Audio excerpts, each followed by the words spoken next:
make you stop if you got to scheme, cause my team bring the steam like a wonder from an oasis. And the race is right, now it's time to take my place in the sun. You can't deny the force. You can't deny the force. You can't deny the force. You can't deny the force. You can't deny the force. You can't deny the force. You can't deny the force. You can't deny the force.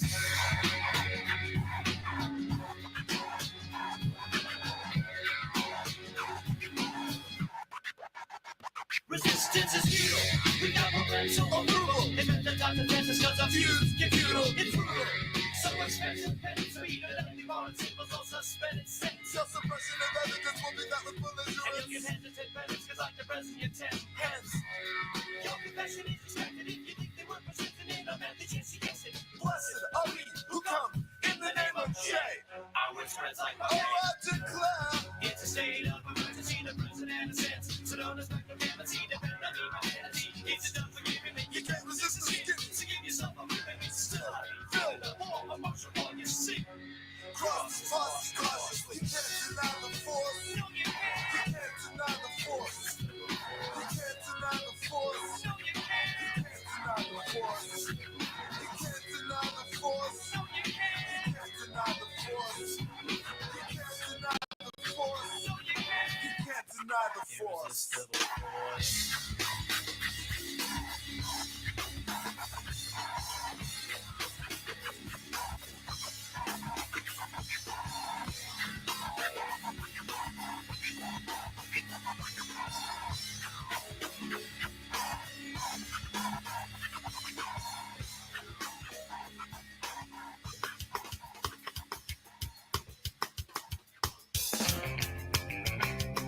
It's like we're back in the studio. Los Angeles, 1997. That's a good analogy. Brett Gurewitz behind the controls. This is Brett.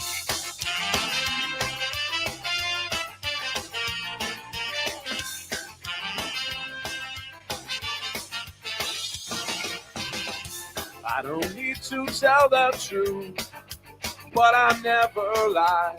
I don't need to bow to you. You're just passing by. I never wanted to be the one you bitch and moan and come home to.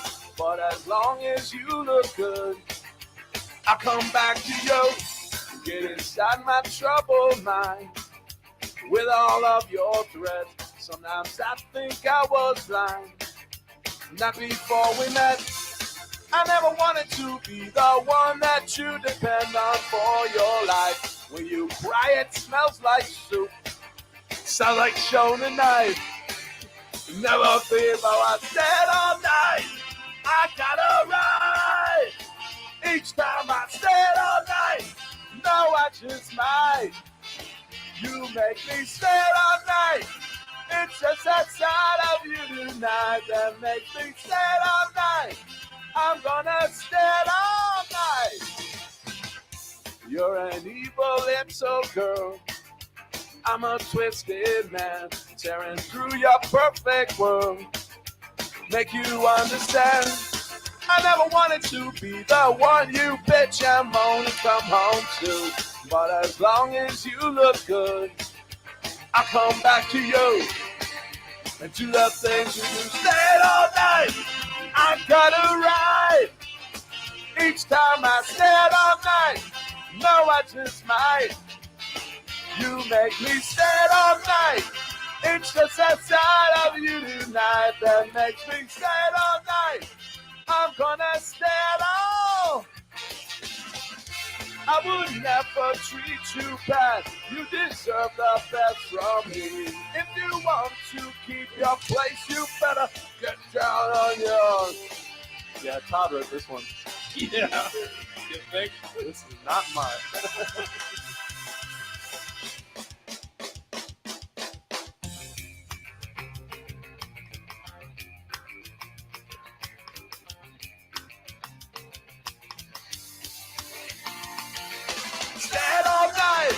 I got a right. Each time I stayed all night. No, I just might. You make me stay all night. It's just the sight of you tonight that makes me stay all night. I'm gonna stay all night. R.I.P. Todd. Text the round robin your questions, comments, wagers. Give us a reason. Sleeper fantasy play, your best alternative line, whatever you have. Text the round robin 757-354-5517. Can you see by the dawn's early light what so proudly we hailed at the twilight's last gleaming, whose broad stripes and bright stars through the perilous fight o'er the ramparts we watched were so gallantly streaming, and the rocket's red glare, the bombs bursting in air, gave proof through the night that our flag was still there. Oh, take us that star-spangled banner yet wave, for the land of the brave and the home of the brave. This is the Deep End Broadcasting Network. You are tuned in to the Round Robin with Stephen Murray on Deep End Broadcasting.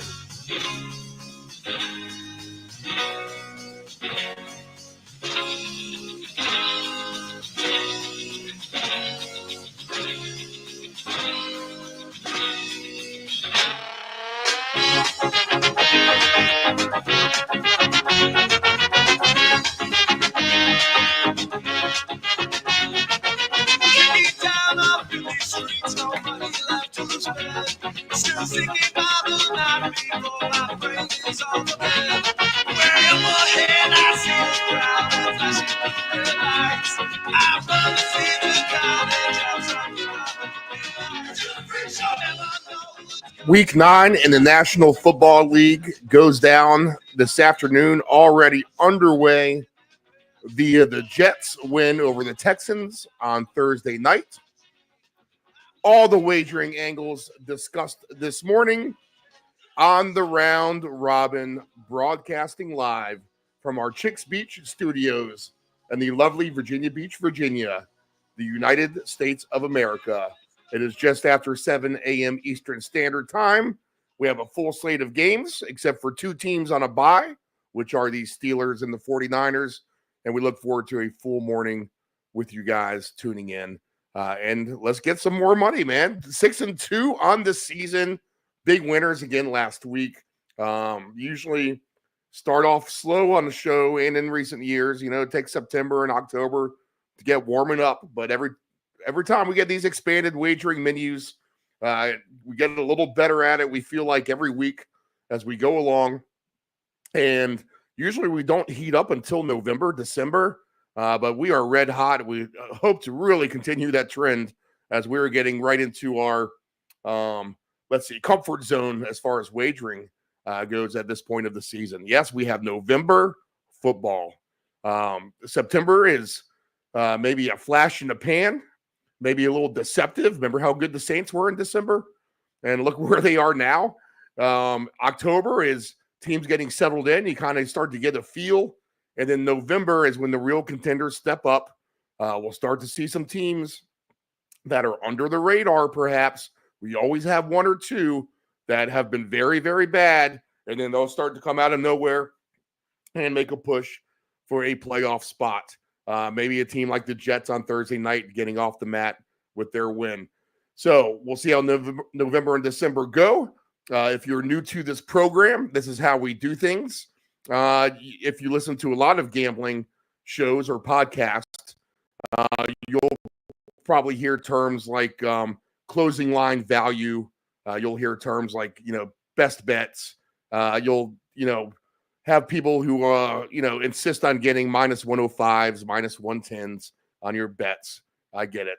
Put down 100 to win 100. That's not how we do things around these parts. In fact, all those programs that you probably listen to will scrutinize our style. You hear about how bad the parlays are. The parlays never win. Well, this show's here to tell you that that is not the case. What we can do is put down $5, $10, $20. We can turn that into $2,000, $4,000, $8,000, $12,000, $75,000. And I'll tell you what, if we hit something like a $7,000 bet, we can lose a lot of $20 bets in the meantime before we go into a negative. And best be assured that we have all the confidence in the world on this show that within those $7,000, we will not accumulate $20 individual bets worth of losses to get into that negative. We'll win again. We'll win somewhere around the $2,000 mark, if not sooner than that, and we'll try to pile up the winnings for the season. So, yes, we're here to tell you that parlays are fine. Round robins are a good way to bet. You have 5 or 6 picks. You put them in the round robin, and then you can actually cash out a pretty decent day if you hit 3 of them. So we'll be here all morning if you're new to the show to kind of teach you and guide you along and give you all of the best bets that we have this afternoon. And I need to start logging these 2 touchdown scores. Need to start logging these. I'm going to keep track of them today because we've had a ton of them. I mean, there have been 2 touchdown scorers every week. Those odds are always big paying odds, especially if you can hook 1 or 2 or 3 together for a fantastic payout. And just straight up individually, like last week, Demarcus Robinson for 2 on a big 110-1 odd payout. Mark Andrews for 2 the week before at a 36-1 big payout. So we'll find 1 or 2 or 3 or 4 guys. We'll just bet long shot individually today. We'll try to parlay some of those guys together as well. We'd like to do on this show running back receive yards, quarterback rushing yards, tight end receive yards, touchdowns, alternate lines, alternate totals, alternate team totals. There's a whole gamut of things that we like to do. The Dave bet, the nephew Dave bet, a touchdown, field goal and a half for each team. And we'll go through everything this morning. What we usually do is we start off by going through the current lines. We'll get you updated with your first early live look at the lines. We'll go through the weather as well. And then what we'll do is we'll pipe in our man, Dave Del Grande from Castro Valley, California. He is with Field Level Media. He is a senior analyst with Stat Factor, and he is Mr. Fantasy.com himself. He covers the Golden State Warriors. He does articles for Deadspin, and he has fantastic insight, as always, on these games week to week. So we'll spend an extended amount of time with him for about an hour and 45 minutes, straight through, uninterrupted. We'll then bring in Nephew Dave and the Ant-Man, and we'll get the crew in here to go through the whole full slate. We have Survivor Pool as well, Fantasy Angles. We'll cover it all this morning on the round robin. Not much to talk about in college football, so we'll just go ahead and skip past that, and let's just go ahead and take a look at the lines and see where we're at this morning. And that's another reason for doing the show. If you're up early and out and about, going to Home Depot early to beat the crowd, or traveling on the road, or just sitting on your porch drinking your coffee, wanting to look at your paper and come up with your bets for today. This is good live programming that isn't a replay like all the other networks have. This is good live, a good live show that you can tune into early and join us and get the gist of the feel for the afternoon. So your first live look at everything today starts with the Titans and the Patriots. This line now at -3 and 38.5. All indications are that Drake May is the quarterback today. He is listed. I do have passing numbers on him now. They've popped on the board overnight. But the Patriots catching a field goal and 38.5 the total in that Nashville. No weather issues today. A beautiful day in Nashville, mid-70s there. Carolina Charlotte, North Carolina, the scene for the Saints and the Panthers. In fact, Charlotte's the one place. Did I get their weather? Yeah, I did. We're looking at a high 60s today in Carolina. They are catching 7.5 from the Saints, 43.5. So no movement on that line, but weather not an issue there. Baltimore, shout out to my boys, Austin, Sterling, Pastore, Precious. They're all up there in Baltimore. If you guys are tuning in, -9.5, 46.5 is the total for the Ravens and the Broncos. Should be a fun game.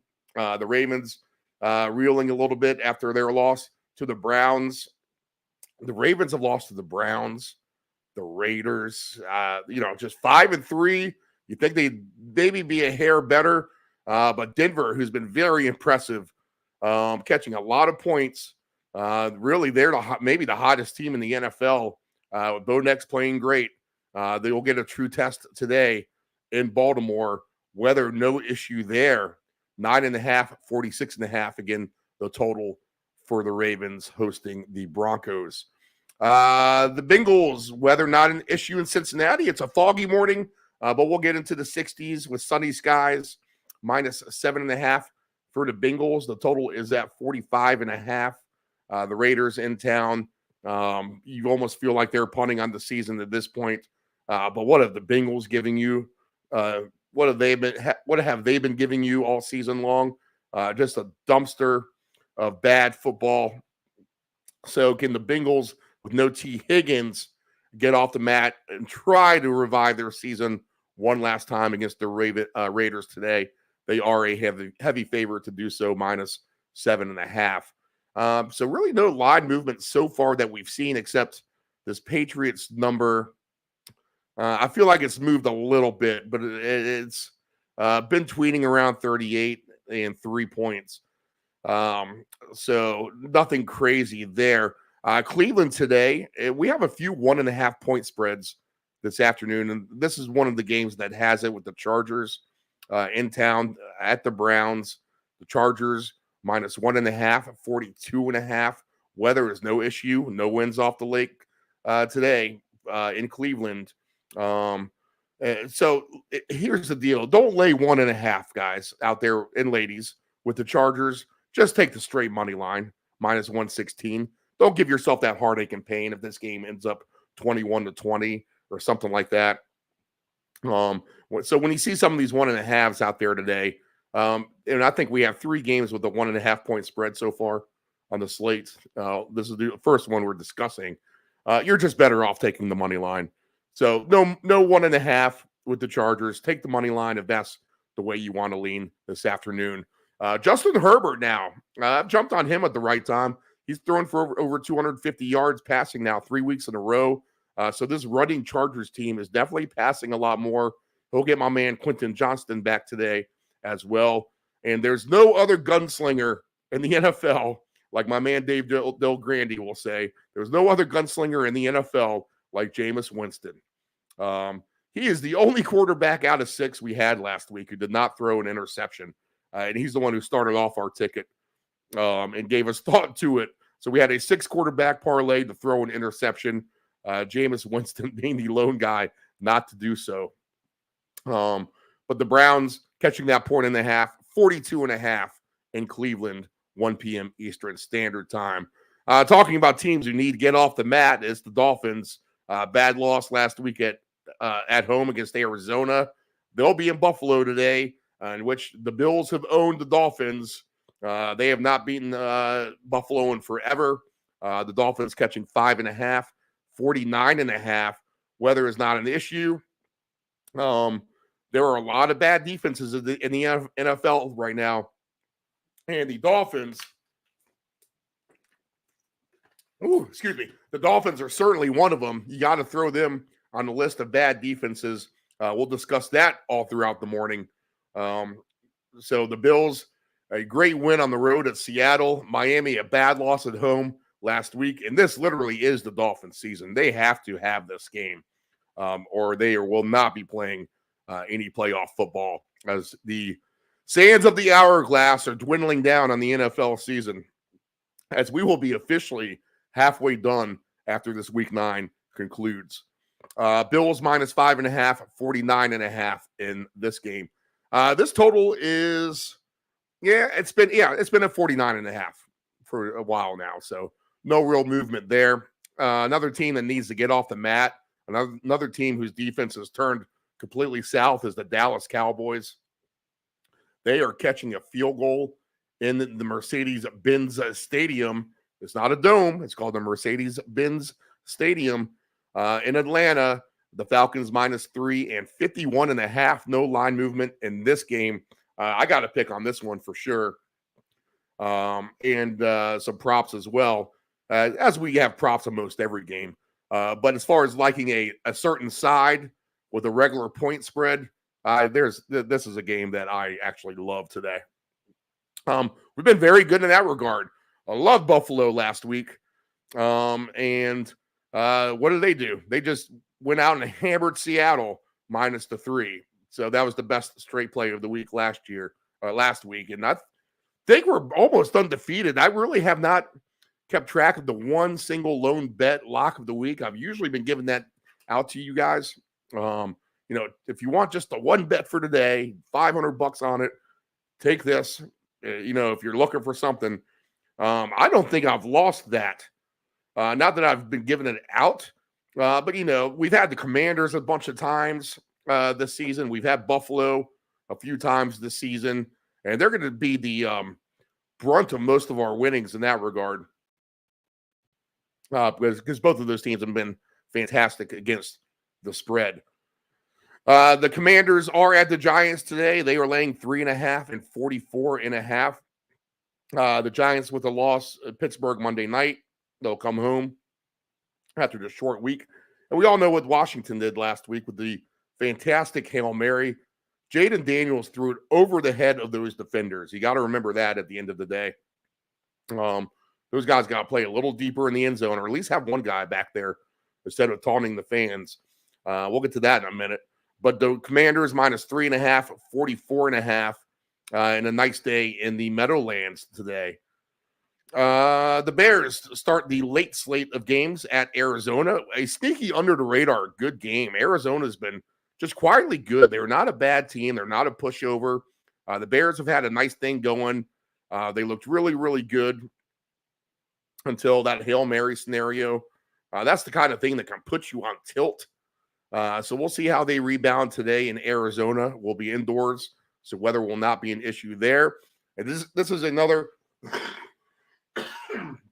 excuse me. This is another Arizona minus 1.5 deal. So if you like the favorite, go ahead and just take the straight money line. Cardinals laying that 1.5. Why would you do that? Just take the money line minus 126 and don't sweat it out in case this game is 24-23 or whatever. You won't have to worry about that 1.5 screwing you. So Bears and Cardinals, underrated good game later on in Arizona. Another 4:05 game with the Eagles and the Jaguars. The Jaguars are reeling. They have a million injuries. I mean, what are they going to do here? They have guys out on both sides of the ball. They're scuffling bad. We don't even think we have Brian Thompson Jr. available for this game. We'll have to look more into that. Kirk is out, of course. The Eagles are playing their best ball at the right time right now. Hopefully they can live it up for their fans' sake at home today. They lay 7.5 to Jacksonville, 45.5. One of the sharp bettors on the programs I was listening to was dead set on having Jacksonville yesterday. I'm not sure why. I don't know how you pick Jacksonville to be in any kind of a wagering spot today. I get it. It's the NFL. You need to zig. You need to zag when everyone else is zigging. And that's how we've been winning. We've been going off the cuff of what everyone's been trying to tell you. And, this receiver is going to do so good today. All right, well, we'll take the other receiver. And that's been paying off for us. I don't think so in this case. So this looks like a Philly freight train run over to me. But we shall see. That's why they play the games 4:05 Eastern, the kickoff in the link. The Rams are at Seattle, and here we go. We have a system play. The system play on this program Now, I have to do a disclaimer because we kind of had the system play with the Jets and the Steelers on Sunday night a couple weeks back when the Jets lost. The Jets were technically the favorite with the worst record on the road. And that's the system play. So it is the team who is on the road has the worst record or the same record as the home team and best of its in division. All right. So again, it's the away team in division has the worst record than the home team in that division, and the away team with the worst record is the favorite on paper, laying the points. It makes no sense.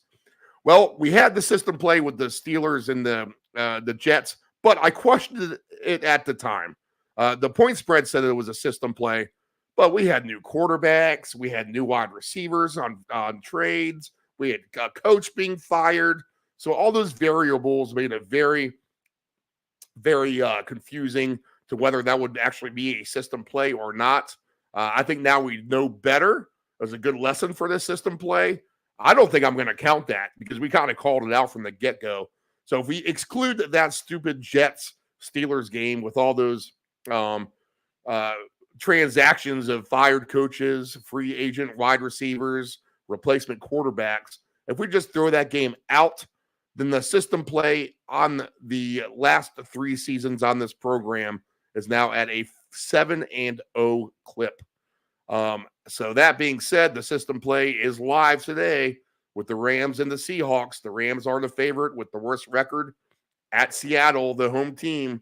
So give me the away team with the worst record. They are 3-4. The Seahawks are 4-4. That qualifies to me.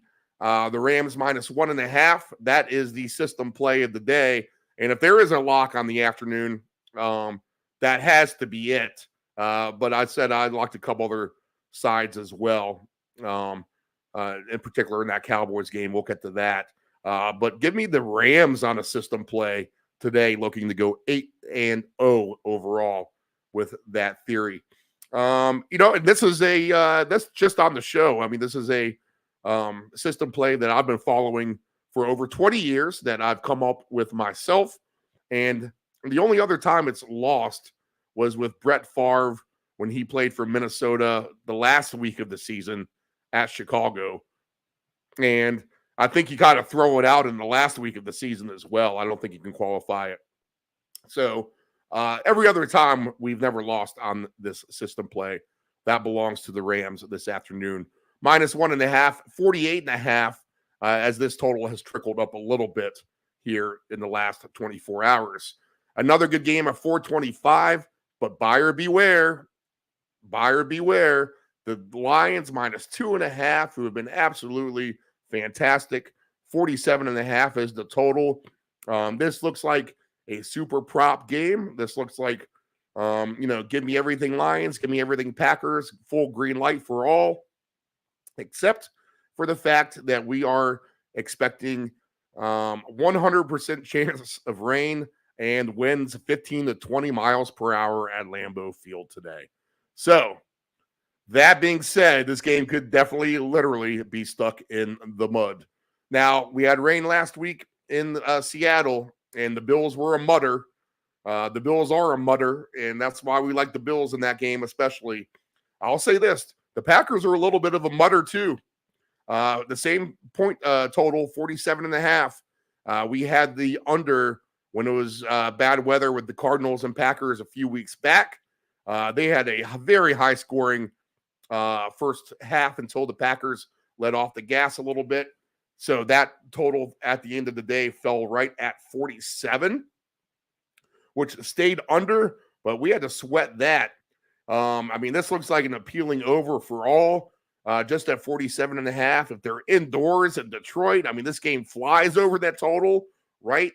But buyer beware this afternoon. We could have some real legitimate weather concerns. 100% chance of precipitation, 15 to 20 mile per hour winds. So there you go on that. This game tonight has a chance to be one of the higher scoring games of the season, I think. And I think we've been gifted by the NFL gods a couple of things. I mean, a couple of these dead teams, and you can't call the Colts a complete dead team because they've shown slight flashes, especially when Flacco has been in the game. But we've been gifted the Colts and Browns as revived teams to have props on. And we get that now with Joe Flacco in at quarterback. I've said it all season. I don't understand why he was taken out anyway. Once he got in over Richardson, we're going back to Richardson. Why? Why would you do that? Don't do that. Stay with Flacco. Well, Richardson has shot himself in the foot, taking the play off last week. So Flacco gets the nod here. We are indoors in Minnesota with these two dome teams. The Vikings coming off Thursday night game, so they get a long rest here. The Colts secondary is on that list of turnstile defenses that just allow a ton of points. And we could see a Justin Jefferson fiesta. He's a legit candidate for 3 touchdowns today. He really, really is. I've never done a 3-touchdown round robin. I'm actually going to play one today. I can make a case for a few guys to get 3 touchdowns today. I'll certainly have them for 2. But there's any number of 2-touchdown scorers in this game tonight. There's another prop I really, really love here, a high paying prop that we'll get to with Jonathan Taylor with really, really long odds. I'm going to have to throw that at you. I'll just tell you now. I'll give you you early risers, a little gift. But the receiving yards for Jonathan Taylor are just off the charts. I mean, a veteran quarterback like Flacco is going to dump it off to him. The baseline receiving yards for Jonathan Taylor is just at 15.5. You just need to get him in the open field a little bit and let him scurry. He's 8-1 for 50 yards receiving. He's plus 470 for 40 yards receiving. You can climb the ladder, popcorn it up, as we say. We don't call them ladder plays. We call them the popcorn plays. Jonathan Taylor for 60 yards is at 12-1. 70 yards, 17-1. Now, you might be out there saying, yeah, that doesn't happen. He's not going to get that. Well, I'm here to tell you otherwise. That's how we win on this show, all right? So all you naysayers out there who say that thing can't happen, well, we've been cashing on that sort of thing all season. In fact, on Thursday night, we had C.J. Stroud, who never rushes for anything. Yet they were offering him 40 yards rushing. And with the lack of wide receivers, a good Jets defense, I said to myself, you know what? Stroud could get flushed here. He could get flushed and actually use his legs. He was 15-1 for 40 yards rushing, and he went past that number on Thursday night. Unfortunately, I didn't have it matched up with the last ticket that I needed. I had 3 plays on that ticket. I had Stroud for his rushing yards. I also had Robert Woods for his receiving yards, 50 yards. And then I needed 50 yards from Mike Williams as I got greedy on an extended payout. I probably should have just done Devontae Adams touchdown or yards, or even Garrett Wilson for 2. But that was a risk-free play that would have paid out $120,000 if I would have gotten just any kind of yardage really from Williams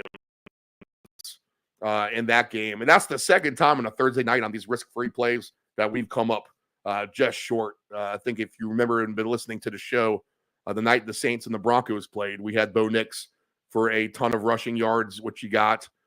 We had Foster Moreau and Lucas Kroll for 50 yards receiving for their respective teams. And they nearly had that in the first quarter, to be honest. Kroll with an overthrown pass, Foster Moreau with a long reception. So that ticket ended up short, but we did get a nice cash out on it at the end of the day. Unfortunately for the Stroud rushing yards, he did get it late, so we were never able to get a good, decent cash out offer. But again, when you see things like Jonathan Taylor getting paid almost 10-1 for 60 yards, you got to pay attention to that sort of thing and take a risk. And, dumb it down a little bit if you like. But no, if you really want to turn your $10 into something big, 5 digits or so, you do so by getting a Jonathan Taylor to receive for 60 yards. All right. But I think a chance for this Colts-Vikings game to be the highest scoring game of the season. I'll say that. Or one of them anyway. I'm going to have to go back through and see what the exact highest scoring game of the season was. I want to say it was Ravens and Buccaneers, but there's been a couple of those games where we've gotten, high 30s against low 30s, 70, 75 points or whatever. So if I have the time to research that through the morning, I will. Last game on the board, the Chiefs facing a Buccaneers team who has an uphill battle for sure without their wide receivers. The Chiefs barely skating by, only 7-point winners against the Raiders. They got backdoored in Vegas last week. The Buccaneers without Evans, without Godwin. My poor Buccaneers, a team I've been on since week 1 of last season, who's been very profitable for me, is a team I've had to stay away from now at this point. But the running backs and Cade Otton have been still nice prop-wise. You just got to think the Chiefs are going to be privy to knowing that Cade Otton and the 2 running backs are going to be the focus in the receiving game or the running game. So someone else on the Buccaneers is really going to have to step up. The Chiefs not playing their greatest football at any point of the season. If they can put it all together, then this could be a bloodbath for Kansas City at home on Monday night.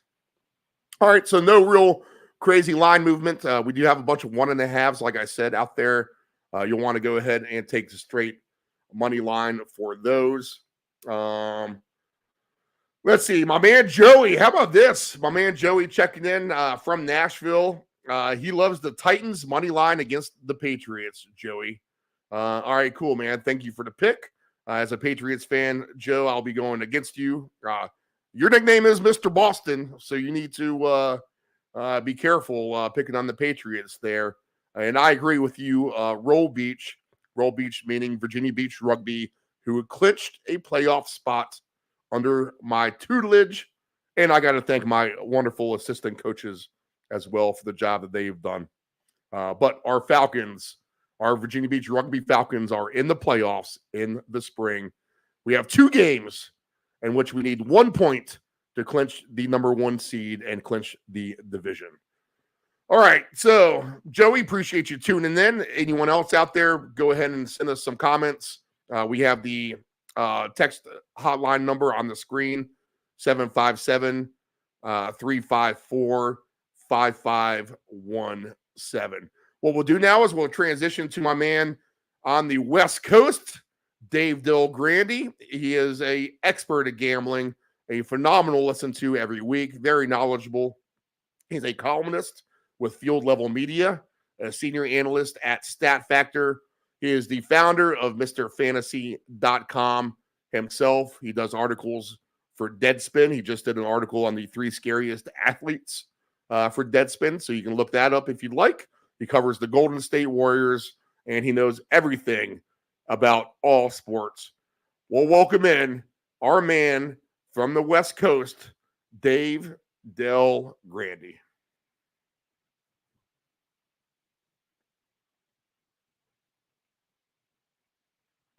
All right, Dave, 100-1 odds. Those were the odds for the player Corley for the Jets as he entered the end zone on what looked like a touchdown, but he drops the ball about the half-yard line in a maneuver that has been repeated now for years. I guess we can call that the factor of the Deshaun Jackson drop since he's done it 3 times in his career. But it's amazing that thing kind of still happens, right?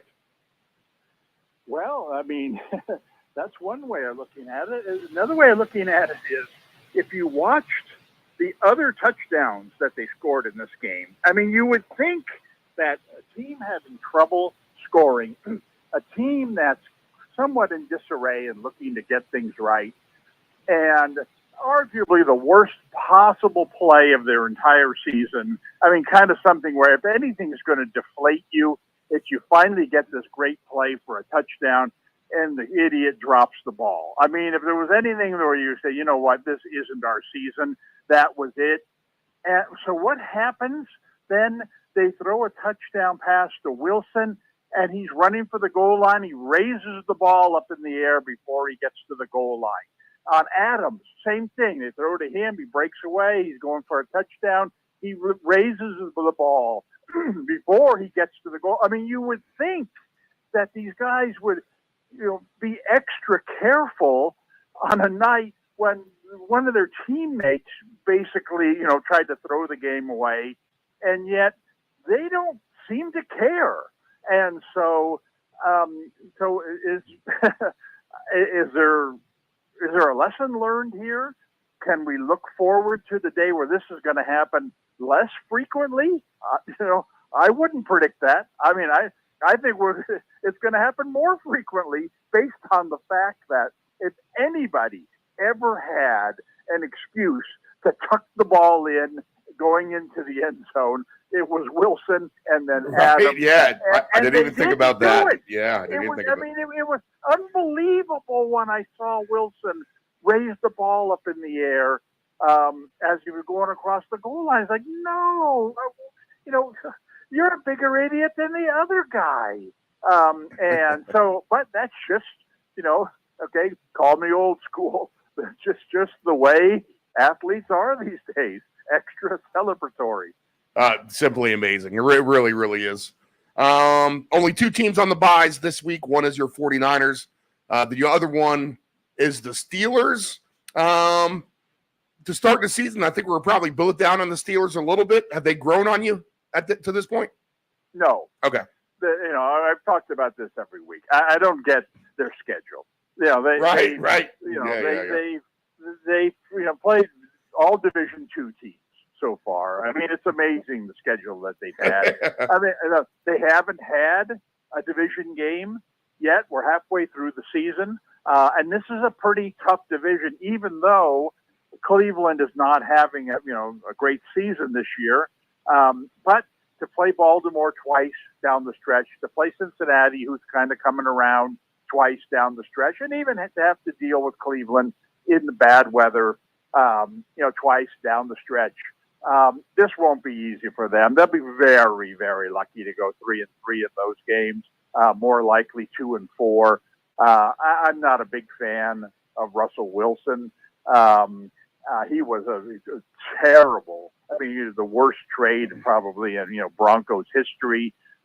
Set them back several years. They're still trying to recover from that trade. I'm not sold on him. And they're to me a very average team who, in the end, might make the playoffs because they've got a nice cushion now.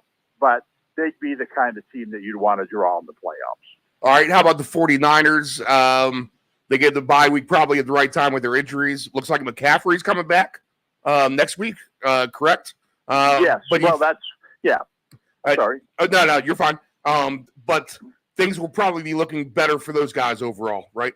Oh, absolutely. Now, they're not getting Ayuk back this season. So, that's something that's not going to happen. But, yeah, I mean, McCaffrey, you see, as much as, they plug in Mason for McCaffrey and he had some really nice rushing numbers, especially early on, but he's not catching any passes. And that's a big part of McCaffrey's what he brings to the team. He's not just a running back. He's a great receiving back, adds another, dimension to them.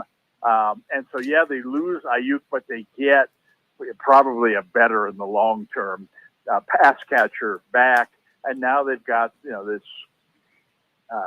the rookie Pearsall, who's played a couple of games, now gets a bye week. He can come in, hopefully fill in as a third receiver.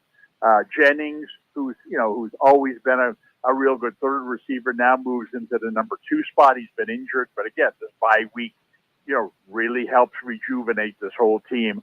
I think they're going to come back a much better offensive team, and a team that, has put themselves in a bit of a hole. So it's not going to be like, well, you're going to see this team coasting to the playoffs. This team comes right out and it gets right back into, I wouldn't say must-win mode, but important game mode. And they tend to do well in those situations. I asked you this question last year, and that is go ahead and make the Dave Del Grande, not the Super Bowl, but the game that you would like to see between two teams that would answer a lot of questions about that you may still have about them. What two teams would you place on the field together right now that you'd want to see to give you more knowledge about what they're doing, what they're capable of, where they can go down the road? Well, I mean, to me, in the NFC, there's no question that team has to be Philadelphia. Yeah, all right, good. That's what I was thinking too. Yep. I didn't think Philadelphia was going to have a real good season this year. They started out shaky. They kind of a crossroads. I mean, they could have gone in a very negative direction, but they won a couple of close games, and now they seem to have gotten into a nice gear. They might be the best team in the NFC. I don't know that we can say that yet, but this is what, to answer your question, I'd like to see them in a really good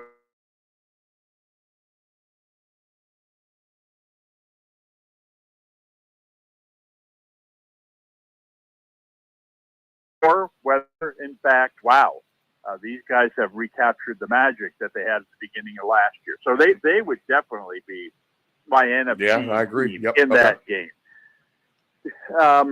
The AFC team, the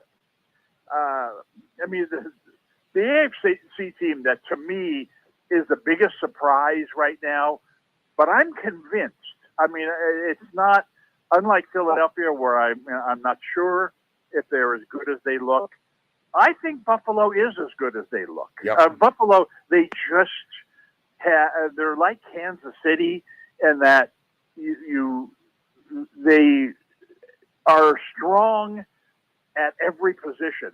Maybe strong is too strong a word, but they don't have any weaknesses. And I said, well, they lost their receivers, their running game, and it's just, well, their offensive line creates holes. It's made their running game all of a sudden a very formidable running game. They bring in Cooper, who hasn't really done much in terms of catching passes for them, but just him being there. Well, he opens it up for everybody else, right? Exactly. Yeah. Getting Coleman the type of single coverage that's going to make him a lot better receiver. They still got the tight ends. They still got the great quarterback. They're very sturdy on defense. So anyway, this is. I wouldn't throw Buffalo into that game, even though Buffalo-Philadelphia game right now to me would be very exciting. I mean, to me, the team that I'd love to see in this game right now is Miami. Now, Miami, I don't think, that was a tough loss for Miami last week.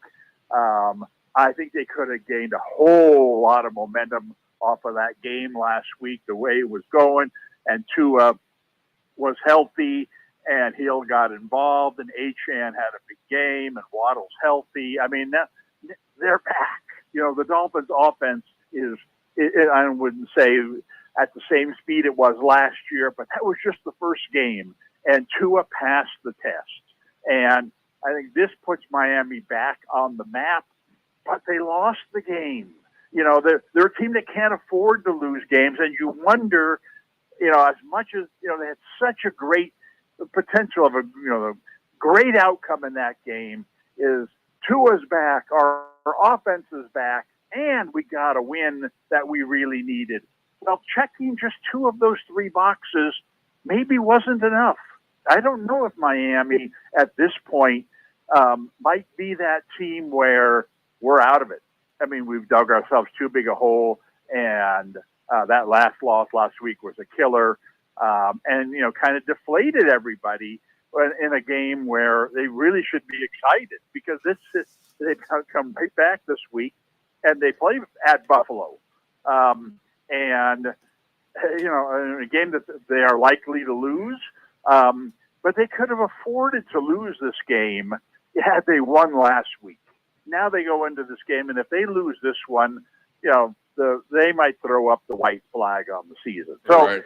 Anyway, my point is, I'd like to see where Miami is right now. I think that offensively they have the potential to be as good as anybody in the league. I thought last week was very encouraging. They're still bad on defense, but let's throw them in there against Philadelphia. Let's get a real shootout. Let's see what Tua is capable of at this point. And if Miami wins that game 38-35, then you would say, okay, this team is a contender.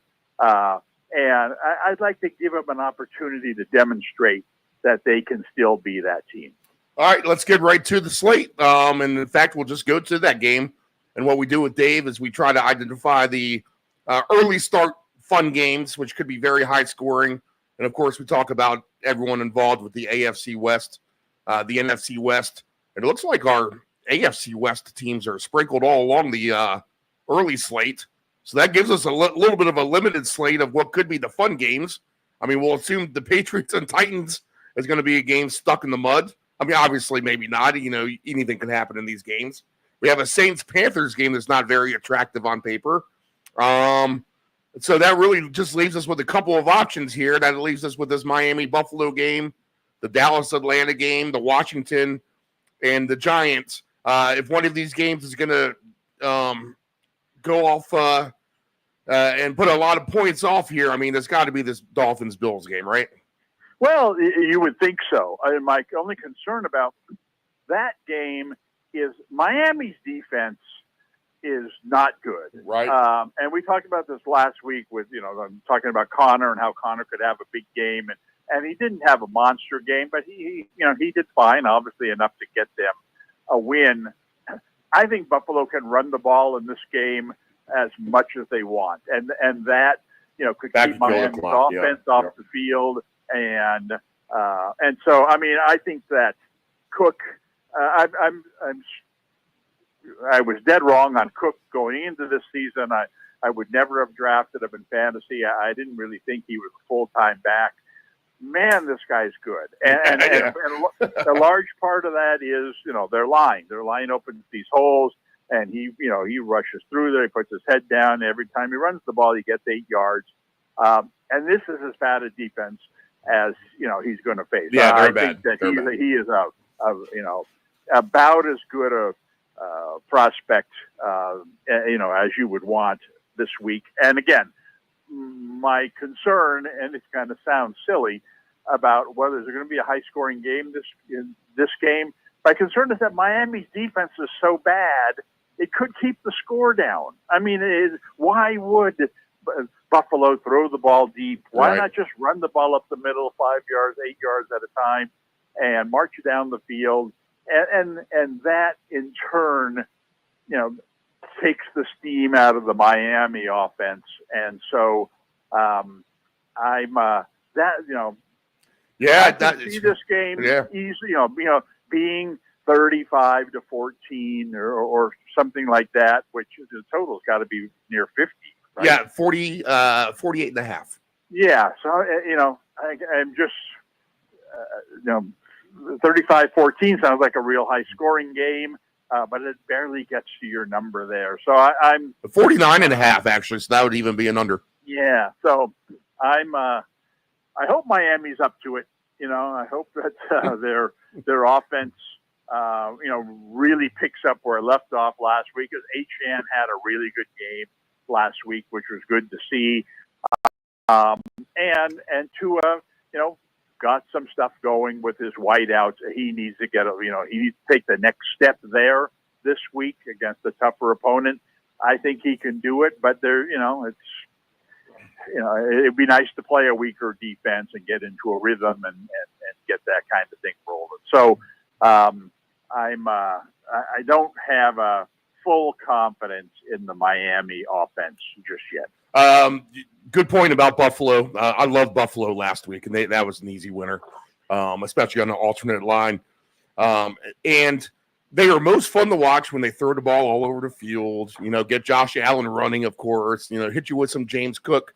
But they do a very good job when they want to of morphing into that team that could just run it between the tackles, and you can't stop them as well. So a very multi-dimensional team. And if they do get into that running mode, I mean, you're absolutely right. They're just going to kill the clock. They're going to keep the Dolphins offense on the sideline. And the Dolphins defense, you hit it right on the head. I mean, they are atrocious. I mean, there really are some bad defense in the NFL this year. Is that sticking out to you? I feel like there are a lot more. We always have 2 or 3 bad defenses. I mean, I feel like I can start counting on 2 hands the number of bad defenses we have in the league this year. Well, it's all relative to, the strength of the offenses. We've talked a lot about the rise of wide receivers in the game these days. How every draft's got 4 or 5 potential superstars. I mean, every team now is adding. I mean, look at the Giants.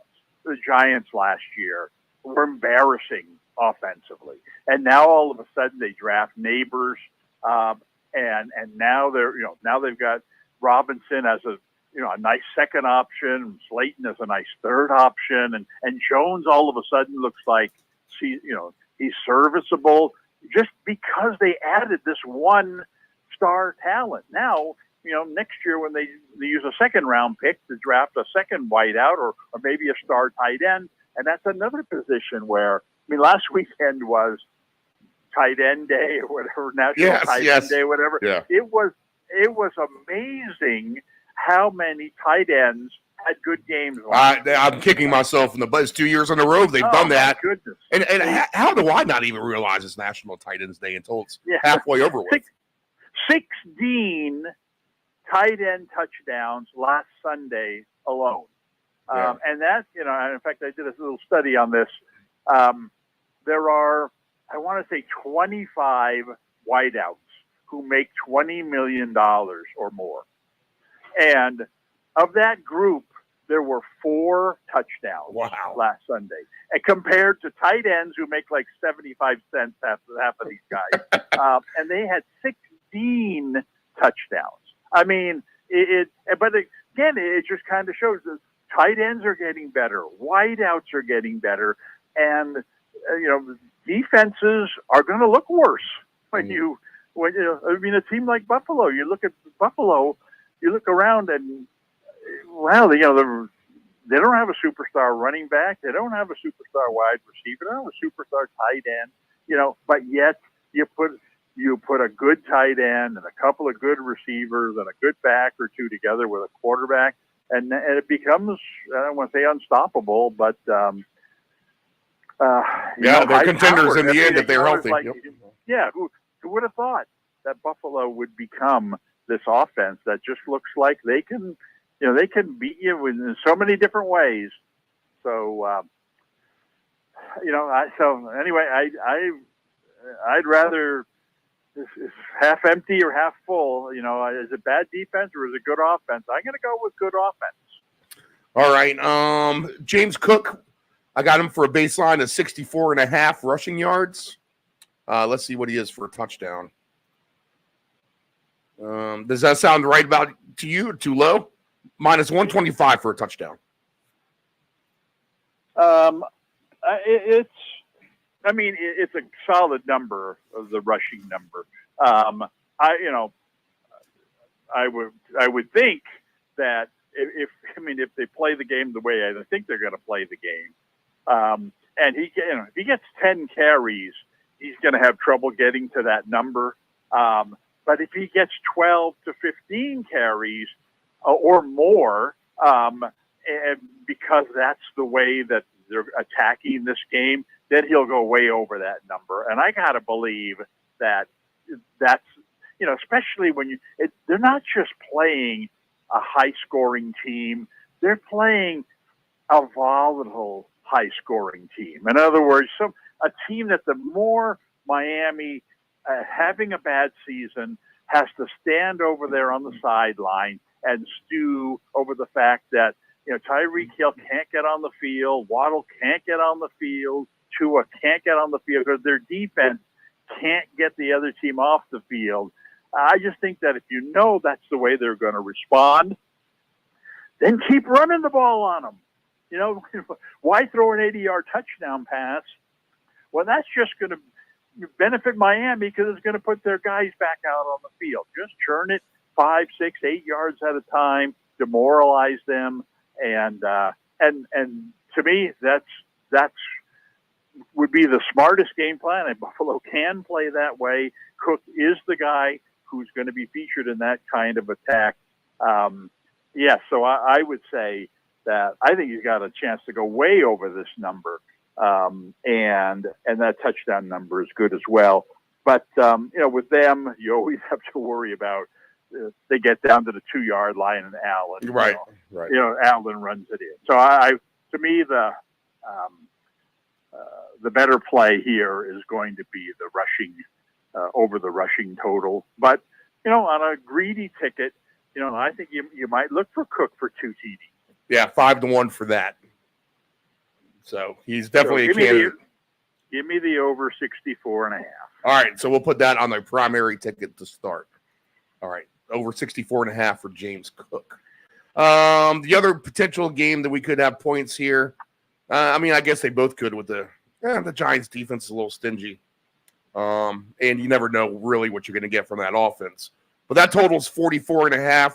Cowboys and Falcons elevated at 51.5. Any leans on those two? Yes, I think they're both very high-scoring games. Nice. All right, cool. Dallas, 50 anything is a very scary number to look at. Right. But Dallas's defense is hurting so badly that their games almost have to be high-scoring.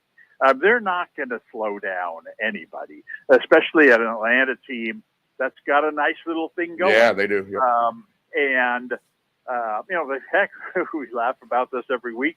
They even got their tight end going. They got a second receiver going. So, it's not just London. It's not just Robinson. The Pitts is going good too, right? Yeah. So it's and they got a lot of weapons, and Dallas doesn't have a lot of defensive weapons these days. I don't see how Dallas holds anybody under 30 points. And yet Dallas's offense is healthy. Now, say what you want that they have no running game. That's fine because they've got a nice passing game. Obviously they got probably the top receiver going right now in the game, or certainly one of the top 2 or 3. They've got a quality tight end when they choose to use him. And I just think that they're fully capable on offense of matching points with a team at this level. They're not going to match points with a team like the 49ers last week. They're just too good. But at a B-level team like Atlanta, and Atlanta hits them with that early drive for a touchdown, I don't think that phases Dallas one bit. Dallas comes right back out. I think the way Lamb played against the 49ers, demonstrates that they think they can get him the ball pretty much any time they want. And if you can do that against a team like the 49ers, you can do that certainly against a team like the Falcons. And the more Atlanta scores, the more Dallas says, I know we're throwing the ball lots of Lamb, but we're going to, we got to win this game, and we're just going to keep doing it. I think that he's probably got super high numbers, but he's got to be on our ticket in some way, shape, or form. All right, let's see here. So CD Lamb, 85.5 for his receiving total. Let's see. Just while I'm looking at a few others, Pitts 46.5, London 63.5, Mooney 52.5. Mooney's the kind of guy where if I take him, he does nothing. If I don't, he does everything. So I got to stay away from him. And what about Lamb for a TD? Lamb for a touchdown is at -105. That's a nice price. Wow, that is a nice price. And what about for 2? Lamb for 2 touchdowns is at +650.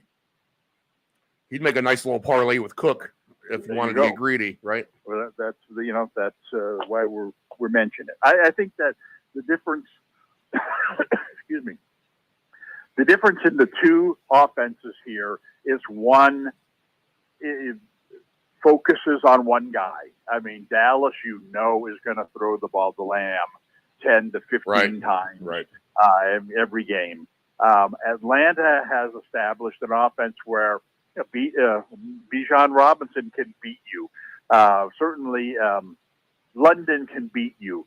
Pitts is doing better. Mooney's doing okay. They'll throw Algier in there at times. I mean, they're a team that they'll hit you from a bunch of different directions, but in the end, everybody will have 60 yards.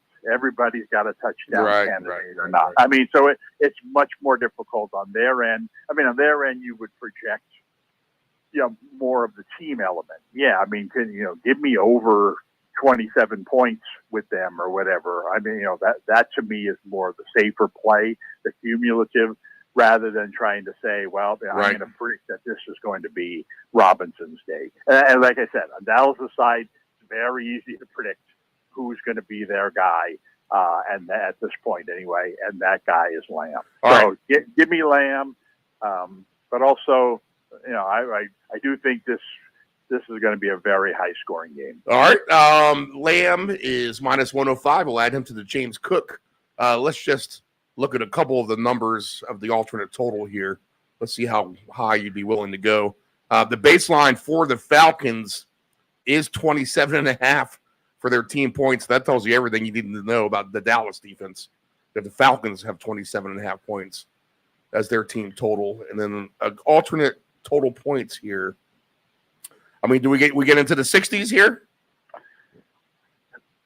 3-1 for 62 points. I think it's 50-50 a minimum that either team gets into the 30s in this game. Right. Like I said, if Dallas plays a great defensive game, then that'll drive everything down because they'll take less chances offensively. But if they can't stop, like the last week's game against the 49ers, that game kind of started out a little bit slowly. But as soon as the 49ers started scoring points on Dallas, then Dallas really opened it up and said, you know what, screw this, we're going to throw the ball to Lamb every time. And then he ends up getting 2 touchdowns and a monster game. And next thing you look up at the final score of the game, and it's like, whoa, I was sweating out the total early on. Why was I sweating this game? When way over the total. And I think that I just don't see Dallas's defense, playing a good game. I mean, I don't see how Dallas holds anybody these days under 27 points. And like I said, the more one team scores, then the more Dallas is going to try to score, and they can with they've got the big weapon on their side. So I think this game could go over 60 points. All right. In the Commander Giant game, you like any particular props here? Yes. Well, I like this game in general. Yep. And these are two teams that I'd say I put them in the Atlanta mode, and that is they've really developed a nice variety of how they can do things. Obviously, Washington, it all revolves around their quarterback. It was good to see he was healthy last week, and so that right then and there gives them an opportunity to score a lot of points. But they've got, not only do they got Robinson, who's having a nice season, but Eckler had a really nice game last week. People were wondering, gee, why is Eckler playing so much? Robinson's been doing real good, but then Eckler, he's still very useful. So they've got a kind of a two-headed monster. They're running the ball, and Washington's passing game, led by McLaurin, but now even the tight end is more involved. I just think that they're a team like Atlanta that can hit you from 4 or 5 different directions, all led by a great quarterback. And then the Giants, especially in their passing game, although Tracy has come out and become a surprisingly good running back. But you look at their passing game with Neighbors back, and it's a legitimate number 1 receiver that you've got to focus on.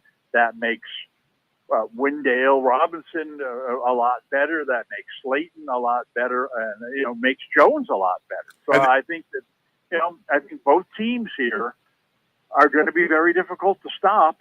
I don't think this is as high a scoring game as the, we're not talking about the fireworks kind of, that we see in the Dallas game. But this game should easily be, 24 all, middle of the fourth quarter. I think both teams have them certainly capable of scoring in the mid-20s in this game, if not a little bit higher. So, can I pinpoint one guy in this game who I'd want? I guess it would have to be Neighbors. I mean, you always look at the Washington quarterback, someone with his rushing and the potential for scoring touchdowns. But I think that Jones, Jones has, as I mentioned before, has turned into a very serviceable quarterback, and spreads the ball around. But Neighbors, when he's healthy, is his guy. Came back from an injury last week, and demonstrated he was healthy. And if I remember correctly, he had a monster game against Washington the first time around. Right. He's already played once, and so he'd be the guy. I wouldn't put him in the same category as first two guys we've talked about, but he'd be, if I pinpointed one guy in this game, I would look at Neighbors. All right, Neighbors 69.5 is his baseline receiving yards. The touchdowns are off the board for a moment, but you got to figure he's going to be right around even money. He's going to have a price like Lamb, maybe even a little bit better. He might be like plus 110, 115 or something like that. I'll tell you what, too. The Penn State tight end, I feel like he's trending up as well. Theo Johnson. I mean, this is a guy who's did nothing here for the first few weeks. Slowly has started to get involved. He didn't get his yards until the end of the Pittsburgh game. But, man, he was 5 yards shy of a nice little ticket that I would have hit. But Theo Johnson, the tight end, just for 25 yards, 2-1. Yeah, and that's nice. I mean, that's what you kind of hope to find, because Jones, Jones is one of these. I hesitate to call him a veteran quarterback, but he plays like a veteran quarterback. It's like having Flacco or what's the Carolina quarterback name? Andy Dalton. Dalton. It's like having Dalton or Flacco in there. I mean, he's smart. He throws the ball short. He spreads the ball around, but he hasn't had a tight end. He hasn't had that tight end that he could count on. Now you throw the tight end in there with the 3 good wideouts that he's got. I think the potential is there for I think he wants to throw the ball short to the tight end. He doesn't have that running back that you swing the ball out to a half dozen times, and so that becomes the tight end's domain. Right. I think as the tight end develops there, I think you're going to see a guy who catches the ball 5 times. Not necessarily spectacular, but just a chain moving 5 catches for 40 yards. And, buy now while the number's 25 and you're getting 2-1. Yeah, and especially if Tracy's going to end up being out, which I don't think we know at this point. That's probably the reason why the touchdowns are off the board. To figure out what Tracy's status is going to be. And I'll say this: Theo Johnson at 50 yards at 9-1 is going to be an attractive, greedy play as well. Well, like I said, I don't know that he's. Well, we'll see. I mean, you might be right. I think he's still a developing target. Remember now when Neighbors is in there, he's going to get 10 to 15 targets every game, and we're not talking about a team that's going to throw 50 times. I don't think, anyway.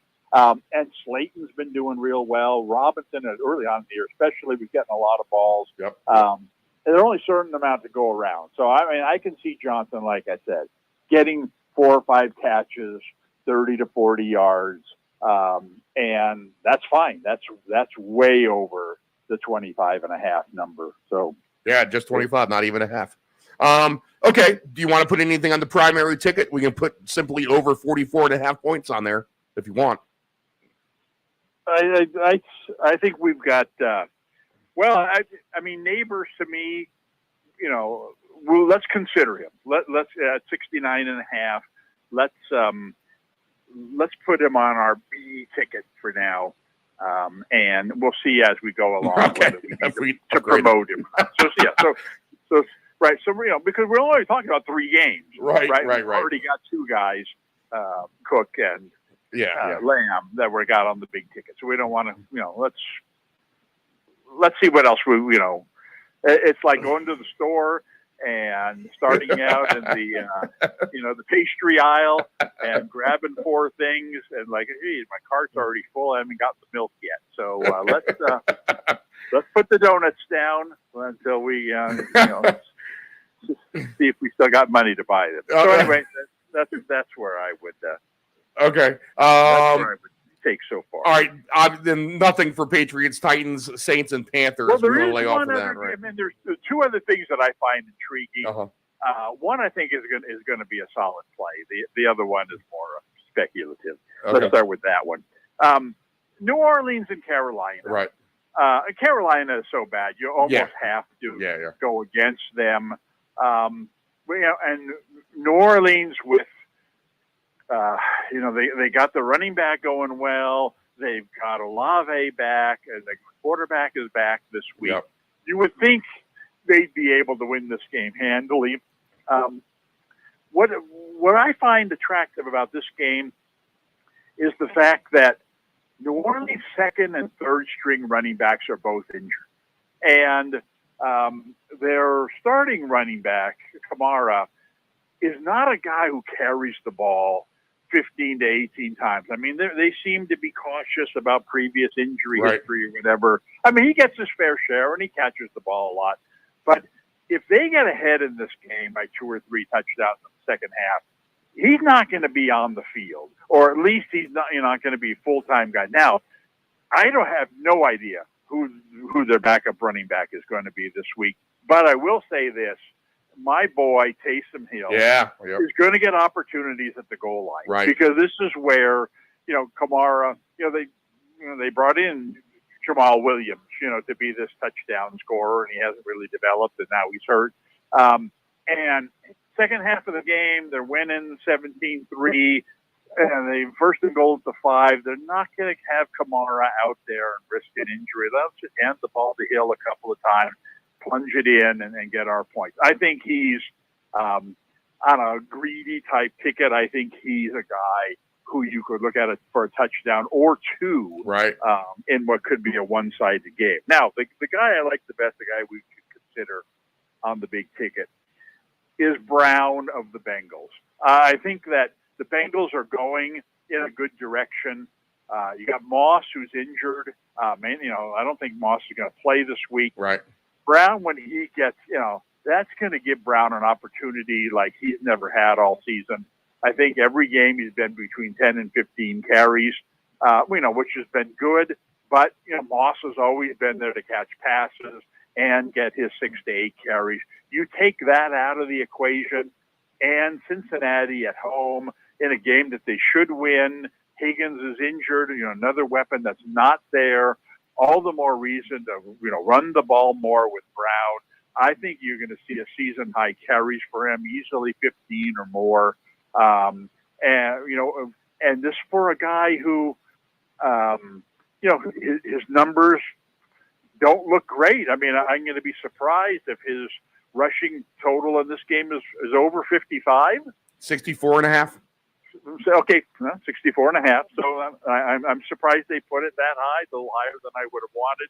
But it makes sense. I think he's going to get, he's been getting 10 carries for 50 yards every week. Well, you make that 15 carries this week, and that projects to 75. So I think that he's going to be the guy at the goal line. He's going to be the guy in the middle of the field. And like I said, in a game where they should be ahead in this game, I think you're not going to see him go out and the second stringer come in because it's someone like Moss. It's going to be someone who's never played before. And so you're less likely to put that guy in the game. You're worried about him fumbling or whatever. So, it ends up with Brown getting even more carries. So I think that, to me, he's someone we definitely want on our big ticket. Yeah, I like that approach. Do you want to throw the yards on there for a touchdown? Well, yeah, let's take a look at all the numbers. 64.5 for his rushing, minus 135 for a touchdown. And they also like to throw him the ball, too, a little bit, but his number's not on the board yet for receiving yards. We only have a few receivers on there. That has to do with Moss, Right. I don't know if they've ruled him out yet.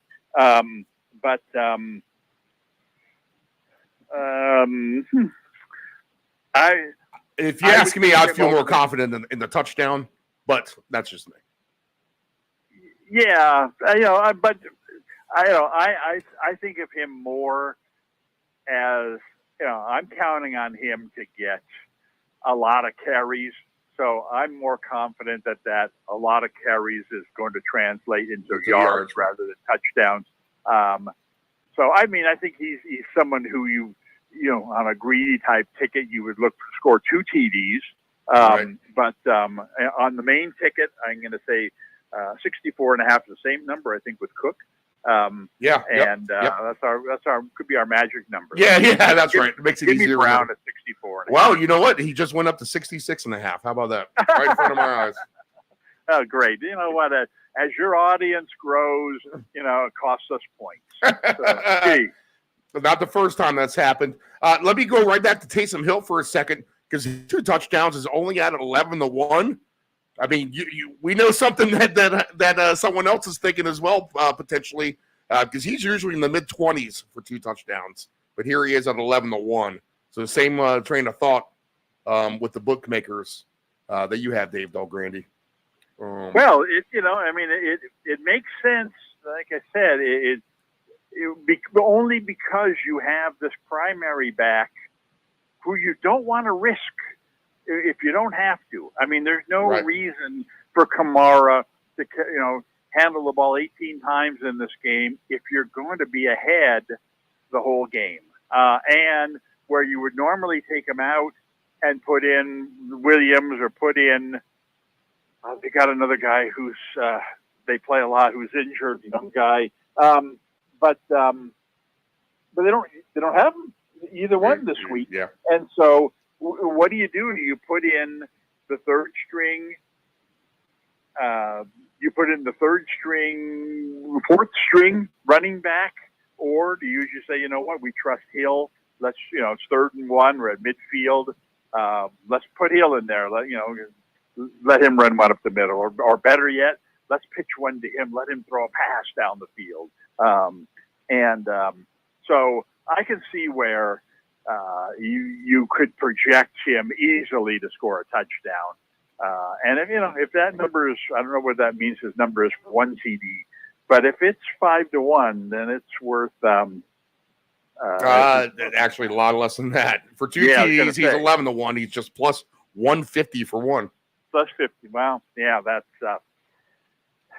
I'm not sure that's a good play. So anyway, let's just go with Brown. Right. And when Hill scores his 2 touchdowns next week, we can say, "We told you so." Well, we'll have him on some sort of greedy ticket somewhere, I'm sure. At least I will. In fact, the Chase Brown for 2 touchdowns and Taysom Hill for 2 touchdowns is a winner already this season for me. So we'll have to go back to the well on it. The ticket has paid for itself for the rest of the season, we shall say. And then, there's 2 other morning games. Yeah, they got our candidates here. Obviously, the Raiders are bad. We don't need to say too much more about them. But we have the Broncos in our AFC West against the Ravens, which that could be a good game. We talk about bad defenses. You could throw the Ravens on that list, at least to me. Yeah, they've got a lot of athletes on defense. I'm not convinced Denver is good enough yet to be throwing the ball as much as they are. I think that you got the young quarterback. I think he's an interception waiting to happen in this game. I say the same thing. Well, we'll get to that of the game in a minute. And so, but yeah, like you said, I don't can you really trust Baltimore's defense? Denver's doing better. I mean, I hate to buck both of those trends and try to come up with something in this game. I had to play one thing in this game, it would be, a Knicks interception. If the numbers, if they even have a number. Let's see here. Bo Nix for an interception. They will have it, but off the board at the moment. Yeah, so I'd say if that's around even money, I'd say that is a very good chance that Denver on the road, young quarterback, right? Probably probably falling behind, throwing more passes, and they already throw a lot of passes. And that's the thing. I mean, if Knicks are going to come out and throw 40 passes against the Baltimore defense, then they're going to get one or two of them, even if Knicks has a great game. So I would look at, if it pops, a Knicks interception or two. Let's see. Henry minus 250 for a touchdown for Derrick Henry. They make it hard to play him nowadays. Like I said, I think Denver's playing well enough and Baltimore's playing not well enough that makes me pause, and where I would normally say, Baltimore's going to kill them in this game. Let's view that angle of it. I don't know that, that Denver can't compete here. I'd be surprised if they do, but I'm not ruling that out either based on recent results. That's a lot of points you have to lay if you want Baltimore. 9.5 is a big number. Let's see here. The other game would be the Chargers and the Browns. How about that? Jameis Winston. He does come to life. That's right. We talked about him last week. There was no greater gunslinger in the game. Absolutely not. I mean, you talk about a guy with no conscience. I mean, it was bad enough. Bad, I don't know if that's the right term. Bold enough that when he's the starting quarterback for a team, that he takes the approach of, I'm just going to wing it as far as I can. It's almost like playing football in the street in front of your house with the neighborhood kids, where the quarterback says, you just, I'll run deep and I'll throw it. I'll throw it way down there and just run as fast and far as you can, and I'll throw it. I mean, that's Jameis Winston. And when he was a starter, he played that way. Of course, he led the league in interceptions, time or two because of that. And now that he comes in as a second or third stringer, he's no different. And now there's even less pressure on him. I mean, what are they going to do? Bench him? He was already there. And now he's playing with house money. He's already got a win in his pocket. And Cleveland's got an offense all of a sudden. Yeah, all their prop guys come to life now. And unfortunately, this is a good defensive team he's up against this week. And that's a concern. Is that going to stop him from, winging 40 passes down the field, 25 of them, 20 or more yards? No, that's not going to stop him from doing that. That's just the way he plays. But I think Chargers are good enough defensively to turn that against him in some way. I think you're looking, again, if I played one thing in this game, and I might have to lay 250 on this, but Winston's going to have an interception. Minus 198. What is minus 198? Yep. Okay, well in that case, I'd look at 2, it's just bound to happen with him. And this is, the Chargers will hang in there in this game. It's not like Cleveland's going to get way ahead and stop passing the ball. I think they found something last week. Remember they don't have Cooper anymore, so they're still, that's not stopping them. They'll just throw younger guys in there, faster guys, throw them, so he can throw the ball farther. I think he's a very good chance here. Very good chance you could put up big numbers again. But at the same time, one of those numbers is going to be interceptions. Right. And you know what? We played 6 quarterbacks to throw an interception last week, and he was the only one not to, which was interesting. Well, this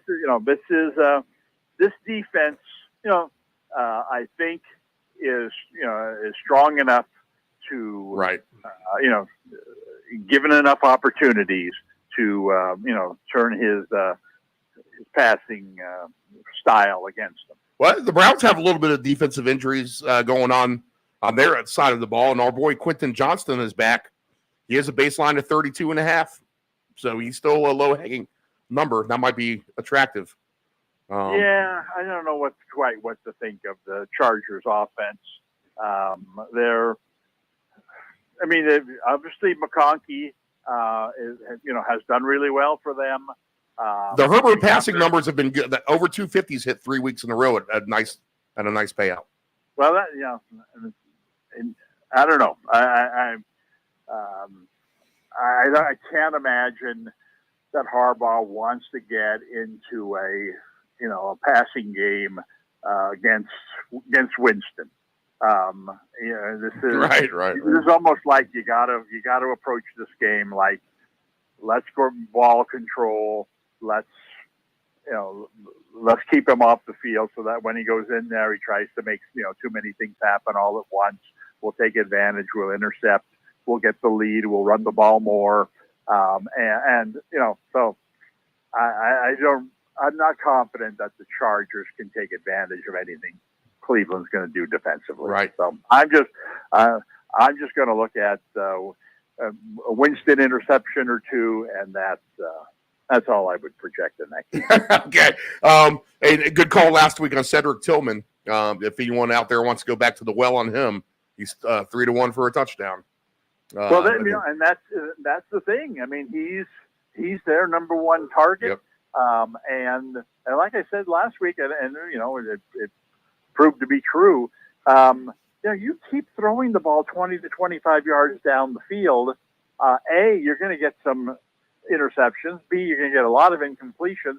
But the passes that you complete, have a chance to go for a touchdown, have a chance to go for you catch 2 or 3 of those passes. Next thing you know, you got 100 yards receiving. And when you're someone like Tillman, who has become without Cooper there, Tillman has become their number one target, and still is kind of unproven. You might get him at a number a little bit lower than you will a couple of weeks from now. That's the kind of thing I would normally say to jump on. I just have a little bit maybe more respect for the Chargers defense than maybe they deserve. Right. Nice weather in Cleveland projected as well. Nice weather in Buffalo projected as well. 2 places that could be kind of iffy this time of the year. So that won't hurt any offense's cause anyway. All right, let's see. Is that it for the early slate of our games? About basically every game. Yeah, we did. Okay. All right, let's go to the Bears and the Cardinals on the later slate. These Cardinals are growing on me a little bit. Nice win in Miami. If you look at it from their perspective, especially since they were down and they could have folded the tent if they wanted to, but they hung in there and found a way to win that game. The Bears obviously coming off a defeat that hopefully won't rattle them because they had a good thing going on before that game at Washington with the Hail Mary. But that's the kind of thing that might put you on tilt a little bit. Bears, Cardinals, a little bit of an interesting matchup here in Scottsdale. So what do you like in this one? Well, I was very disappointed with the Bears' offensive performance last week. Yeah. And Arizona, like you said, they're solid enough now all the way around that you're going to have to play a good game to beat them. Yeah, they're not a walkover. I'm not sure Chicago. I mean, the game Chicago played last week will not be good enough to win at Arizona. But Chicago's had some good games and some not so good games, and so I'm not quite sure what to expect of them. I think this is going to be a very low-scoring game. I think Arizona will try to run the ball against Chicago, and they've got they got not only Connor, who does that really well, but Benson, who's slowly and steadily picking up some steam. I mean, it gives them a nice 1-2 punch in games like this where they could benefit from running the ball a lot. And so I'm gonna stay clear of this game, but I'm gonna project that this game is going to go under the total. All right, 44.5. So that's tempting to take the over, but I could see that perspective too, where this game stays under as well. But Swift, he still had a nice game for him last week, right? Would you expect him to be involved in this again? I mean, might get some Swift and Connor if you need a late ticket, Swift and Connor might not be the worst thing in the world. Right, but there's some decent games here in the afternoon. We'll get to them. I just, I don't know. I just don't know what to think of the Bears. Right. All right, bad loss last week. You got to give Daniels credit. He threw it over their heads. They got to get a little deeper in the end zone on that, maybe. So the hell of a throw by that quarterback. I like the Rams in Seattle, especially if there's no DK Metcalf. The Rams are laying 1.5 here. Over-under is at 47.5. Is this the system play? I need to clarify these guys' records. Does Seattle have the better record here? Dave, offhand? I'm trying to remember here exactly. Let me look it up. Maybe they're tied. They might be tied, which would still qualify for the system play. And, of course, I need to go all the way on this app here, which, bad job on me. I need to know these records before I get into it. The Rams are 3-4. The Seahawks are 4-4. So technically this would be the system play, which is basically undefeated here, except that weird Jets-Steeler game where the Jets were the favorite and lost to Pittsburgh. But I wasn't really willing to put it in that category since they had so many weird things in that with Devontae Adams being new, the Jets quarterback. But the system play is this. If you throw that Jets-Steelers game out, it's 7-0. And that's when the road team is a favorite over the home team with the worst record. And technically, that's what or the same, and that's technically what we have with the Rams here, laying 1.5, 47.5. I like Seattle much better if they have DK Metcalf. If they don't have them, then their passing game gets stuck in the mud a little bit. Rams defensively not playing as bad as people perceive them to be a little bit. I mean, they held the Vikings just to those 20 points. And I do like what the Rams have to offer on offense here, especially going beyond Kupp and Nakua. I mean, they have wide receivers for days. Really, they can throw out there at this point. And guys with experience now that those two guys have sat. I think they had the better coach here. They seem to own Seattle at the end of the day when they play each other. So I like the Rams in this matchup at Seattle. I could 47.5. It worries me that Seattle's going to not be able to live up to their end of the bargain, especially since they only had 10 points last week without DK against Buffalo. Now, Buffalo is probably stingier defense for sure than the Rams. But I'll take the Rams in this matchup, and I'll take their team points over at least here. So what do you got on this? Well, I think it's going to be a good game. I think the Rams are the better team here. I think the Rams are the team that if you projected forward, I think the Rams have a good chance to make the playoffs even after their slow start. I think Seattle has demonstrated they're not a playoff caliber team. They're closer to Arizona than they are to the Rams, I think. And I would expect the Rams to win this game. I think the Rams got a lot of momentum from their last win against Minnesota. They got a nice rest after that game. They got Kupp back in the lineup there, and you would expect more from him this game. They got Nakua back in the lineup. Now he supposedly got banged up at practice this week, but I don't know how seriously that is. But if that's not a big issue, then they're kind of firing on all cylinders and kind of trending in a good direction. Yeah, with extra rest Seattle, too. With Metcalf, that's a huge loss for them, as we saw last week. Even Lockett's not at 100%. And so we're talking about Seattle needing to run the ball better this week in order to be successful. Seattle's a decent running team, but it's not the kind of team where you say, well, let's just grind it out against the Rams. I mean, that's not going to happen. I think the Rams. I mean, I think the Rams are going to win this game, I don't know that there's any particular individual. I would expect Kupp to be more involved this week than he was last week, but his numbers would have to be real low for me to be involved in that. But maybe you just go as simple as taking the Rams. Let's see. The Rams' total points is 24.5 for their team total. Yeah, I don't think this is going to be a particularly high-scoring game. I think it's going to be just because, like you said, I don't trust Seattle's offense, but yet I think Seattle can hang in there. And if both of those things are true, then I don't think this is going to be a 27-24 game. I think it's more likely to be 21-20, right, or 24-17 even. Yeah, something in the low 40s, even high 30s. I just think that in the end, the Rams will find a way to win this game. So what kind of numbers you got on Cup in this game? Off the board. Everyone's off the board on this one. But what we can do, instead of laying the 1.5 and minus 110, let's just play it safe and take the Rams minus 120 on the straight money line. That way, when they do 120, we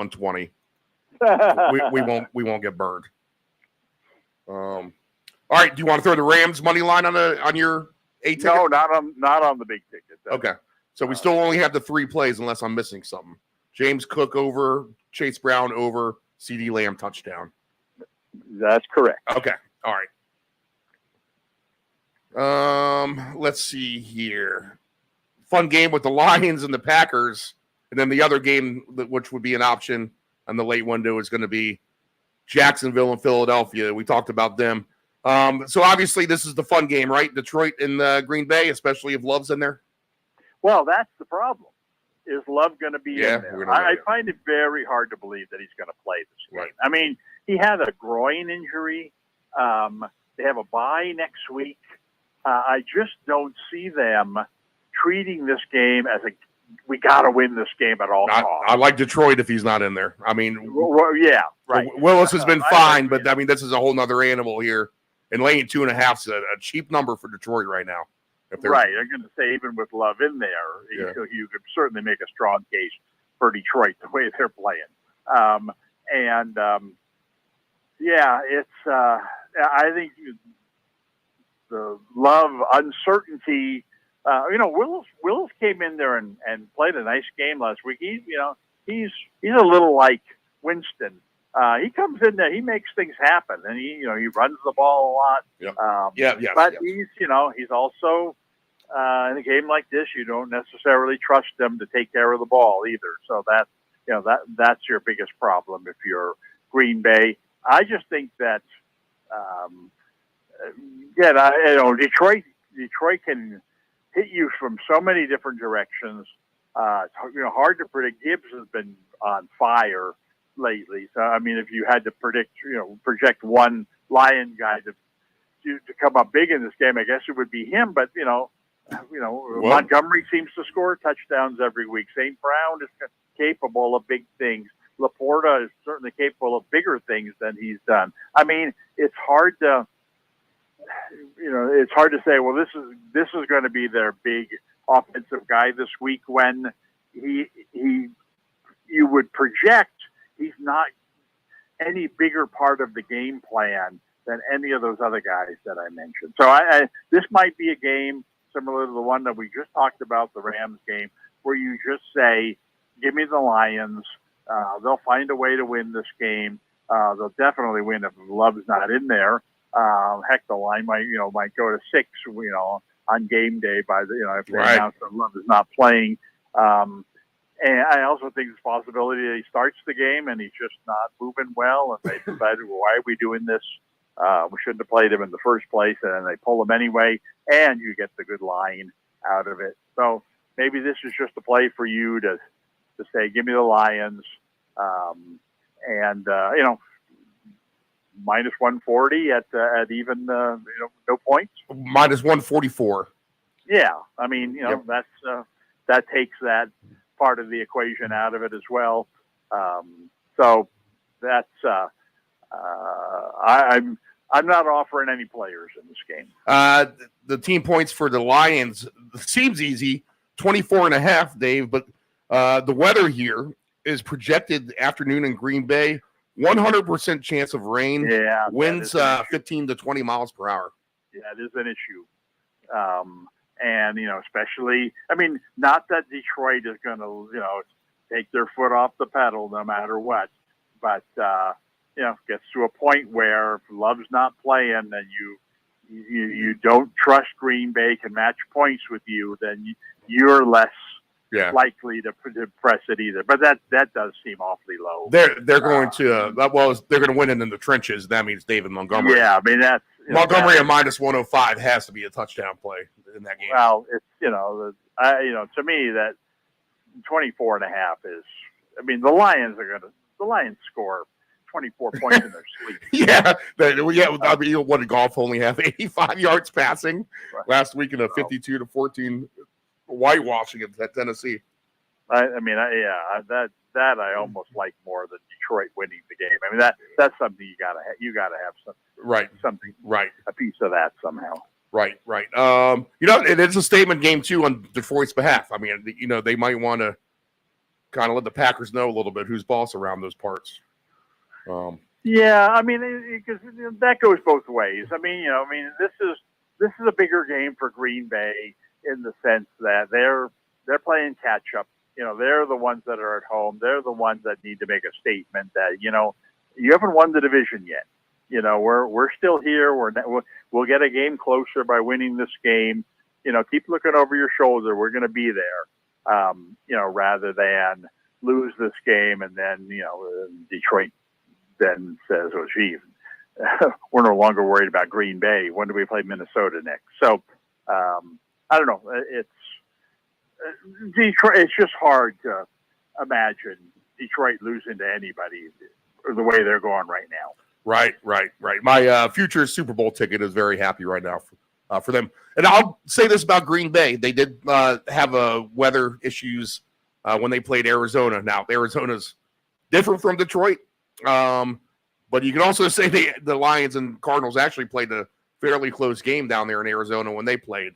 But Green Bay handled themselves well in the weather against Arizona. But that was Love. We'll see if he can get on the field for this one. Well, no doubt the weather favors Green Bay in this game. Right. No, obviously when you're talking about an indoor team against an outdoor team, that's pretty much always going to be the case. But Detroit just seems to be one of these track meet teams. Let's see how they handle the bigger cleats they have to wear. All right, we're going to throw Barkley or Hurts on one of these A-list tickets for Philadelphia against Jacksonville. Hurts is cheap at -115. I do think that that this game got blowout written all over it. The way Philly's been playing, Jacksonville's got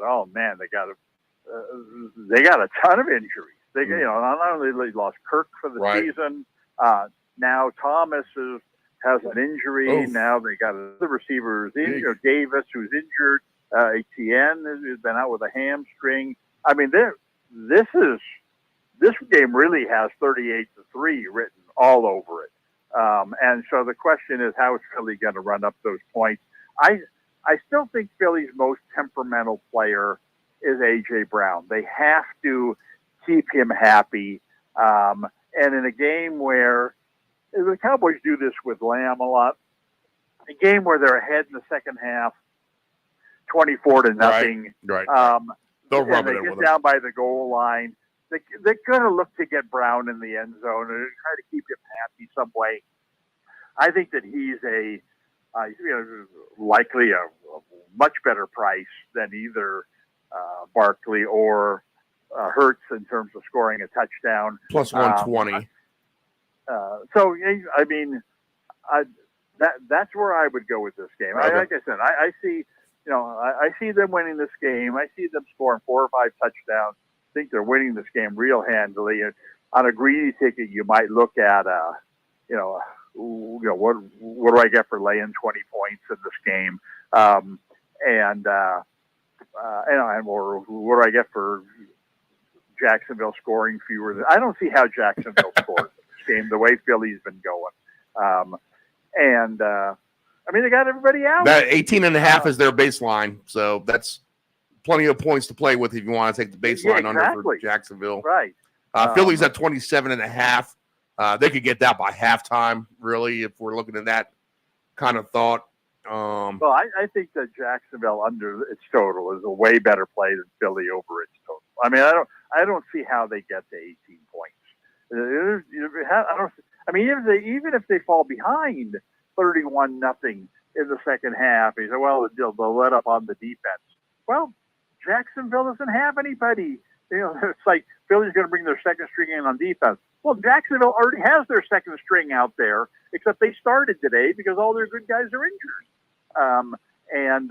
Next thing you know, you're going to see Lawrence coming out of the game, the backup going in there, and it could really get ugly at that point. So I'm going to take Brown to score a touchdown on our big ticket, and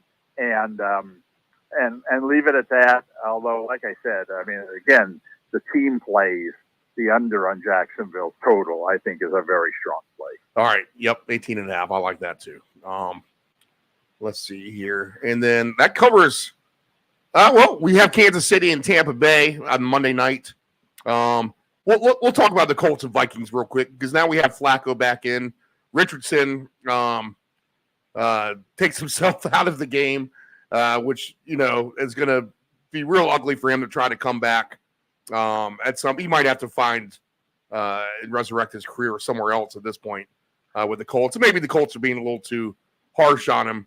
But I'll say this: I feel like the Colts receivers, their props come a lot more alive with Flacco in there, absolutely, than they do Richardson. And this could both of these dome teams could be a higher scoring game, right?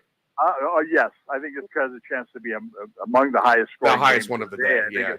It's much more attractive to me than anything else in the afternoon or evening. Right. But let me start off by saying something about Richardson. I'm not a big Richardson fan.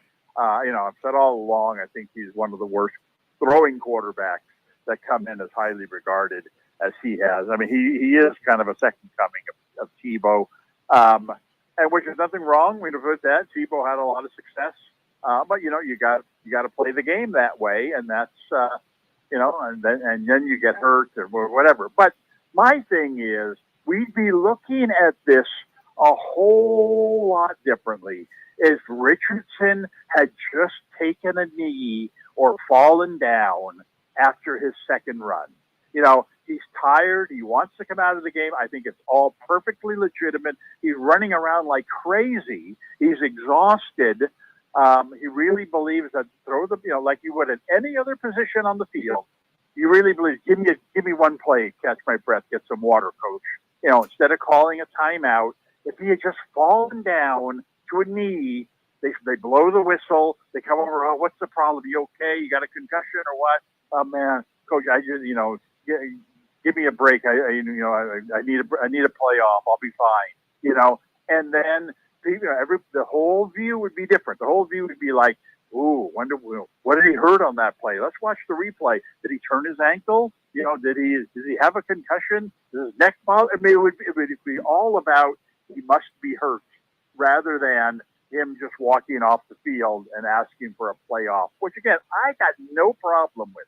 If any other player in the field did that, we wouldn't be talking about it. And why should it be any different for the most important player on the field who's exhausted, to say, well, no, you got to go back out there, just hand the ball off. Well, that's not going to help us win the game. I just think, I think this thing is way overblown, and it's way too, like I said, it could be a whole lot different, and maybe he'll learn his lesson there. If you're in a position like that again, fall down, not fake an injury, but, because being exhausted in some way is an injury, fall down, have them blow the whistle, bring the medical staff out. How you doing? Here, just help me up, guys. I think I'll be okay. Come over to the sideline. You okay? Let me look at your eyes. Yeah. I'm fine. Let me go back in there. But no, you got to sit out one play now. Oh, darn, I really want to play. Kind of put on a show. It would have all been fine. All right. Anyway, that's my feeling there.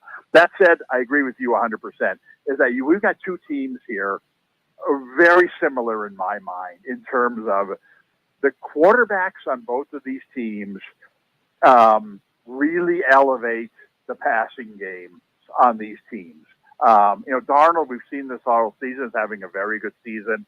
They get Hawkinson back at tight end this week. I don't know how much he's going to play, but that's got to help.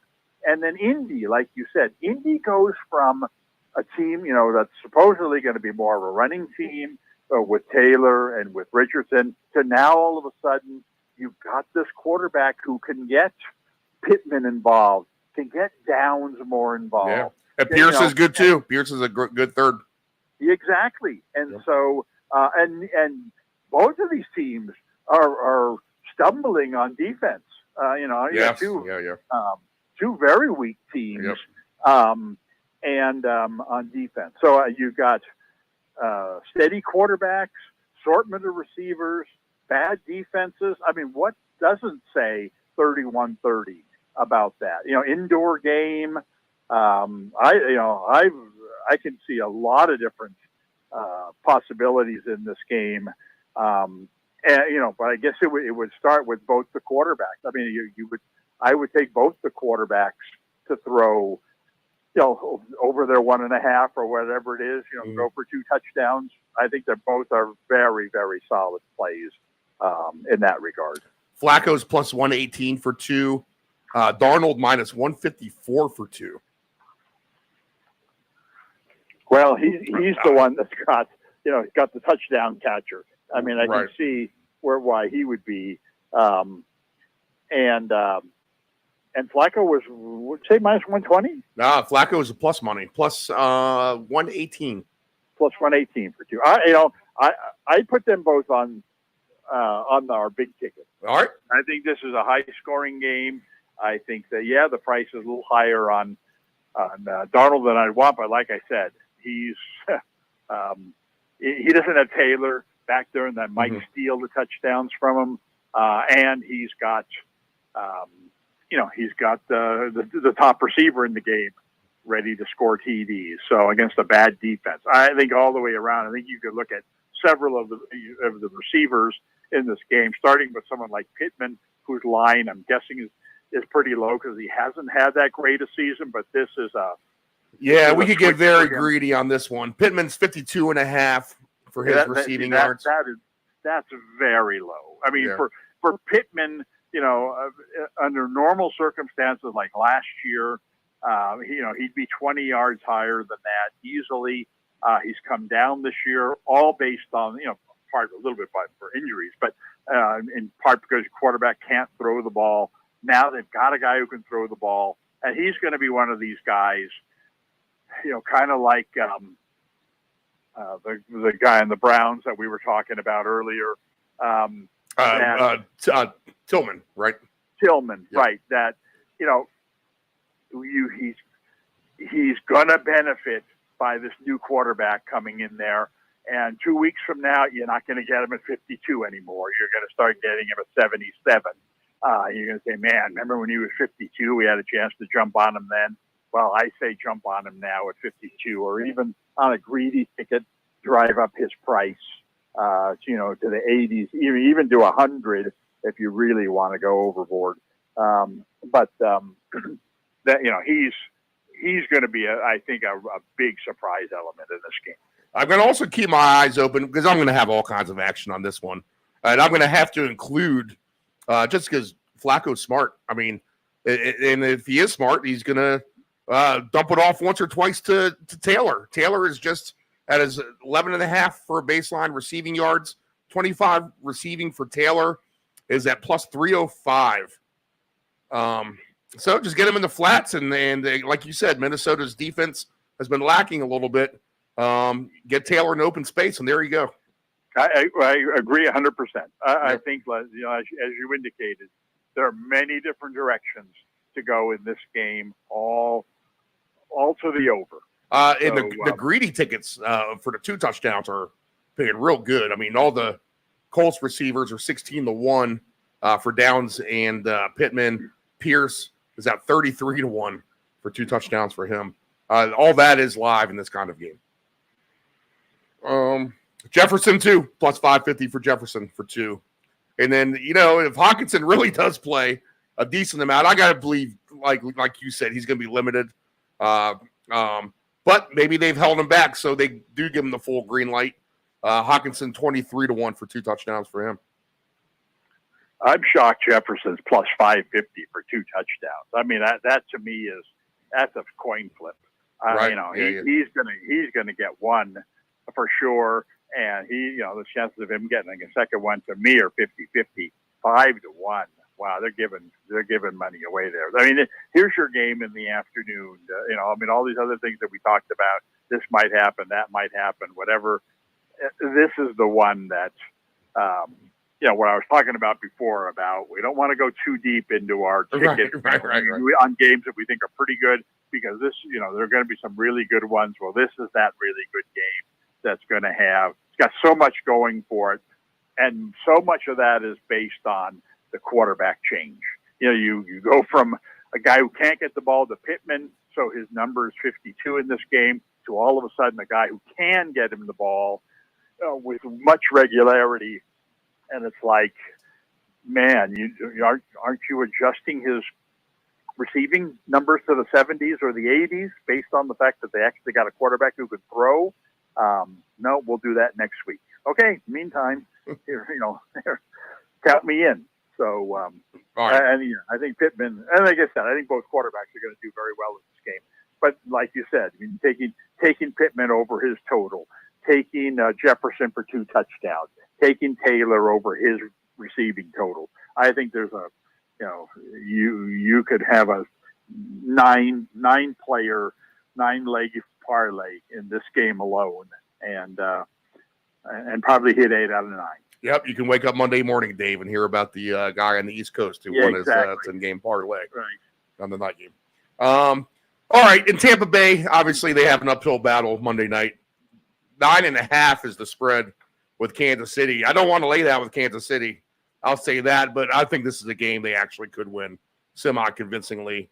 But they haven't proven they can do that. They only 7 points better than the Raiders last week.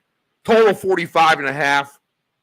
I would be tempted to lean under on that, but I'll say this. The Tampa Bay defense, I think you could throw them on that two-handed list of bad defenses. I mean, they've really regressed here since the beginning of the season. I do like Vita Vea. I do like the guys on their front four, but that back end is bad.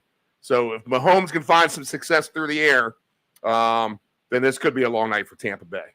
So yeah, I agree 100%. I mean, Mayfield has had an incredible season, but he's just got no weapons there anymore. I mean, we talked about this last week about how I think I mentioned on last week that between Otten and White and the other running back, Bucky Irving. Yep. Yeah, Irving. That they get a minimum of 20 targets last week, and they went way over the 20 targets. Right. Just because they have no wideouts, nothing has changed. Yep. And yet they're playing a very good defensive team who's not going to let them get away with throwing 25 passes, in the flat. And so I just can't see how Tampa Bay is going to put up points in this game, as hard as Mayfield tries. And so I think Kansas City, kind of like Philadelphia. I mean, to me, when I see a blowout game like this, where you just can't see how the other team's going to score against you, you turn into, okay, what's our priority here? What's the one thing that we want to see happen if given an opportunity in a blowout game? And as I mentioned in the Philly game, I think that is we've got to keep A.J. Brown happy. In this game, I think it's Hopkins. I mean, they need to give him the welcome to the get him team going. touchdown. Yep. And I think that makes him better than 50-50 chance that he's going to score a touchdown in this game. And I got to believe that his number is going to be better than that. 2-1. Yeah, that's and just 43.5 for receiving total. Well, again, I wouldn't. I don't know how much they're going to throw the ball to him. We've seen this with some of these receivers who have changed teams. Cooper got the ball thrown to him twice last game by Buffalo. We saw Adams become more involved in the Thursday night game, but not to the extent that maybe we expected. But hey, it's early. And it's going to take a while for these guys to catch on. And that's certainly the case with Kansas City, who doesn't throw the ball to the same receiver 2 plays in a row anyway. It's going to take Hopkins a while to catch on and to get Mahomes' confidence. But you can, even if you only throw him 3 balls all day long, you can throw those 3 balls down by the goal line, because getting him in the end zone once makes his day. It welcomes him to the team. Now he practices with more confidence next week, and then you get the better player. I just think that has to be their priority going into this game. I think he's a very strong play to score a touchdown. So, and that, I don't know if you want to put that on the, we got a lot of guys now on our main ticket, if you want to put that on the greedy ticket, but a TD at plus 200 is, I think, is a very good play in that game. Well, you can probably just play them both if you really want to. That way you don't have to wait until Monday night and see if you're going to have doom and gloom on one touchdown. But we'll review your primary ticket, which pays little better than 47-1 right now, which is A.J. Brown for a touchdown, Chase Brown over 66.5 rushing yards, because we moved the line here on the program. CD Lamb, anytime touchdown. James Cook over 64.5 rushing yards. And then both the quarterbacks in the Sunday night game, Darnold and Flacco, both to have 2+ passing touchdowns. So 47-1. If you're putting down $25 on that, then we are looking at a payout of $1,178. Now, just for the sake of knowing what we're going to do here, in fact, I'm going to go ahead and place that bet right now because I love that. We'll go ahead and add on Hopkins, and that takes us all the way up now to 143-1 odds. So your $10 ticket on that pays $1,435 at the end of the day. All right. So there we go. Not too bad. And then we got plenty of greedy stuff we can go with throughout the day with 2 touchdown scores. Yeah, that's the thing. I mean, there are some nice greedy plays this week, so you could end up actually having a nice day on the greedy side with some very small plays. And hopefully, we hit on the big ticket. I need to start I need to write down these 2 touchdown scores as they happen. We're getting a ton of them every week. We really, really are. If you reflect back through the season, I mean, you're getting at least a dozen guys every week getting 2 touchdowns. That list could get even longer this week for sure.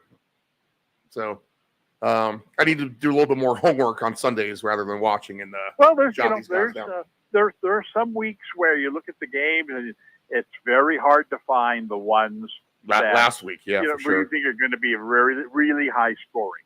But you look at this week's games, and there's 4 or 5 of them. I mean, how in the world is Dallas and Atlanta not going to be high scoring? Right. Washington and New York Giants, that's a bit of a wild card game, but I think that has the potential to be very high scoring. Indy and Minnesota, I think, is a very high scoring game. So you start off with those 3, which are really high scoring, and that fills a lot of tickets for you. And then you start fooling around with, Philly's going to blow out Jacksonville, Kansas City's going to blow out Tampa. How do we mix in those guys in there? And then then you, on top of that, no matter what the score, you got good matchups. I talk about with Brown against the Raiders, in a really good situation. So I think there's more good stuff out there this week than I've seen in any other week. Now you weave your magic and put it all in the right combinations. Well, in November and December is usually when we start to get hot because, the first couple of months, you got to kind of navigate through the landmines. But, I mean, we swept the board here in October, had a winning September as well. So hopefully the script doesn't flip reverse this season. Everything continues to go the way we want it to. All right, Dave, how's your fantasy team doing? Are you in the Miami Dolphins boat, or are you getting ready to throw the white flag, or did you get up off the deck like the Jets did? Let me put it this way. I'm 2-6, and the way I see it, 6 weeks to go in the regular season, need to sweep. If I finish 8-6, we have a very competitive league, which is good, and which is good and bad. I mean, it's hard to win any games, but the fact is, maybe one team is going to end up 10-4. Everyone else is going to end up around 8-6. If I can get to 8-6 with a high point total, then I think I can still get in, but I got to win every game the rest of the way, and I got to put up good numbers. I like my roster. I mean, I still like my team, and I just need to win this week. And it started out well in the Thursday night game. The Jets gave me 13 points, which was 9 more than projected. So if every one of my guys gives me 9 more points than projected, then I'll be fine. So nice start. Need it, and I got a tough matchup. But time for my my 2 Dolphins to shine. And not the greatest of matchups this week for them, but not terrible either. So, let's if they're people use the term must win way too often. This is a must win. Well, I started off 1-5 one season. There's the season Michael Vick had that great year for the Eagles, and I started off 1-5 and ended up winning my Super Bowl. I think I've told this story before. And that was the game with the Deshaun. Here we go. Deshaun Jackson. Here we go. 2 mentions in the same program for 2 different things. But that's the punt return game in which Tom Coughlin came onto the field and basically gave his punter shaken baby syndrome by yelling at him, "What are you doing kicking this guy the ball?"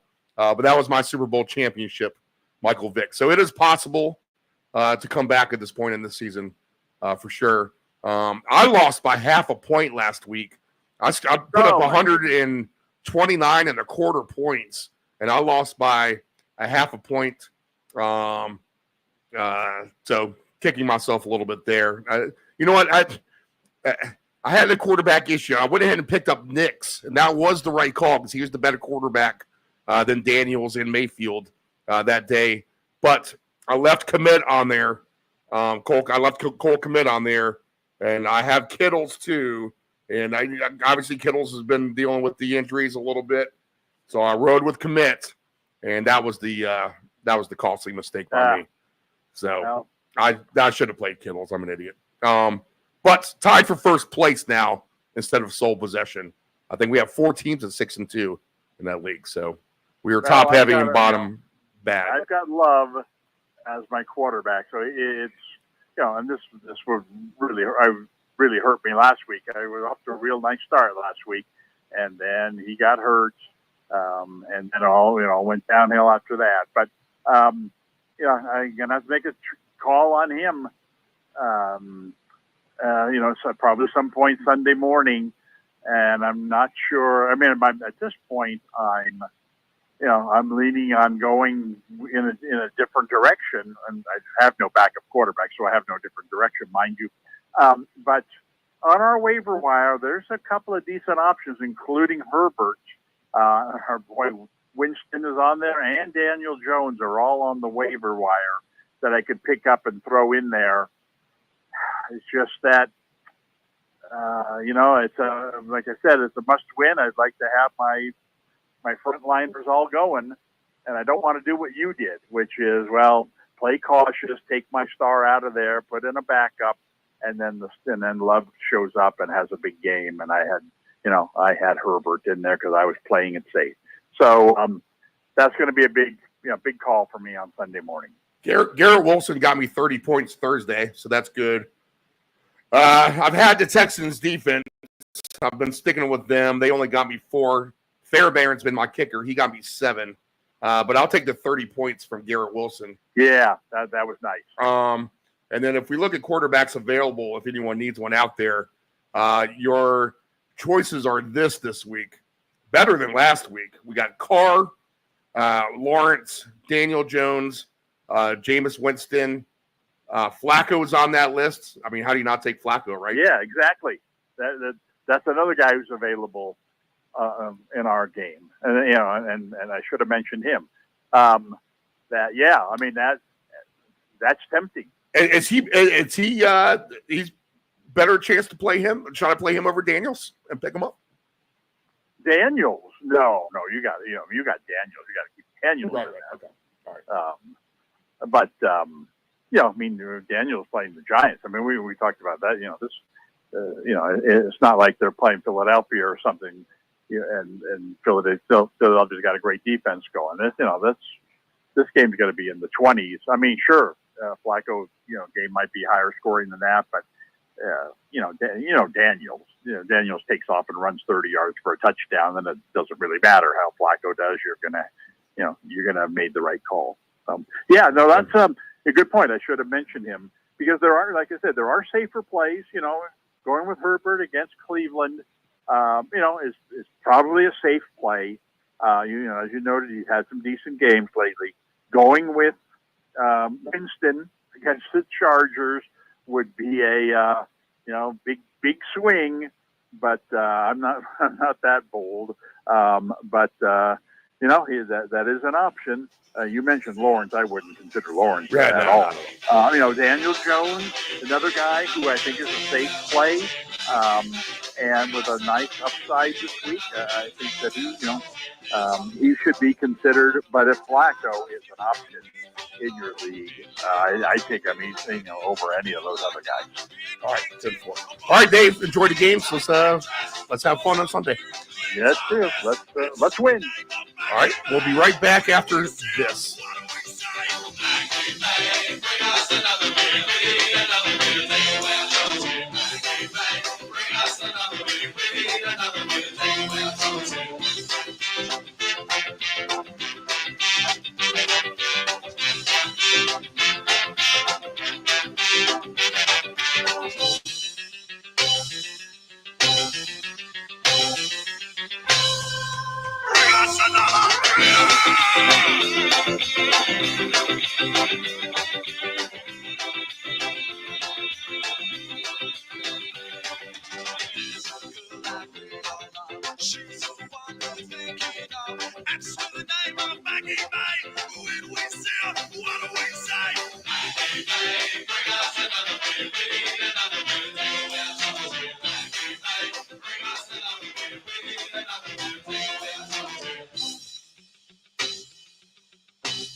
Dependable Solutions can provide all voice-over services for your advanced audio production needs. Think of us as an inexpensive option, no matter what the size of the project is. From one-word cameos to full-script productions, contact Dependable Solutions at 757-354-5517. Know your gambling limits.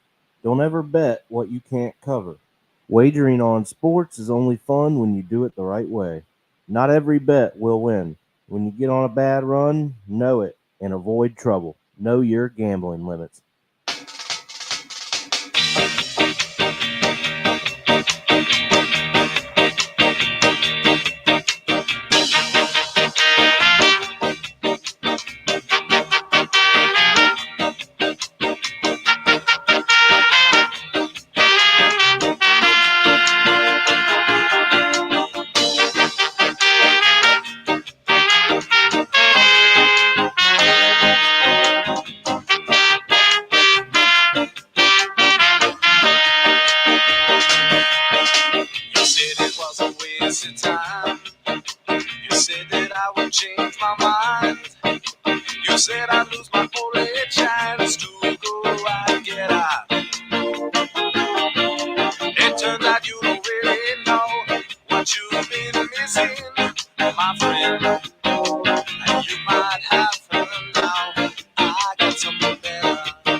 Family owned and operated, CP Shuckers Cafe and Raw Bar specializes in delicious cuisine, refreshing drinks, and a laid-back atmosphere. We opened our doors in 1995 and have enjoyed being a place to either relax or celebrate ever since. Whether you are in the mood to indulge in a great meal with your friends and family or watch the game, we promise that our inventive menu, attentive service, and skilled bartenders will have you truly satisfied. Both of our locations have spacious outdoor patios for enjoying the breeze and catching a little sun. Our friendly staff at CP Shuckers will make your next dining experience a pleasant one by delivering personal care. We are open until 2 a.m. Full menu will be served until 10 p.m. and late night limited menu until 1 a.m. For larger parties, please give the location of choice a call. Pacific Avenue, 757-425-8676 or Shore Drive, 757-412-2929. More information at cpshuckers.com. Thank you for your continued support and have a shuckin' good time. Control your alcohol. Don't fight. Don't drink and drive. Your one punch could kill someone. It happens. You're behind the wheel. You may think you are fine, but then the other driver is under the influence of texting, and then you are done. Control your alcohol.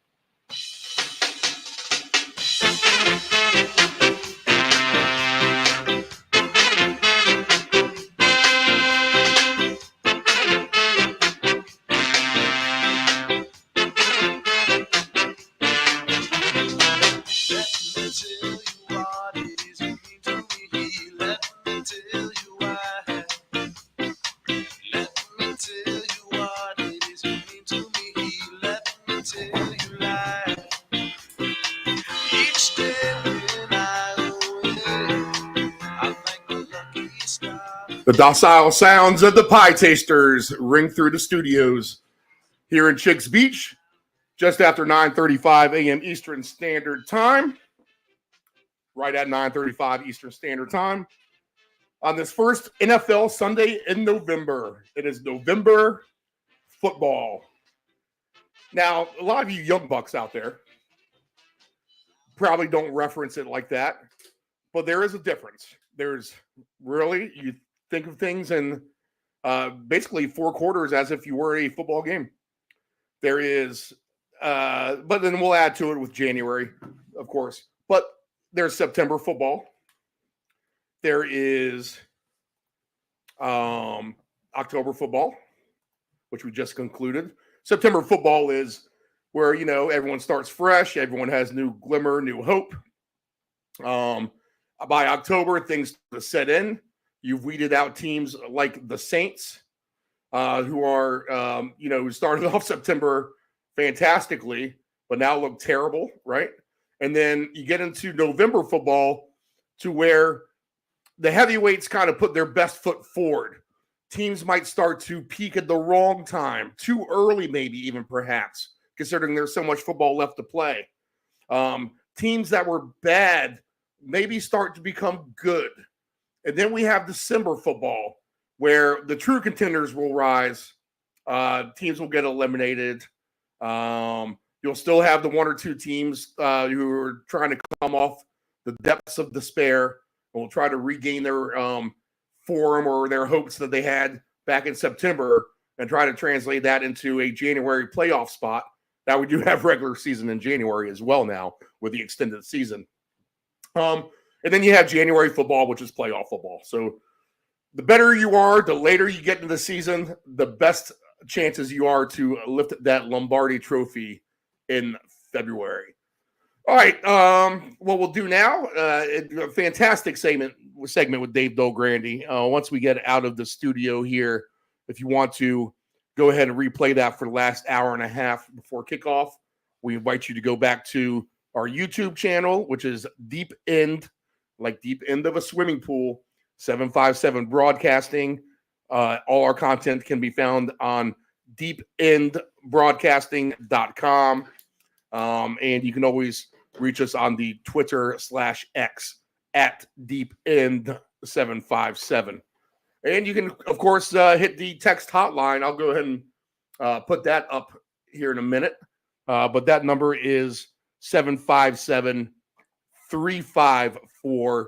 5517. If you're not looking at the screen and just listening, again, that number is 757-354-5517. And what this program, if you are a new listener out there or new viewer, what this program is designed to do is to give you the early look and get you thinking gambling at 7 a.m. if you're up and about, drinking your coffee, either traveling on a road trip. You have that wagering itch after a boring Saturday of college football, I will say, and really extremely bad. The most exciting thing that happened, and Nephew Dave will appreciate this, is that the Capitals won big time yesterday. But that was it. I mean, he didn't even have any college football games late night. He didn't have anything that started after 8 o'clock, which is crazy to even think. So we look forward to a good wagering Sunday fun slate today. We have a lot of good games to go through. I mentioned him a second ago, but Nephew Dave now in studio with us. Nephew Dave, good morning. Good morning. How are you? Doing well. What we'll do now is we'll go ahead and hit the updated lines. We'll find our survivor pick for today. I need to make mine before I forget. I don't think I've officially made it yet, as me and Miss Kelly still battle it out for the CP Shuckers. Think about this, Dave. We got knocked down to 2 people back when you guys beat Cincinnati and Buffalo beat Jacksonville. How long ago does that seem now? That 2 of us have been fighting it out for the last little portion of the jackpot. We've already taken a nice split. But it was survivor devastation, and now it's not, and it hasn't been. And if you survived that first 2 or 3 waves of the attack and you hung in there, you're still alive for Survivor, and you've been in the dogfight with all your other competitors here in recent weeks. But there's been some easy ones too, pick on Carolina, right? Yep. Et cetera, et cetera. All right, Dave, your Commanders. I mean, let's start there before we get to Survivor. The Hail Mary last week. Give me the pulse of your Redskin Commander Nation and the way your team is right now. I mean, that's the most exciting one of the season so far. I was watching you, and I don't think you ever gave up on the game. It's not like you were throwing in the towel. You were watching with great intent as that ball went into the end zone. But there's Bears defenders, the viral video of them talking smack to the fans as the play's starting. Right. And then they just didn't get back far enough. Daniels threw it over their head. Our man Noah Brown, who we talk about all the time on the show, comes down with the touchdown. So give me the pulse of Washington Nation as we go into this game against division rival Giants this afternoon. All right, Steve, I tell you, I've talked to a good amount of fans, and the pulse is alive and well right now. Again, we still have, things changing. The atmosphere is changing from what it was. We're still young into, I guess what you could call a bit of a rebuild. But at this point in time, I mean, there's everything to be happy with, really. That game was just complete insanity. Steve, your screen door was in major jeopardy the other night. I was joking with a few people about that. So that stayed safe. Sorry about that. But it's good, Steve. This is a game, though. Now we're in, a divisional rival. While they are down, they are feisty, and they are not going to just give it to Washington. So this is a game they really need to show up right from the start and just kind of take it to them. As you know, New York is probably going to be pretty motivated to try and bump us down a little bit. So not a game that they should take lightly. Come out a nice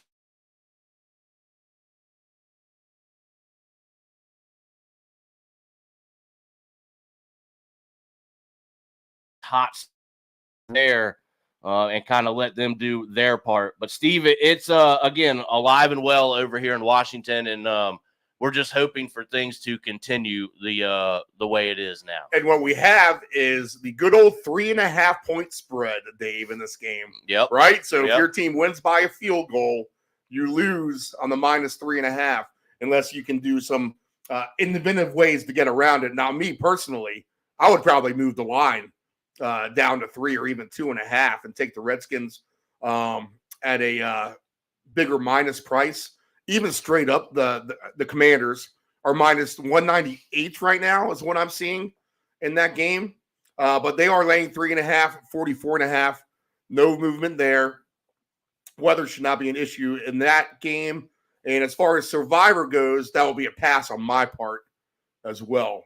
Yeah, I think it's a game where everybody expects Washington to win, but the fact that it is a divisional game, and look what happened not very long ago to the Ravens. I mean, these kind of things can happen, Steve, and for that point, no Survivor play. Interesting matchup with New England and Tennessee. New England +3, 38.5. We do have Drake May. Weather no issue in this game, but probably likely no Survivor for me.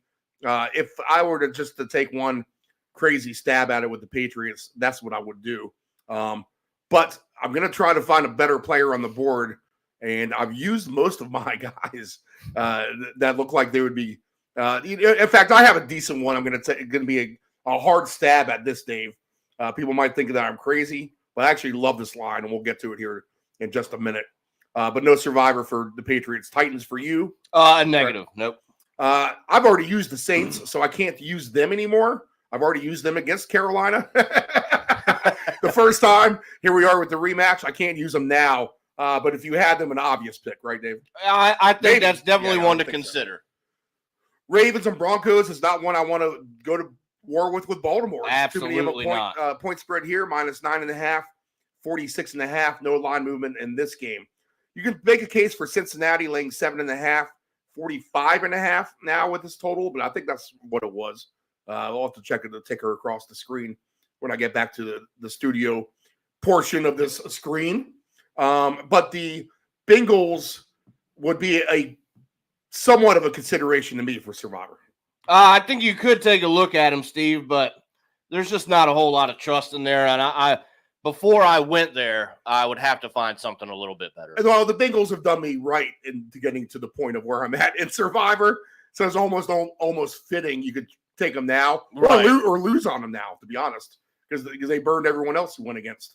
Chargers and Browns, no Survivor there. Nope. -1.5, 42.5. No weather issues there. No weather issues in Buffalo either. Can you make a case for the Bills over the Dolphins? I think so. The Bills are just the better team.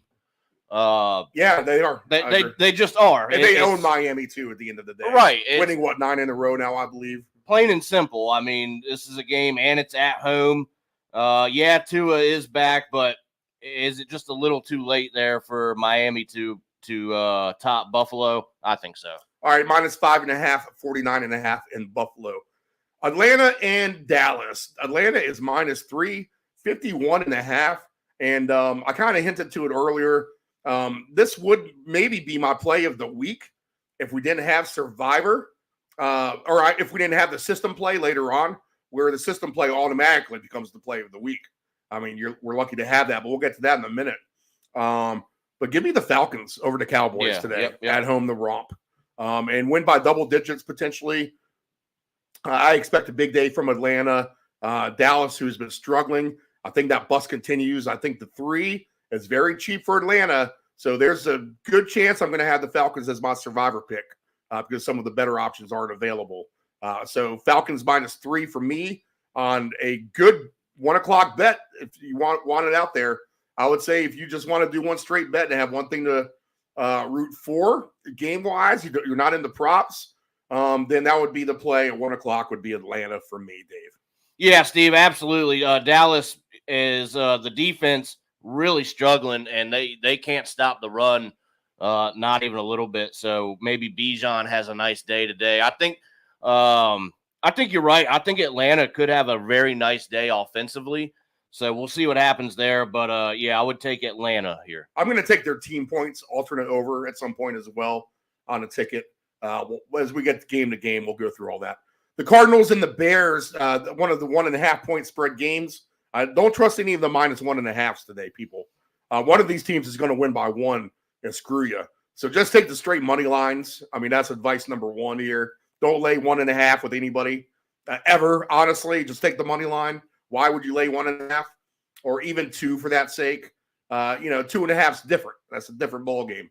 But the Cardinals, Bears, Cardinals are minus 1.5, 44.5. No survivor from me. Nope. Philly and Jacksonville. Now, this is an interesting one. I could actually use Philadelphia. That might be the better option than Atlanta at the end of the day. I don't think Jacksonville has anything to work with this afternoon. I talked about it with Del Grande. I mean, they have injuries on both sides of the ball. I mean, you're really going to have to stub your toe on your, shoot yourself in the foot if you're Philadelphia.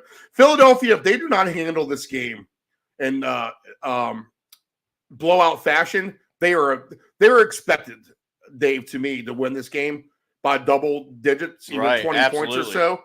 And if they just kind of skirt by this one, they're not going to win anything down the road. No, I agree, Steve. I'll tell you what, I got one survivor left, one pool. We're getting right down to it now because of last week. We have 6 people remaining there, Steve. And the Eagles were one of the better picks that I have available. It's the Eagles day for me here on Survivor. All right. All right. I think I'll probably join you on that boat, Dave. But I think everyone else is going to be on that boat as well. But you know what? That's not a bad one, to be honest. Just kind of keep it going. I don't trust Jacksonville at all. I don't trust the Seattle offense, Dave. And I mean, not without DK Metcalf. Right. And I don't trust their defense. And the Rams are loaded with receivers. I think they have the better coach here. This is the system play.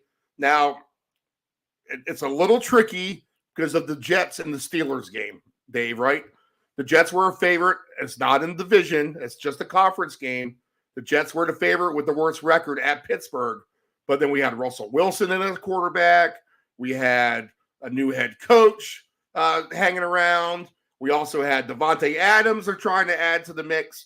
So when you have that many variables, I think you have to throw it out as a system play, as a pure system play to its core. And that's what we have today with the Rams and the Seahawks. The system play is this. We'll throw out the Jets and the Steelers game. It is 7-0 the last 2 seasons. Yes, because it was 7-0 last time, and we're throwing out the Pittsburgh game. So right. The next time it will be 8-0 if the Rams win today. And that is that when you have a team with the worst record, which is the Rams, 3-4 as a favorite on the road at the home team Seattle, who was 4-4, the team with the worst record, who is the favorite, covers that point spread. Now, I'm not going to lay the 1.5 for everything that I just told you a minute or two ago. And if you're just tuning in right now, don't lay 1.5. Just take the straight money line. And the straight money line at minus 120 for the Rams, good enough for me to gain that point back. I love the Rams on the system play today. Sneaky survivor pick if you needed a weird one to go off the wall with to me, Dave. Yeah, Steve, I think you're absolutely right. You make some good points. The receiving core is just maybe a little bit stronger now with that injury in Seattle. Well, yeah. And the other thing too, Dave, not sorry to interrupt you, is the fact that Nakua and Kupp have sat. That's giving all these other guys reps, right? Absolutely. So they're all fresh and good. So yeah, Steve. I mean, you make really a really good case for it, and I'm with it. I'll if I had to use them, which I'm not going to. Just because of there's better circumstances on the right. But absolutely, Steve. I mean, I could get on board with that. It's going to be a bet for sure later. Oh on. Yeah. Buyer beware today. 100% chance of rain and wind in Green Bay with the Lions and the Packers. Now, Dave Del Grande said it too. The Lions can snooze in their sleep and score 24.5 points, right? And I agree with that. But this is a tricky spot with the rain. We talked about the Bills being a mutter last week, and that was a laughing conversation most of the afternoon with Buffalo. But Green Bay is a little bit of a mutter too, Dave. They put up a lot of points against Arizona in the rainy weather with a 47.5 point total, I think 3 weeks ago or so, maybe 4. I think it was about 3 weeks ago.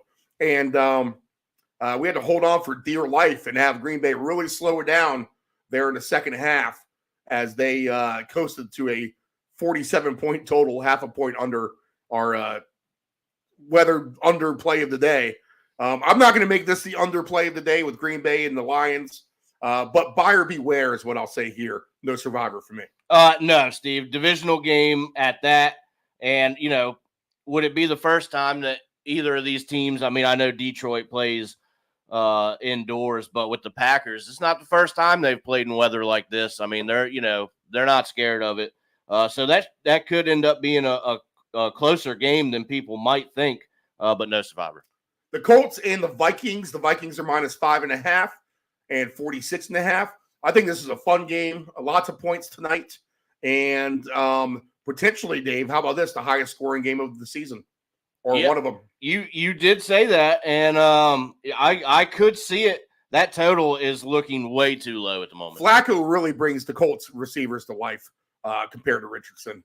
I mean, it is literally night and day with that. Flacco has proven he can throw the ball around the park. Just think of what he did last year with Cleveland, and the comparison to Watson, and just having a gunslinger out there. And you saw with Winston, just having a gunslinger out there makes you a little bit more of a scary team. And both of these teams being dome teams, no Survivor for me, but a lot of points. And I'm not going to be shocked if the Colts win this game. No, a lot of points, Steve, for sure. No Survivor, though. I burned Kansas City. Otherwise, they'd be my pick probably against Tampa Bay. But I've already used them back in week 2, I believe. So I am skated by with the Chiefs for now. No Survivor for me in that regard for them. But if you have them, I can see why you'd want to use them. Yeah, I mean, a Buccaneers team that's struggling also with a good bit of injuries. Steve, I think this is another total that is a little bit too low at the moment. All right. So that's your updated lines. Those are your Survivor picks. And your Survivor pick today is Philadelphia, correct? Yes, sir. I think you can take Philadelphia for sure. And if you've used the Eagles and you haven't used Atlanta, have a fun day picking on Dallas. So I think you can do that. All right. Let's see here now. Let me get everything queued up, because what we'll go ahead and do is we'll find every angle on the board. We'll go through all the lines. We'll go through everything there is, touchdown scores, props, game by game for the next hour and a half. And we'll have you well on your way to hopefully another winning NFL Sunday. 6-2 on the show this season, Dave. How about that for a record? That's right. With some convincing victories as well. If you're watching on our YouTube channel, which is Deep End 757 Broadcasting, or on your phone, we are flashing tickets up on the screen as we go through the morning. We'll rotate through about 10 or so tickets that we have. Not all of them. I can't put that many slides up, but I'll give you some interesting ones, including our first ever 3 touchdown score round robin parlay, Dave. We're going to get super greedy on that one.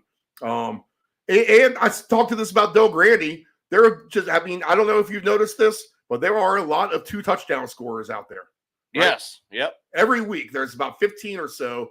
And today I'm going to start tracking them. I'm actually going to write them down and keep a record, and we'll keep a file on this for as long as we can, really. Good data that we'll record as we are watching all the games in the sports lounge this afternoon. All right, so without further ado, this is the round robin from our Chicks Beach studios, and let's get to everything on the board right now. The Patriots is game number 1. My Patriots catching 3 points at Tennessee. Over under is at 38.5. The Patriots showing a little gusto last week in their come from behind win to beat the Jets. That looks like a much better win after the Jets ugly win against the Texans on Thursday night. It looks like there should be a spot for Tennessee to come correct in a season in which they have been well below everyone's expectations, including my own. I was making a case for them to even win a division early on, being the sleeper team because they had so many skill position players at their disposal, even like the 3rd and 4th and 5th wide receivers, decent. But now gone is DeAndre Hopkins. We know that Will Levis is a bad quarterback. Will Levis is available today, but Mason Rudolph likely gets the start here. Drake May comes out of concussion protocol, shockingly enough, to some people, including me. I figure he might sit. But here we are, Mason Rudolph and Drake May, and which makes this game, to me, a little bit more interesting and perhaps dynamic than what some people may think. I think you might find some points on this board that you're not expecting to find. Now, I get it. Tennessee has a decent defense, ranked one of the best in the league. I've been a proponent of their defense well before most of you people out there ever consider them to be a good defense. Trust me, I get that. But this team lost 52-14 last week, Dave, and they got embarrassed. Naturally, you think you would come home and come correct. I'm not so sure here. I think you might see another hard effort here by New England, and I will actually call for the outright upset in this game. I will take the Pats, and that's a little bit of a homer pick. But while I'm taking them, I might as well just beat Tennessee while they're down and take a shot at some kind of crazy alternate number. If I take an alternate line on the Patriots here, just to win by 2 scores at the end of the day, all right, so we'll name that number 12.5. That gives you room for a missed extra point or, 2 field goals and a 7-point touchdown score. All right, minus 12.5 gets you home. That number also has come back to win us on a lot of bets where we've gone from 13.5 to 12.5 to give us that extra leeway. And with that minus 12.5 at 8-1 odds for New England, I'm going to throw that on a ticket. How do I not? I'm not a buyer in Tennessee on this nice weather Nashville day. You'll actually see a decent amount of Patriot fans probably in that crowd as well. Honestly, 2 teams heading in the wrong direction the way that I'm concerned. I mean, Tennessee's not getting better. They're getting worse, if anything. And the Patriots actually show life. They compete a little bit with you. So give me the Patriots. Give me the Pats minus 12.5 at 8-1 odds. And you were like, yeah, they'll never win by that. People, it's literally just 2 scores. Right. You're not asking the universe to beat a football team by 2 scores, and that can be 2 touchdowns.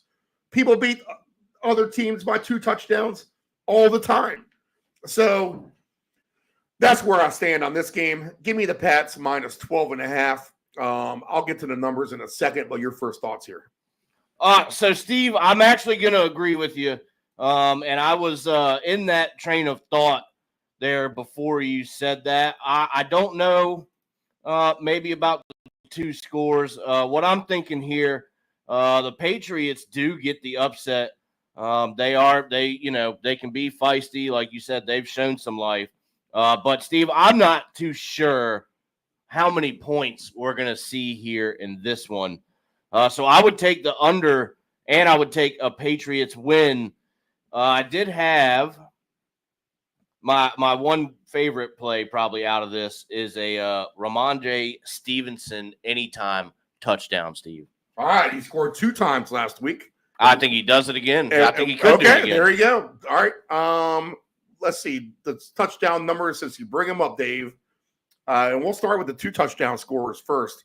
Pollard is at plus 420. Stevenson is at 10-1, a nice number for that. Calvin Ridley at 23-1. Joey Chestnut is at 32-1. Actually, maybe that's his younger brother, Julius. Drake May is at 33-1. Hunter Henry, 37-1.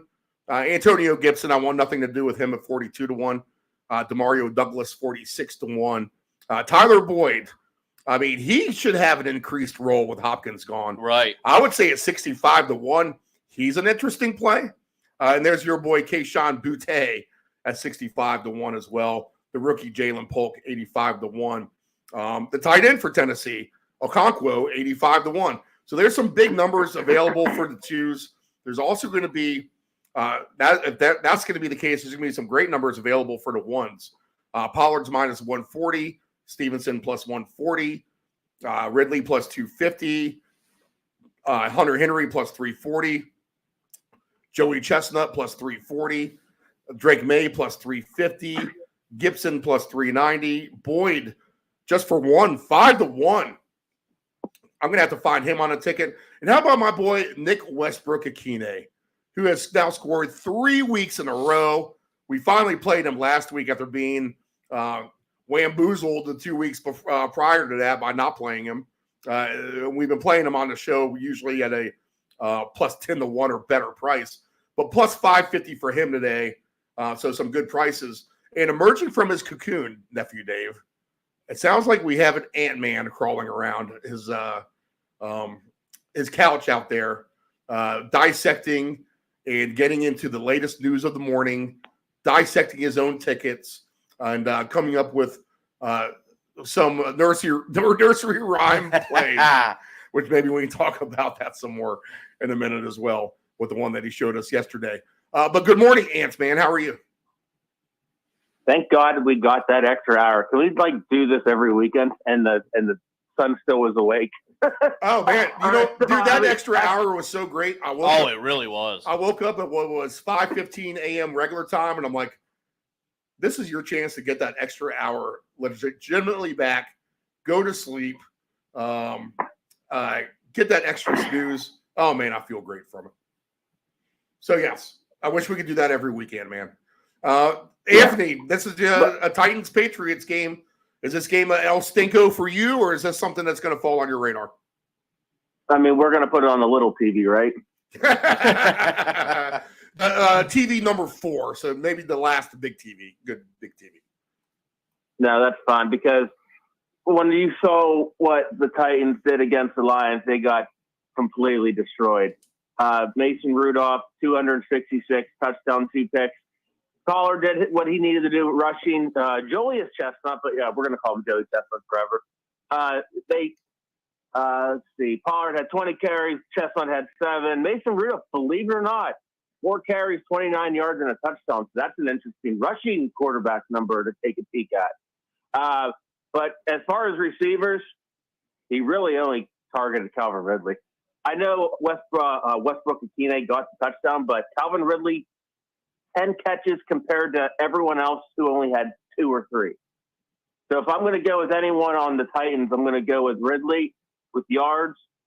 And if you really want to throw Westbrook in there for another score, because I already did. I think he scored 3 straight weeks. Westbrook-Akine, yep, yeah, 3 straight weeks he has scored. Let's see other numbers here. With New England. Look, I'm not going to play Tyler Boyd until – I mean, if you want to throw something on him right now, but what did he do? Tyler Boyd, 3 catches, 14 yards. Could one of them be a touchdown today? Sure, but no, there's no Hopkins now, so that helps those odds. Well, frankly, I think it helps Akine. Yeah, you're probably absolutely. Right. Yep. With the Patriots, Stevenson scored twice last week. Drake May scored once, then he got hurt. So I'd not have May score again. All right, passing props here. I'm going to probably have Drake May score again. I'll get to him in a minute because he's going to be a candidate. And what we've been doing on the show is building a randomness of longer shot 2 touchdown scores. And we'll go ahead and do that starting with this game. But Drake May passing baseline 196.5. That's the same as Rudolph. For both of these guys to throw for their yards, Drake May at 275 yards or more passing is at plus 680 today. For 250 or more yards passing, he's at plus 360. So it's going to be all Drake May stuff. In fact, I may do a ticket if I can get it. We'll get to Taysom Hill because everyone loves Taysom Hill today. But a Drake May, Taysom Hill, running, passing, touchdowns, all comboed together. That might be kind of a fun, interesting one to root for as we go through the morning. But big numbers on the May passing yards. Mason Rudolph is the same way, plus 370 for 250 or more. He's 7-1 odds for 275 more yards or more. The Patriots do have a little bit on the back end. I mean, they were stifling to the Jets' good receivers. So I could see that today. Rudolph's not the greatest. Part of the reason why I do like the Pats secondary. In fact, we might have to do our interception ticket again, Dave. Yes. And throw Mason Rudolph on there. You jotting it down or you want me to? I'm writing it right now. All right. So we'll throw Mason Rudolph on there. Other things we want to identify as we go through this this morning are games that can have a touchdown and field goal in each half for each team. That's not the case in this game, for sure. No. I bet you get a really good number, though. Yep, you will. And 3 touchdowns for May passing, plus 1060. Mason Rudolph, plus 230 just for the 2. They won't even offer you 3. You're going to get some low-hanging receiver numbers here on the baselines. I mean, Kendrick Bourne, 17.5. I don't trust him. But Pollard is 18.5. At some point, he's going to start catching the ball. But he might be – we're talking about this yesterday, the Ant-Man and I, Nephew Dave, is the list of guys that we are so done with. And Tony Pollard is going to slowly or fastly get onto that list here. Ramondre Stevenson, just 14.5 for his receiving number. That's a good one. I'm not seeing an alternate pop on that yet. In fact, it didn't at all last week. Henry is just 36.5. Your boy Butte, 22.5. Douglas, 34.5. Ridley's 53.5.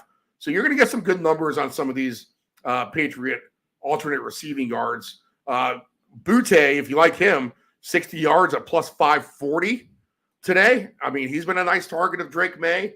So just some things to look at there. The baseline for Stevenson, 55.5, 68.5 for Pollard. Drake May, 21.5. I have no alternate rushing number on him right now. I'll have to see if that comes off the board. But give me over 21.5 rushing yards for Drake May as well. Where would you want to move it to? I would take him up to 40. I would plus 320. All right, there you go. Nephew Dave finding numbers at other books. Maybe because my book's on to me a little bit, they're kind of giving me some restrictions. I'll have to ask them if that's possible to my contact there at the company. But anything else for you here, Anthony, besides Akine? No, not really. Let's move on to the next game. I'm starting to get tired again. All right, the Saints and the Panthers might put you to sleep completely right now, Anthony. But mine is 7.5, 43.5. Del Grande mentioned it earlier here. The backup running backs for the Saints are out, so that leaves Kamara and Taysom Hill. And are they really going to run Kamara into the dirt? He's minus 190 for a touchdown. Hubbard is at even money. Olave plus 155. And the better option than getting Kamara run into the dirt is let's run Taysom Hill into the dirt because he's a big boy. And he's plus 150 for a score today. Leggett's plus 340. Juwan Johnson plus 350. Where's my Foster Moreau at plus 550 here? We do have this as a Bryce Young game as well. Anthony will take some Tommy Trimble and his plus 950 ticket of Jack and Jill went up the hill and trembled down the to the waterfall or whatever the rhyme is. Base numbers for Bryce Young, 182.5. Derek Carr, he's back as well, 228.5. The alternate passing Carr for 275 is at plus 290. And that's a turnstile for the Carolina Panthers and their secondary. So this really could actually be a really good Derek Carr game. And if Bryce Young could just find himself, I mean, plus 550 for 250 yards, plus 920 for 275 yards. Can Bryce Young, where he showed a little bit of life last week, at least a little bit against Denver, maybe he can come out and actually have a good game against a bad Saints team. You know what? I'm going to have to just take a crazy Bryce Young alternate overpassing of just things that shouldn't happen that could happen in a random weird way. Let's see. Rushing yards. We love Taysom Hill. He is 27.5 in that front. I'd much rather just take him to score.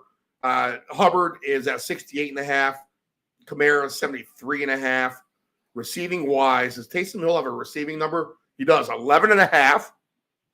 I would take a look at that over. He actually has alternate receiving yards, Taysom Hill.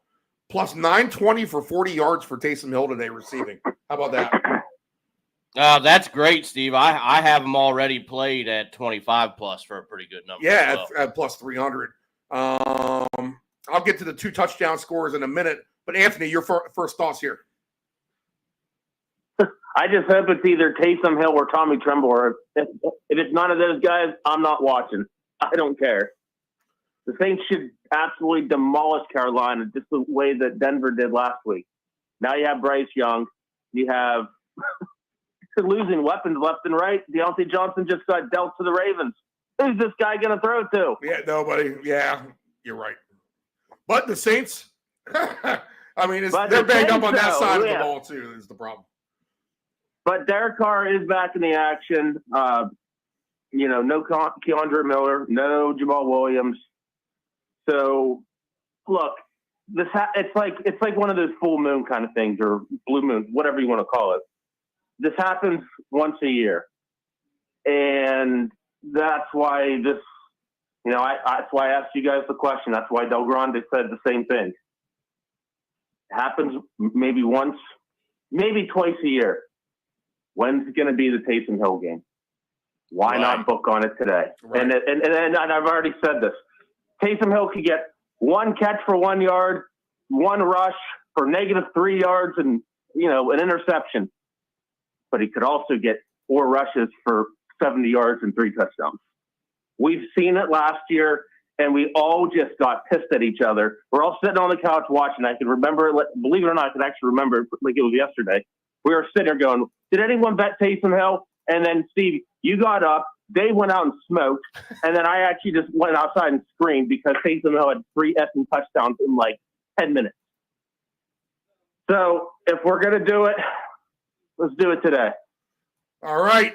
What we'll do is we'll throw Taysom Hill into our randomness of 2 touchdown scorers. And we're going to count him as like the ringer type of player because we're kind of semi-expecting it. So in 2 touchdown player madness of long shots, we'll go ahead and throw in Taysom Hill on this ticket that we build every week on the show. That's already won money for you guys. He's 10-1 for 2. So that tells you right there that they think he's going to score 2. And I'll flash back to the game before. We'll throw a couple guys on there, one from each side in the Titans and the Patriots game. We'll throw Westbrook-Akine in there for 2. He's never done it, but 90-1 odds on this long shot of touchdown madness. We'll throw him on there, and then we'll also add Drake May at 33-1 for his 2 touchdowns. So big paying ticket already.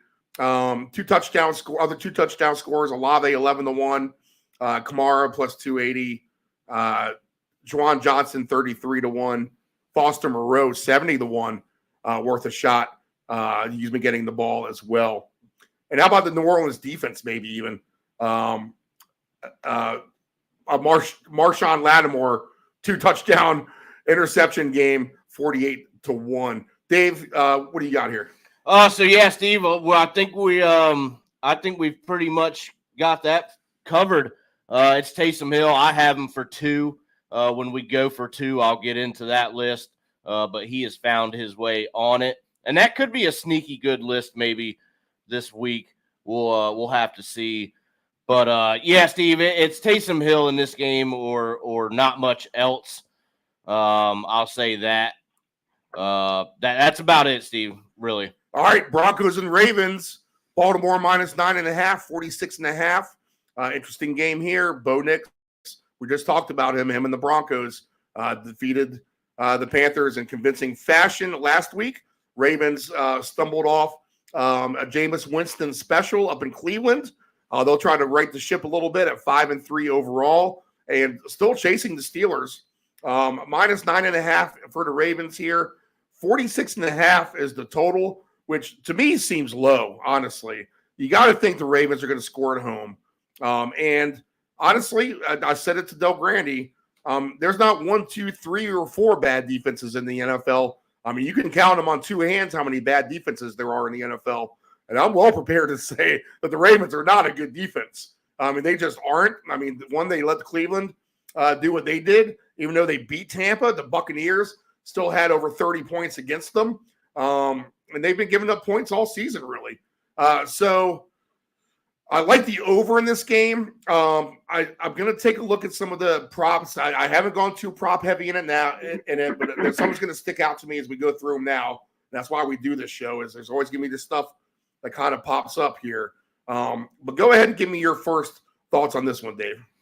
So yeah, Steve, I actually like this one to be a pretty good game on whatever TV. It's going to be fascinating, I believe. The one play that I really like, and Steve, I think that you can get behind this one fully. Let me get some Derrick Henry receiving yards at over 3.5 yards. 3.5 yards. That's just once. I don't even get him right now. He's not even listed for me. I'm going to have to get on your book, Dave. Derrick Henry is always, especially against the Denver defense. And I want to see if there's more even. I would take him. Whatever number he's available up to at the end of that day is what I would take. I mean, 25 now, let's not say it's going to happen, but 25 plus receiving yards is at 5-1 for Derrick Henry. Why not him? I mean, compared to any other running back, why not? I mean, so it's good you're getting a number on that, Dave. I'm going to have a talk with my sportsbook lady once again about that.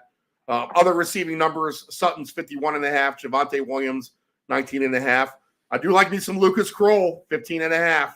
Devon Villay, 26.5. Troy Franklin, 23.5. There's little Jordan Humphrey, again, 20.5. Zay Flowers, 50.5, so he's okay. Mark Andrews, 30.5, always seems low. Isaiah Likely seems low to me at 22.5. Justice Hill, doesn't he always go over his? He's just 13.5. So lots of receiver numbers. Am I getting an alternate on Justice Hill too? Let's see here. No, I don't. I'm not even getting one on Likely either. Hopefully those will pop up. You'll probably find something too on your end, Dave. But Anthony, you like this as a green light special maybe? Unfortunately, it is going to be a green light. And the reason I say unfortunately is because I'm pissed off that we were handing out candy on Thursday night, and I picked up Bo Nix. I spent 5% of my fab on fantasy, and I forgot to start him over C.J. Stroud, and now I have Bo Nix on my damn bench. So I'm butthurt right now, and I have to talk about it. So I have to be a man and face the music, and I'm pissed about it. So it's not like I'm rooting against Bo Nix. I just know that I'm just going to blow up in my face. He's going to score 6 more points probably than C.J. Stroud did, and I bet I lose by 5. And then I'm going to have to hear about it. Anyway, I digress. Let's see. Broncos, Ravens. Denver put up 28 against Carolina, and Baltimore and Cleveland put 29 on Baltimore. What's that over under at? 46.5. Well, it's in Baltimore, right? Yep. So I'm looking at what Cleveland did against them last week. Cedric Tillman, 99. Elijah Moore, 85. Even Jerry Jeudy, 79. David Njoku, 61. So, if Bo Nix can, if he can spread the ball out. Cortland Sutton put 100 yards last week against Carolina. Adam Troutman. Lucas Kroll. Yeah, Troutman, who's not even listed, got 2 touchdowns, right? Didn't he? He only got 1. Oh, okay. But I know Jaleel McLaughlin, or whatever his last name is, he got 1. But hopefully he is going to spread the wealth. This could be one of those alternate over games. See, Lucas Kroll and Troutman are the Deebo Samuel and Brandon Ayuk of the Denver Broncos, where they take turns every week switching back and forth. So it's the Lucas Kroll week this week. Let's see here. Touchdown wise, Henry. The jig is up on him. Minus 250 for 1. But the deal is this, guys. Wait, if he hasn't scored by the second quarter, fire on him then in your new bet, because he'll be closer to even money and probably a sure thing still to get into the end zone. That's paid off 3 times for us this season, twice with Henry and once with Amari Cooper, where you just wait, and then you fire on the ticket. So Henry minus 250, Javonte Williams plus 185, Flowers plus 190, Lamar's plus 190, Mark Andrews plus 240, Deontay Johnson plus 340, Sutton's plus 250, Andrews, Bateman's plus 310. He's been scoring. Bo Nix plus 380. I kind of like that, to be honest. Likely plus 390. There's little Jordan Humphrey again, plus 450. Down to the 2 touchdown scorers in this game. Henry is just at plus 220. Williams at plus 1,400. Lamar 15-1. Zay Flowers 16-1. Mark Andrews 20-1. Sutton 24-1. Deontay Johnson 32-1. Likely's 40-1. Bateman's 29-1. Bo Nix 42-1. Humphrey 47-1. Justice Hill very live at 49-1 for 2 touchdowns. I think for the sake of the ticket that we're building this morning, let's just go ahead and throw Bo Nix on there at 42-1. That's a big number for a guy who wants to run the ball a lot. So we'll just throw that on our ticket that we have with Taysom Hill, Drake May, and Nick Westbrook-Akine. Very quarterback-centric 2 touchdown scorer ticket at this point. Last week, a National Tight Ends Day, it was the tight ends. Maybe it's the quarterbacks this week. Baseline passing, Lamar's 216.5, Bo Nix 218.5. Lamar's been doing great at getting yards and touchdowns. For 300 yards for Lamar, plus 680. For 3 touchdowns for Lamar, plus 390. He had 5 against Tampa Bay. He's 13-1 for 4. Bo Nix for alternate touchdowns. 3 passing touchdowns for Nix. I mean, you got to throw that on somewhere. He's had 3 touchdowns on a couple of occasions now, I believe. But he's plus 750. Again, that's a turnstile of the Ravens defense who gives up a lot. Rushing prop-wise in this one, Williams 34.5, Henry 86.5, Bo Nix 24.5, Hill 10.5, Lamar 47.5. So give me some points here. Give me some Bo Nix. I'll throw him on a ticket. And I'm going to have to take some of his passing. And I'm going to go against this Baltimore secondary when I build some more tickets settling in here after the show. All right, guys, any other thoughts on this one? I am going to take a stab there with Bateman 22-1 for 2 touchdowns. He's just that guy, you know, when he thinks you think he's going to go to Flowers or maybe even Johnson now. There's Bateman catching, you know, a 50-yard pass and running for 20 more yards. So why not him today? Give me Bateman for 2. All right. Anthony, you good to go? Dave, everything you just said, it has nothing to do against Bateman, but I'm going to throw Aguilar because I bet his odds are a little bit worse. True. All right, there you go. And the last one I'm going to say is, look, if Jameis can put up 334 yards and 3 touchdowns against Baltimore last week, why can't Bo Nix do the same? I agree. I agree 100%. All right, moving on to the Cincinnati Raiders game. I can't guess anyone's going to have anything great to say here about Vegas. But as consistent as anybody to score a touchdown is Jamar Chase. He's only minus 115 today. So if you're out there building a parlay boost ticket of 5 1-touchdown scorers, you might as well throw Jamar Chase on there. He scores every game. Chase Brown is a guy I like to play as well. Now he's going to get the run and load here. He's going to be the sole back here with the missing Zach Moss. So minus 135 for Chase Brown. I will play him for 2 touchdowns. Madison is at plus 140 for 1. Bowers plus 230.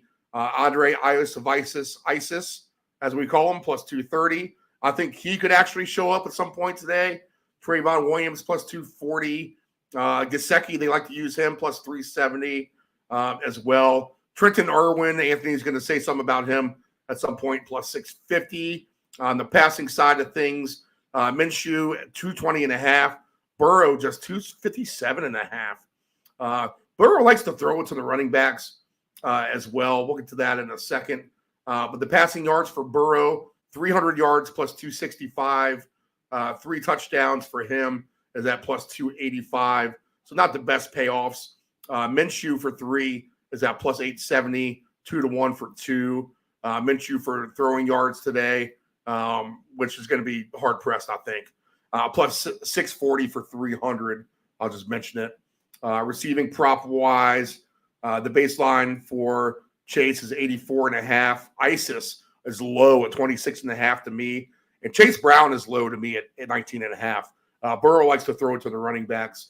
So Chase Brown alternate numbers all the way up to 40 yards receiving is one I'll take a look at today. I'm getting plus 390 for that. Chase Brown for 50 yards is that 7 plus 710 if you want to get super greedy out there. I would take a look at the ISIS 50 yards or more, maybe a plus 285. Throw him on a ticket. Anthony, what do you like in this game besides Jamar Chase, the obvious? Well, it's interesting you talk about that number with Chase Brown because he only got 2 catches for 2 yards last week. Now, granted, they were in a pretty much a blowout because they got their asses kicked by the Eagles. They lost by 20. But Jamar still did what he needed to do, even though it was 9 for 54 in a score. But Mike Gesicki for 7 catches, 73 yards. What's his odds to score? It's probably maybe plus 250. Gesicki, no, he's better than that, I think. I just said it. Let's see. Plus 370. No kidding. Yeah. That's insane. So this is going to be kind of one of those stinkers. I mean, I don't think we're going to be tuning too far into this game. But Burrow did put up 234 in a score against Philly. Chase Brown did score, but on the ground. It looks like the pendulum swinging to this Zach Moss Chase Brown combo. So it looks like he's gonna. I don't know if he's gonna start, but he's gonna be on the field more or less more than Zach Moss. I don't even have Moss listed here for a touchdown, so I'm assuming he's just not going to play. Yeah, I'll double check that, but I mean it'll be Chase Brown and Jamar Chase. But if we're going to be looking at someone random, I mean, and I have no logic behind this. It's just when we throw in these crazy, it's why did you score? Why didn't we have this guy? Who the hell is that guy? I have no logic behind this whatsoever. Trent Irwin's the guy. And I know you have ISIS. Just like how Dave has Bateman, you have ISIS. I'll take Irwin. Right. So no, there's no logic, but this is why we make these bets, because $5 for these losers to score. So when these games start at 1:00, we're sitting on the couch going, why the hell did we have? Oh, we have them. Oh, damn. Now, would you rather take Irwin at 95 to 1 for 2 or Gesicki at 40 to 1 for 2? Wow, what a question. That is a loaded question. It has to be Gesicki, right? I think so. Look, it's 7 targets compared to Irwin's 1 last week. Yeah. So Gesicki. Yeah, you have at this point there has to be a little bit of logic incorporated with this. Now, look, Trent Irwin gets 2 catches for 2 touchdowns, and shame on us. But I like the fact that Gesicki's involved. Well, we can always do a Trenton Irwin and Dawson Knox combo and just put those 2 guys by themselves and hope for some magic. All right, so we'll go ahead and throw Gesicki on this 2 touchdown ticket that I have with Bo Nix, Taysom Hill, Drake May, and Nick Westbrook-Akine. Other 2 touchdown scores, plus 470 for Chase Brown, Jamar Chase 6 to 1, ISIS 20 to 1, Trayvon Williams 20 to 1, Madison plus 950, Jacoby Myers 24 to 1. Nephew Dave, anything you like here? I'm going to take 2 things out of this. I'm going to play a prop here with both teams for a rushing touchdown was plus money. They have the personnel to do it. The Bengals defense isn't that great. I could see the Raiders at least getting a rushing score. They'll get a couple points, I think. And then we'll go with old ISIS there for an anytime touchdown. He was on a ticket that I have previously made for touchdown scores. So give me some ISIS and give me 2 rushing touchdowns. And what we can also do is throw Minshew on that quarterback interception list, I think. Yeah. Bryce Young, too, maybe. You know what? I was thinking that. It's probably a good call. We should just throw him on there. Let's be honest. Let's not kid ourselves. But I'll also say this, too, as well. If we're going to talk about your touchdown and field goal game, let's throw the Denver Bronco Raven game on that. All right, let me go ahead and so we like the Broncos game for that. Yes. All right, moving on. Chargers and the Browns. As we'll try to get through this 1:00 session, we're doing pretty good at it so far. Chargers and the Browns. Again, don't be stupid, people. Don't lay 1.5 points. Just lay the straight money line It's 118 if you like the Chargers. It's 42.5. Jameis Winston gunslinging it out against Justin Herbert on a nice, beautiful Cleveland afternoon. Weather will not be an issue. The baseline for Winston, 244.5. Herbert's 226.5. You can go ahead and throw Jameis Winston on our interception list as well, Dave. All right. He's an auto play in that regard, right? The passing touchdowns for these guys today, Herbert for 3 is at 6-1. I could get on board on that. Winston for 3 is at 6-1. I could get on board with that, to be honest. Moral of the story here is I'll expect a shootout. I'll expect these two teams to have a higher scoring game today. Chargers do have some good defense. Herbert's thrown for over 250 yards in each of his last 3 weeks. So he's been giving a good payout in terms of those numbers. 300 yards for Herbert is plus 550. Love it. Jameis Winston plus 360. He flew over 300 yards last week. The stingy defense with Harbaugh, he's going to have some kind of game plan to try to get this game stuck in the mud probably. But if it gets off his heels, and I got to thank the NFL gods for giving us new life with these Browns and Colts wide receivers here this late in the season. It's like we get some new fun to play with. I'm definitely going to have to take some shots on some of these guys. I mean, I love David Njoku today, especially if the Chargers do have a good defense like they do. Then Njoku can have himself a good day. 50 yards for him is a minus 114 if you want something simple. I would take a look at him for 2 touchdowns as well and to score a touchdown today. Touchdown scores. Let's see. Dobbins plus 110. Chubb plus 125.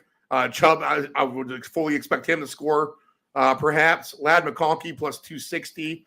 And Njoku plus 270. Love it. Judy 3-1. Tillman scored last week. If you want to go back to the well, he's plus 320. Elijah Moore, too, getting some decent targets, I believe. Anthony can say something about that, maybe. It's plus 360 for him. There's my boy Quentin Johnston. He's going to get right back involved in this passing offense for Herbert, plus 380. 2 touchdown scores. I'll just breeze through those real quick. And what I think is going to be a sneaky high-scoring game, to be honest. Dobbins plus 650 for 2. Chubb plus 750 for 2. And Njoku plus 2,500 for 2. Judy 3,200 for 2. Tillman 31-1. McConkey 25-1. Quentin Johnston 41-1 will go on my random ticket here. Let's get back. He's scored 2 for us before, so we'll throw him on this other ticket that we have going of Touchdown Madness at 1 p.m. Jerome Ford 42-1. Josh Palmer 50-1. All right, Anthony, what do you got in this one? Shootout, or is this a boring game? It just looks like a boring game, but I mean, every time we say it's going to be a boring game, it ends up being 31-30 somehow. I don't know how this game goes over because you see what the Chargers, you saw what they did against the Saints. Granted, it was Spencer Rattler, but let's see what was the final score in that Chargers Saints game? 26-8. 24-8. That's where. A weird score. Yeah, a stupid score. That's where Ladd got his 2 scores. JK got his. But it's funny you talk about Quentin Johnston. I don't think he played last week. But what I will say about Quentin Johnston is and here's my logic for why I'm going to play him today. So in my home league in fantasy, I went against him in week 2. And he put up 51 yards and 2 scores. Yep. Okay, that's great. All right, great. A winning ticket for me, too, by the way. So I'm like, okay, it is what it is. At least I don't have to face Quentin Johnston one more time. Then the jackass who played me decided to trade him to my opponent the next week. And you know what he did? he only got 2 catches, but of course he got in the end zone. Let's fast forward. That was week 2 and then week 3. Let's fast forward to week 9. Guess who just got dealt to my opponent today? Take a wild guess. Take a wild effing guess. That's funny. That's my logic for him. So if I'm going to lose against him today, I might as well bet him. So at least I'm going to win something. And if he doesn't score, I'll still be happy. Damn it. God fucking damn it. So if we're looking on the other side of the ball, you know what Jameis does. He's, literally, what was the joke we made? How ESPN does a 30 for 30 with Jameis Winston. Funny enough, 30 picks, 30 touchdowns. Funny enough, he didn't throw a pick last week. So if you're really, that could change this week because the Chargers are a little bit better. But on top of that, it sounds like Cedric Tillman is their number one. Is there agreement on this? I know that you have Elijah Morton, Joe Judy, and all that stuff, but sounds like Tillman's their number one guy.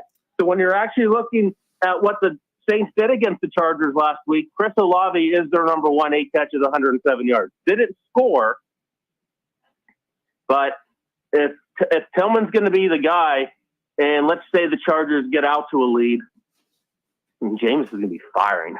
Yeah, he's worth putting on somewhere and not regretting not putting him on there.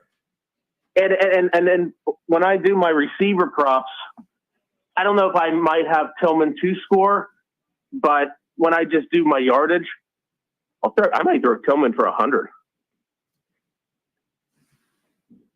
Nice. Well, Del Grande's theory is this. I can see it. Every ball is a 25-yard pass by Winston. And that's the thing. He doesn't. Here's my thought on the over, too, Anthony. Go ahead. Tell me where you're getting ready to say. No. Winston, he doesn't check the ball down. I know they just got Nick Chubb back, but he got 2 targets last week for nothing. He catch the ball. They're not throwing it to running backs. I equivalent Jameis Winston to this: a group of kids taking their bikes into the woods. They take a 2-liter full of gasoline, a stick of dynamite, and they're getting ready to light the dynamite and throw it into the 2-gallon bottle of soda water, gasoline, to blow the woods up and run away. Not that I would know anything about that or not.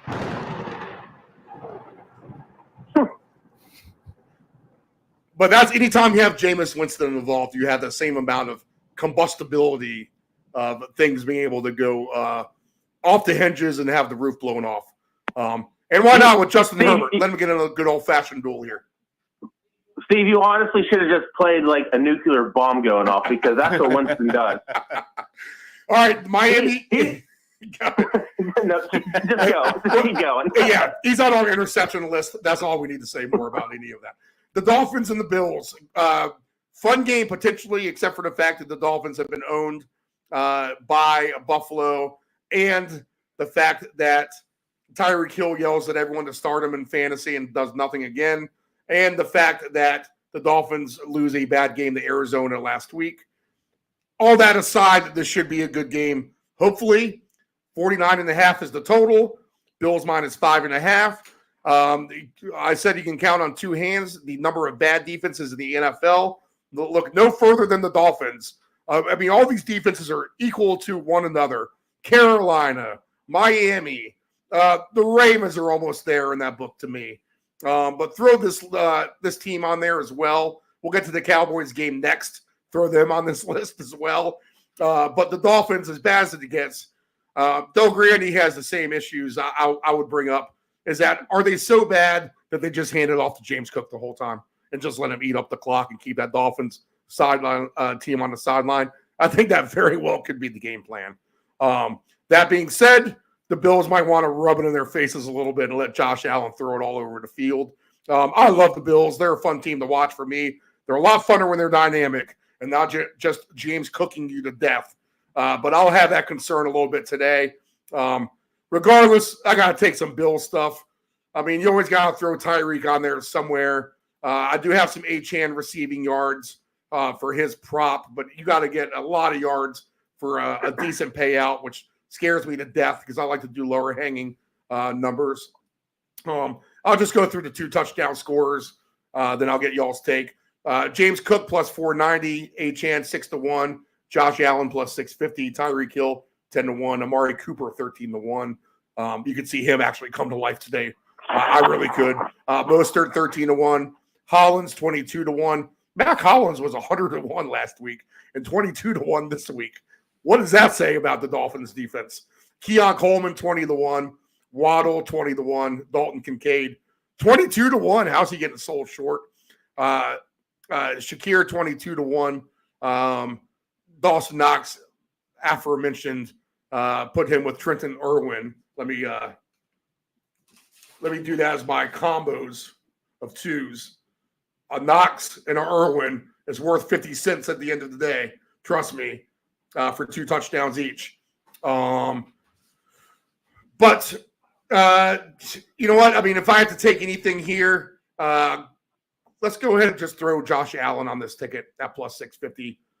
Maybe he schmoozes it in to glorify himself. Look, Tua, I can run it. You can't. Anthony, your first thoughts here? The Dolphins and Bills, right? Yep. Well, let's see. Dolphins put up 27 against Arizona. Buffalo put 31 on Seattle. This technically has shootout written all over it. Yeah, Tua's back. He hasn't got hurt again yet. And I don't care how many times Tyreek says start me. You start him. Because he had a bad game. He had a bad week last week. He only got 72 yards. If that's a bad week, all it takes is one. All it takes is one. Is this going to be the Tyreek Hill blow-up game? That's my question. With Buffalo, well, actually, let me talk about this Dolphin thing. That sucks about Achane's numbers because unfortunately, he got 50 yards receiving last week. That's why his number is so inflated. It stinks. There's really no one else, honestly. You can really throw anyone on this Dolphins team to score as long as Tua is healthy. I'll bet the board on it. With Buffalo, what did James Cook do? What did he get? 2 touchdowns, 111 yards, 2 scores last week. But Josh Allen, I don't know if you were watching that Seattle game, with that monsoon, of course. So I'm sure you guys are going to continue to make fun of me over that rain game. But Josh Allen, he tried to do the tush push a couple times, didn't get in, and they were like, "F it, let's just give it to James Cook." So why not Josh Allen this week? That's actually, I agree with that. That's kind of what I'm thinking too. Yeah, we'll throw him in on two touchdown 1 p.m. madness. I agree with you. How about this? I got a couple numbers for you off the beaten path here, especially if the Bills get up and they go into shutdown mode, which they do, and they'll put Mr. Cook on the bench. Ray Davis, 19.5 just for his rushing yards over. Seems attractive to me. And then how about this one? Wait, you said 19.5 rushing? Yeah. Yep. You might want to, regardless if they bench him or not, I would just bet. Does he have an alternate? Yeah, not listed on my book. You guys looking for let me see. I might have one. I'll look. Yeah, Dave, fire up your Dave. What book are you using? Are you using DK or MGM? DK. Okay. Steve, I feel like for the show we might have to download MGM just to see if there's any other odds. I should have all the it's. I feel like that would make our 4.5 hour show 6 hours going through all the. Now where would you want to take the number for Ray Davis? 40 plus is at plus 340. Yeah, that's where I would go. So yeah, you're getting a nice number for 40 plus. I'll give you another one. Dawson Knox receiving yards 7.5. He's good for 1 catch at least. Yeah, absolutely. Yeah. So I pay attention to those. And the last thing, of course, since we're talking about Buffalo, and I'm going to continue to do this, it's like with me betting Tom Hoagie in golf. He wins once, and then he loses the next 50. But you know what? Dawson Knox, first touchdown score. Yeah, there you go. There you go. World famous on this show by Anthony. He always has, let's make that your go-to play, people out there listening. Every week, Dawson Knox, first touchdown scorer. Today paying 33-1 odds. And he's 100-1 for 2 touchdowns, which is insane to me. That's going to be worth at least $3 by himself, to win 300 just to have it out there, just in case. Okay, so Dave, what do you got here? So yeah, I'm looking for the Bills to kind of roll today. I've got all kinds of Josh Allen stuff. I think I have him for 2. I have him for passing and rushing yards combined. Looking for him to have a big day. And Steve, my kind of sneaky play here that I'm feeling is a Buffalo Bills defensive or special teams touchdown today. I like the defensive touchdown for Buffalo. And that's another difference between the DK and the book I'm looking at. You're getting that, and I'm just getting defense and not special teams. Yep. Actually, yeah, I think me and Ant talked about that last week, how they can be different. But, Steve, I'm looking for the Bills to roll, so give me Josh Allen and give me that Bills defense. Looking for the touchdown and the field goal in each half, Dave. And you like this one? It's scary with Miami. You can definitely probably put this on the list, I guess. 14-1 for it if you want me to. Put it down and we'll eliminate one. But I would also say put sneakily the Charger and the Brown one on. I was going to ask you about that on the last game there. I think that's a sneaky one to put on. All right. Next game.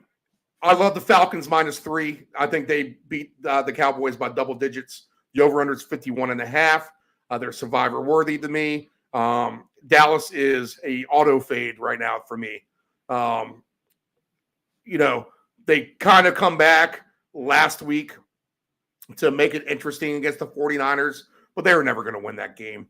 The Falcons -3 is a bet for me all day today. I'll take the Falcons team points total alternate over as well. We haven't talked about any of those numbers yet today, but I would take the Falcons all the way up to 34.5 points at 3-1 odds. So if they get to 35, they're good. They got a good little thing going there in the ATL and the Mercedes-Benz Stadium. Passing props today, Kirk Cousins 252.5, Dak 269.5. I want nothing to do with Dak at this point. Anytime I'm taking him for rushing yards, he does nothing. Cousins for 300 yards is plus 290. I think I'd rather have him on a touchdown passes for 3 at plus 250. Dak for his passing touchdowns plus 310 for 3. CD Lamb's going to get in there once, maybe if not twice. That's the only thing you can count on for the Cowboys. The receiving numbers, Pitts 46.5. He's having the best season of his career. Drake London 66.5. Mooney, who I just want to stay away from, 52.5. Because I take him, he does bad. I don't take him, he does good. He's just on the do not play list. CD Lamb 86.5. Jalen Tolbert 40.5. Ferguson 47.5. Bijan 25.5. I could see that going over today. Rico Dowdle 15.5. I would think I would see that going over today. Considering, I could see Rico Dowdle getting over 15.5 for his receiving number. I don't have any alternate number on that receiving wise. You might be able to dig that up, Dave, here in a second. Rushing wise, we have no Zeke. He got suspended for doing something. Who knows? Bijan 71.5, Algier 43.5, Dowdle just 44.5. Touchdown wise today, Lamb's -105, Bijan -165, Dowdle plus 110, London plus 125, Algier plus 150, Mooney plus 175, Pitts plus 210, Ferguson, where has he been? Plus 220. Dalvin Cook's kind of sneaky to me today at plus 250. In fact, this number is down. I have him about double the price earlier in the week. McLeod plus 280, Tolbert plus 290. I just don't trust any Cowboys at this point. It's not like Atlanta has the greatest defense. 2 touchdowns today. Robinson plus 320. Lamb 6-1. We'll make him our ringer play because he's just bound to have 2 and be the target for Cousins. Dowdle plus 650. So we'll add Lamb to our Josh Allen, Quentin Johnston, Mike Gesicki, Bo Nix, Taysom Hill, Westbrook Akine, and Drake May.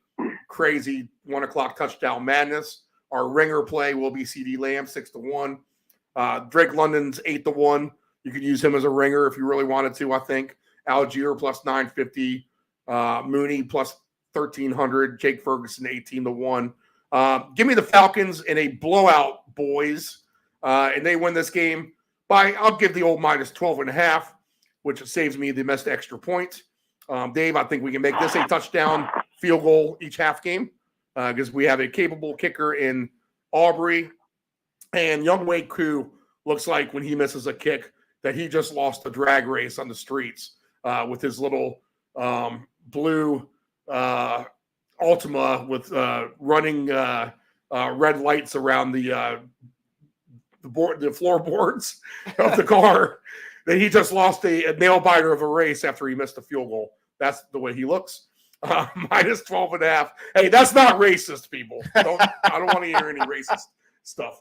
But minus 12.5 for the Falcons. Give that to me all day, plus 320 to beat the Cowboys handily at home. Anthony, your thoughts? Well, the good thing with this touchdown field goal thing, at least Aubrey's out of jury duty. That's always a good sign. I'm a little worried that they only got one field goal last week, and Falcons only got one field goal last week, but that's also because Koo just can't hit sometimes. I'm a little hesitant on this touchdown field goal thing, but you know what? That was last week, and this week's always different. When I'm looking at what Atlanta did to Tampa last week, they put up 31 on them, and Kyle Pitts was all over the place. Who knew that the resurgence of Kyle Pitts actually came back? But Drake London did terrible last week. 4 catches, 34 yards. Sign me up for Drake London today. Yeah, you got to have him somewhere, right? I mean, you just have Sign me up for Drake. Sign me up for Drake London. I love how you hate Darnell Mooney, and I understand where you're coming from, but I mean, dude still got 4 catches for 86 yards in the score last. Right. Yes. Yeah. As far as Dallas, that's so funny. We're still trying to figure out what the hell happened with Zeke. They call it disciplinary reasons or whatever. The dude didn't even make the trip, so he had to have done something really stupid, or he's just that bad. I think it's time maybe. Just that bad, yeah. That could be a little bit of both, honestly. Yep. Jerry called and said, "Hey Zeke, just sit this one out." I have no idea. I've been looking for the past 10 minutes. I got nothing. Look, this Dallas team is nothing but Dak and CeeDee Lamb. I mean, it's crazy that they got their asses handed to them by San Fran, but they still only lost by 6. And that's pretty much because San Fran, they called off the dogs, and then it was just the Dak and CeeDee Lamb show. And not necessarily garbage time, but they were like, all right, Lamb, do things. Keep running. I'm just going to keep throwing the ball to you. That dude had 13 catches? What do you get again? Let me take a peek. 13 catches, 146 and 2. And the next highest target, actually Ferguson did get 6 catches, but it only amounted to 23 yards. And then Jalen Tolbert for 3 catches for 44 yards. So, look, you want to sprinkle a Jake Ferguson in? Maybe how about this? I say when this call's over, let's take a peek at every single tight end that didn't score last week for National Tight End Day and put him in a bet. And I'll start with Jake Ferguson. Nephew Dave? All right, yeah. So I'm gonna go with I think Bijan has a nice day today. It's kind of where my first thoughts were in this game. I'm gonna take him over that 24.5 receiving yard prop for sure. I think that's really not asking the world. And then I'm gonna give him a chance. Nobody else is. I'm gonna go with the Darnell Mooney anytime today. We'll just give him another chance. If he doesn't do it, then we'll put him on that list. So I'm gonna give him a shot today, and I think that prop could be into play here.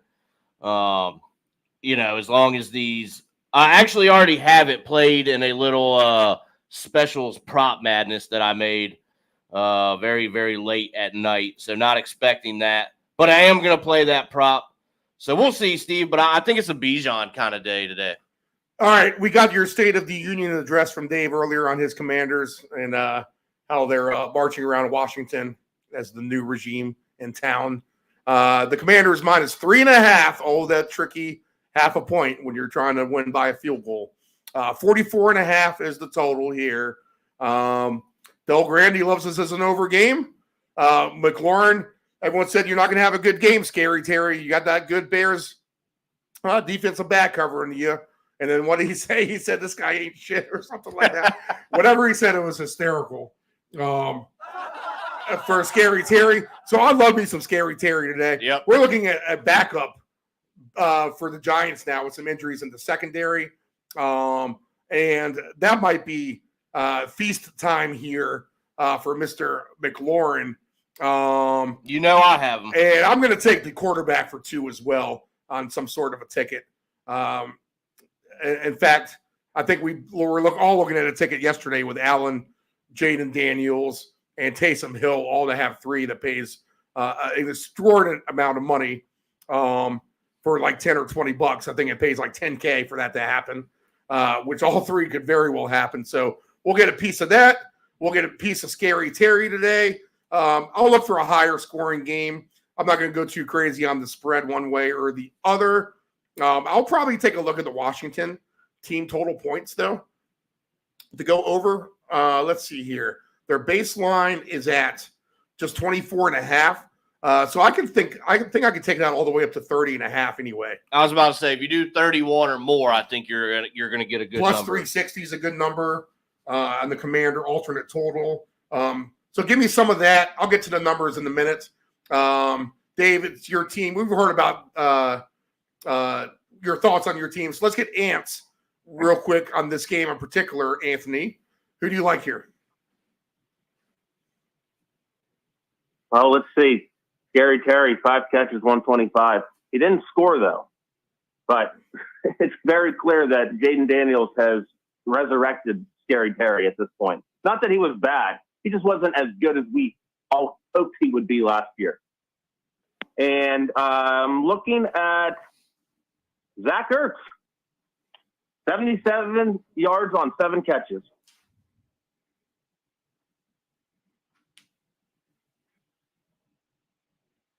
All right. I can't hear you. Wait, hold on. Well, we didn't say anything. That's why. I thought there was more coming. Yeah, I thought we were going to keep going. Oh, no. Hold on. No, my phone acted up. All right, anyway. No, it's Scary Terry. Brian Robinson didn't score last week. I'm going to throw him in there as well. I believe in your quarterback touchdown score. You have Jaden Daniels. What's his odds to score twice? Is it still 13? It is going to be really good. It is. I think it is a little better than that even. Maybe I'm wrong. And we do have Mr. Tracy back on the board as well, as he's going to be able to play. Our quarterback today is at 19-1 for 2 touchdowns for Jaden Daniels. I say we throw him in on that ticket. That's playable, I think. That somehow got erased here. How did that ticket get erased? Anyway, all right, I'm gonna have to do this. While you're looking at that ticket, go ahead. With the Giants, look, believe it or not, the Giants actually might have a nice little fantasy gold mine. Because so the thing with his so Tracy was killing it, right? And then he got knocked out obviously later in the game. Dude put up 145 yards on the score. Hey, I've been on him since week 1 that he's been playing, so I'm not going to get off him today. He's clearly the top back. Devin Singletary, he'll come in, but Tracy has definitely solidified himself as number 1. It's crazy that Darius Slayton had the most receiving yards at 108, but Malik Neighbors is still the number 1 guy. 7 for 71. He didn't score, so I might throw Neighbors in for my 100 plus in a score on this game. Nephew Dave? Yeah, I mean, I could see it. The total might be a little low. I'm taking Scary. I'm taking Jaden Daniels for 2 passing touchdowns today. I did a little oddball ticket with Zacchaeus getting into the end zone today. I could kind of see that happening. But I am going to take Brian Robinson for 2 today. I think we see him emerge a little bit more. And I think he finds his way in not once, but twice. So I think it's a good prop game overall. Go ahead and read me the 2 touchdown scores, Dave, if you can, while I put my weird ticket back together here. All right, 2 touchdown scores. We got Brian Robinson Jr. He's plus 650. McLaurin, 8-1 today. That's not bad. Tracy, you guys like him? I have played him a couple times as well. He's 9-1. Austin Eckler plus 850 for 2 today. Malik Neighbors at 10-1. That's not terrible. Jaden Daniels 14-1 over here. So you guys have the better number there. Ertz 16-1. Then there's McNichols. That could be sneaky at 22-1. Noah Brown, the hero from last week, 28-1. Singletary, 28-1. Daniel Jones, 30. Wan'Dale Robinson, 30-1. Commanders defense, 35-1. Zacchaeus, 45-1. Slayton, there he is, way down the list, 30-1. Giants defense, 45-1. Luke McCaffrey, you got to figure, when's he going to do it? Or when's he going to get 1? He's 70-1 for 2 today. I got to figure he shows up somewhere at some point in the season. Dami Brown, 65-1. Theo Johnson, I know you guys like him quite a bit. He's 80-1 today. Eric Gray, 90-1. And then, did anybody play Colson Yankoff this week? He is 200-1. Wow. All right. Interesting. All right. Who the hell was that, Dave? We need to play him, whoever he is, right? Colton Yankoff. He didn't even get a target last week. You know, hey, 2 weeks ago, I said, hey, make sure you play Yankoff. It's just ringing into me this week. Dave, are you betting that just so you can scream Yankoff if he even gets a target? You know what? I might do it 200-1 just to do it. Just to do it. Let's say Yankoff.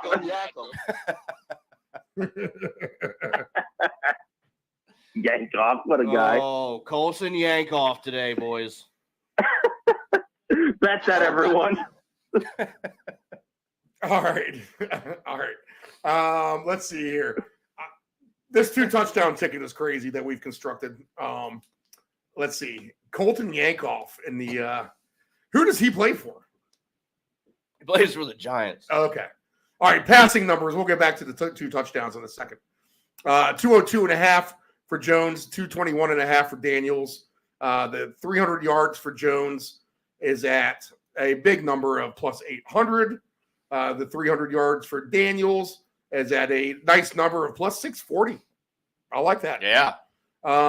Let's see. We need to talk about his rushing as well. The Jaden Daniels 3 touchdown passes plus 440. Jones is at plus 830. Let's see here. Oh, this is one I'm going to tell you, boys.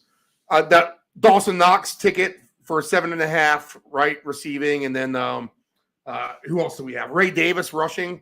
We might as well throw on Tyrone Tracy receiving a 13.5 on that same ticket. You can probably throw on his buddy Theo Johnson at 13.5 on the ticket as well. Both of those guys should be good for that at least.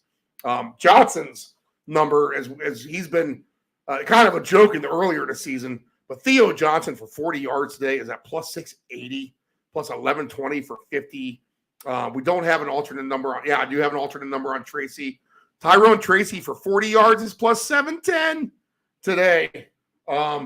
So those are going to be some tickets we're going to have to put in. 12-1 for Tyrone Tracy for 50 yards. How about that? That's a big number. Your boy Zacchaeus, who I had for the first touchdown last week before it was called back, killed me. In fact, refs were our downfall, nephew Dave. Oh, the penalties. Refs cost us about $2,500 on the winning week last week. Zacharias plus 520 for 50 or more. Should we have the all nickname parlay? Throw Zacharias on with Joey Chestnut, ISIS, right? We can throw on that ticket. We should have the nickname parlay of randomness. We can also throw Laporta Potty on there too. Yeah, as well, got to. Probably one of the best ones. That's the ringer. Yes, exactly. In fact, that's a fun little round robin. The funny nickname round robin. We'll have to play that. I'll bet you that wins before the end of the season. Maybe you throw Nick Westbrook Akine on there since he's kind of we like the Akine part of that. Like, where the hell did that come from? Right. How do you get Westbrook and Akine in the same last name? So good numbers on those guys. 13.5. I'd say those are layups for that. All right, that's it for 1 o'clock. You boys have anything else on this? Do we want to maybe take a chance on the prop as a backup? Because we have 4, and that's how we usually play it. You want to put that one in there as an alternate? Throw it on the list. I want to whittle it down here. All right. List of potentials. All right, our Touchdown Madness 1 o'clock parlay ticket should be complete. This is, all right, get your phone, get your pen ready, people out there, and your piece of paper. We count to 5. 5, 4, 3, 2, 1. Okay, Jaden Daniels for 2, CeeDee Lamb for 2, Josh Allen for 2, Mike Gesicki for 2, Quentin Johnston for 2, Bo Nix for 2, Taysom Hill for 2, Drake May for 2, and Nick Westbrook Akine for 2. It's a $28 total bet here. It is 25 cents on each leg of the 2s and the 3s. So any combination of the 3 will win you just over $5,000 on the average. Just if any of those 3 hit. In fact, you'll get a little bit more because you'll win the 2s. Now, if you get the 2s, just 2 of these guys hit, on the average, you're looking at $200. Now, obviously, if it's the lower guys like, Josh Allen and CeeDee Lamb, not nearly as much, but maybe just add a little bit more on those guys altogether. So that's the 1 o'clock games. We mentioned that I wanted to put on Dawson Knox, and is it Trenton Irwin, right, Anthony, for a combo of 2? Yeah. I think you also do this.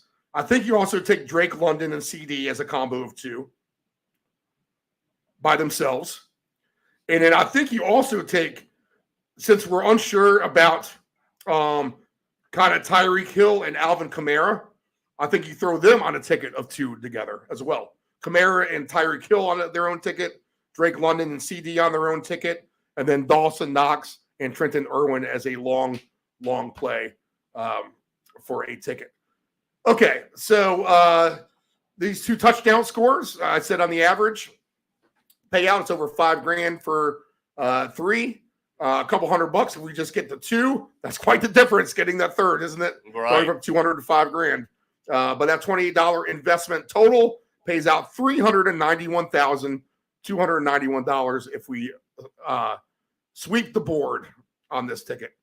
In fact, you people are already out there playing it because my amount has just dropped $30,000 in front of my eyes and more. Stop it. Stop dropping. I need to add more money to get this bet in.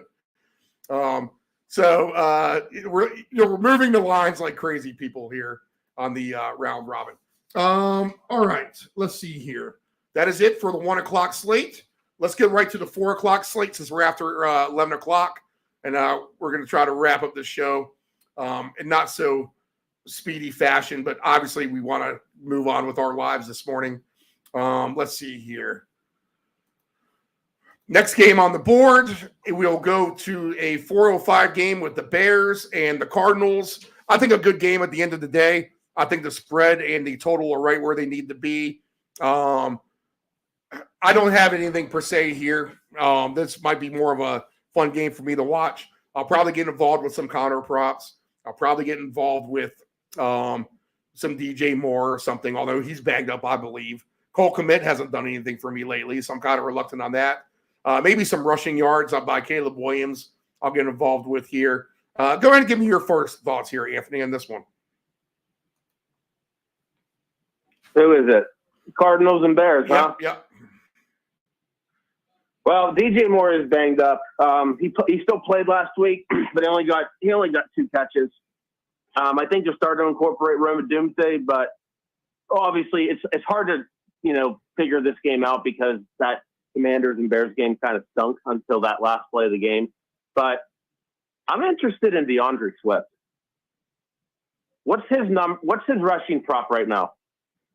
DeAndre Swift is, let's see here. I need to get back to that. I said that to Del Grande. I mean, there's got to be a Swift game, right? The rushing prop for Swift is at 67.5 yards. So to get to 100 is at plus 310. And that's something interesting. So Swift had 129 in the score last week. And if you're looking at what Miami did to Arizona last week, Achane and Mostert. So Achane got 97, Mostert pretty much 20. So 120 against the Cardinals. Swift got 120 last week. I'm putting Swift in my 100 rushing yard parlay. With let's see, is there anyone else? That's pretty much all I have, honestly, with the Bears. I think they're just slowly trying to figure it out with their new rookie quarterback. But if I'm looking at Arizona as well, McBride had 124, no score. Harrison, 111 in a score.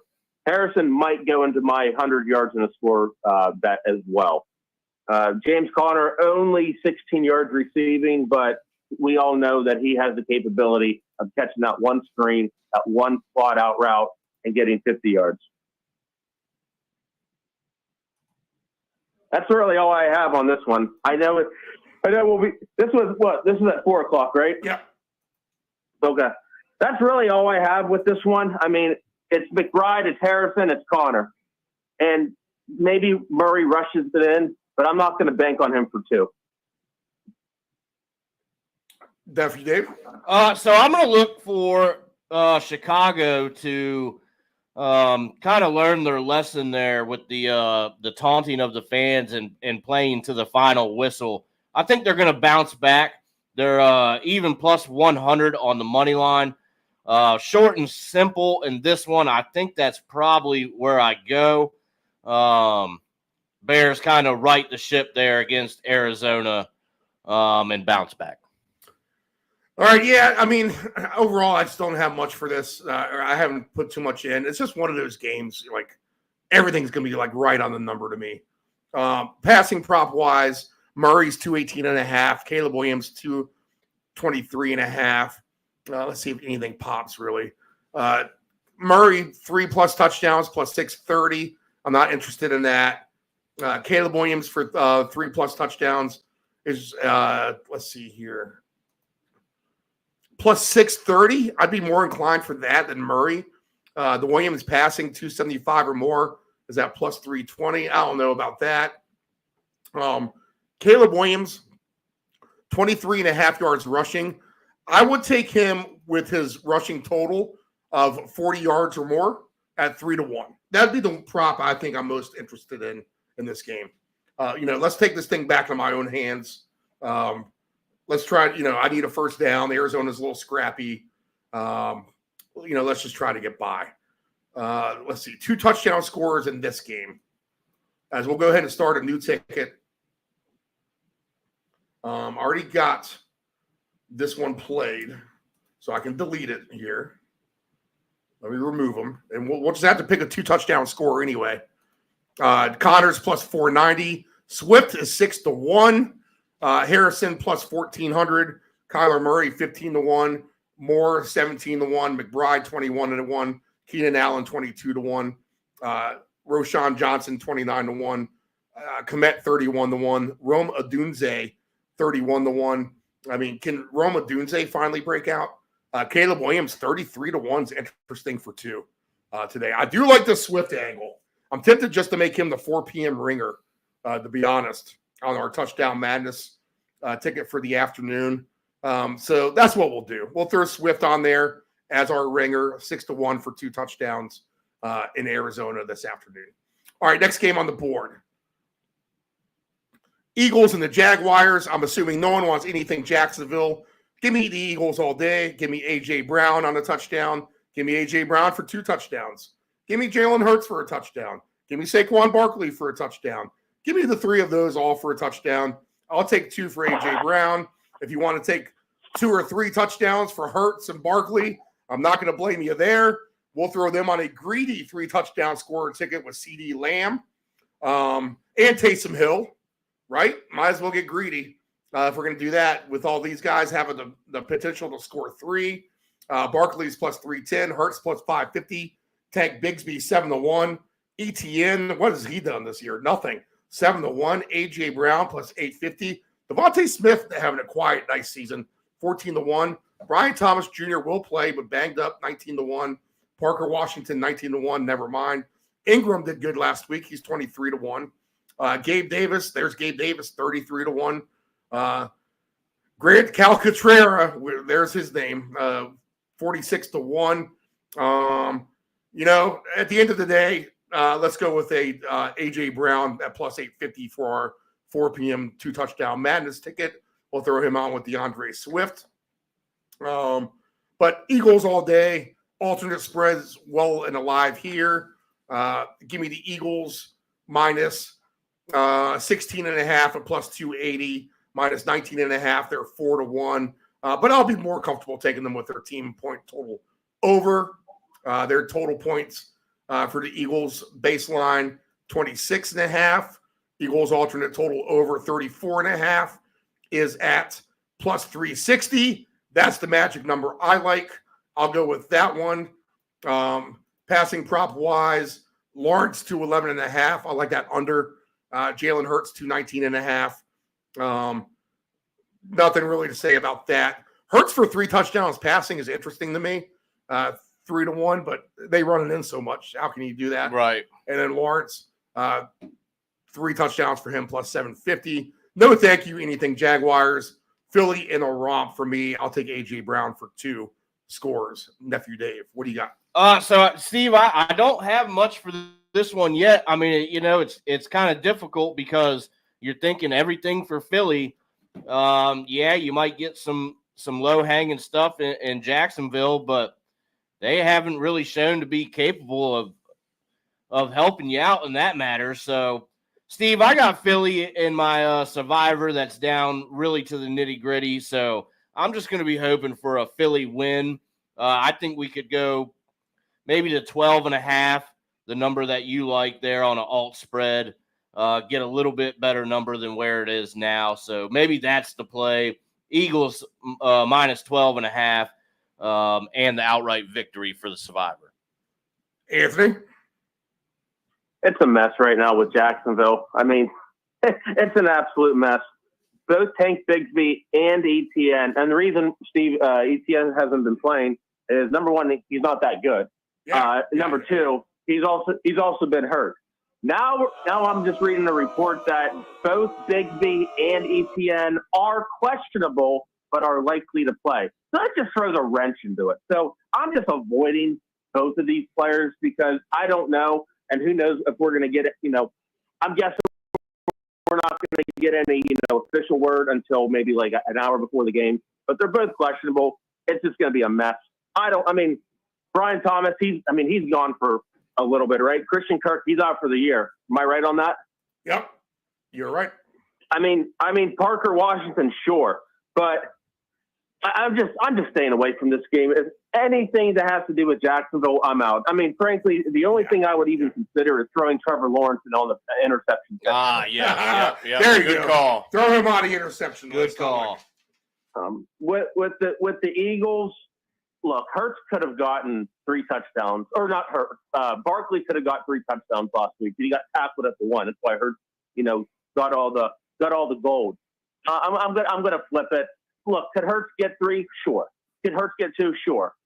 I'm gonna shift it. I'm gonna shift it to Barkley. I know his odds aren't probably the best, but I think the Eagles are gonna give him what he deserved from last week.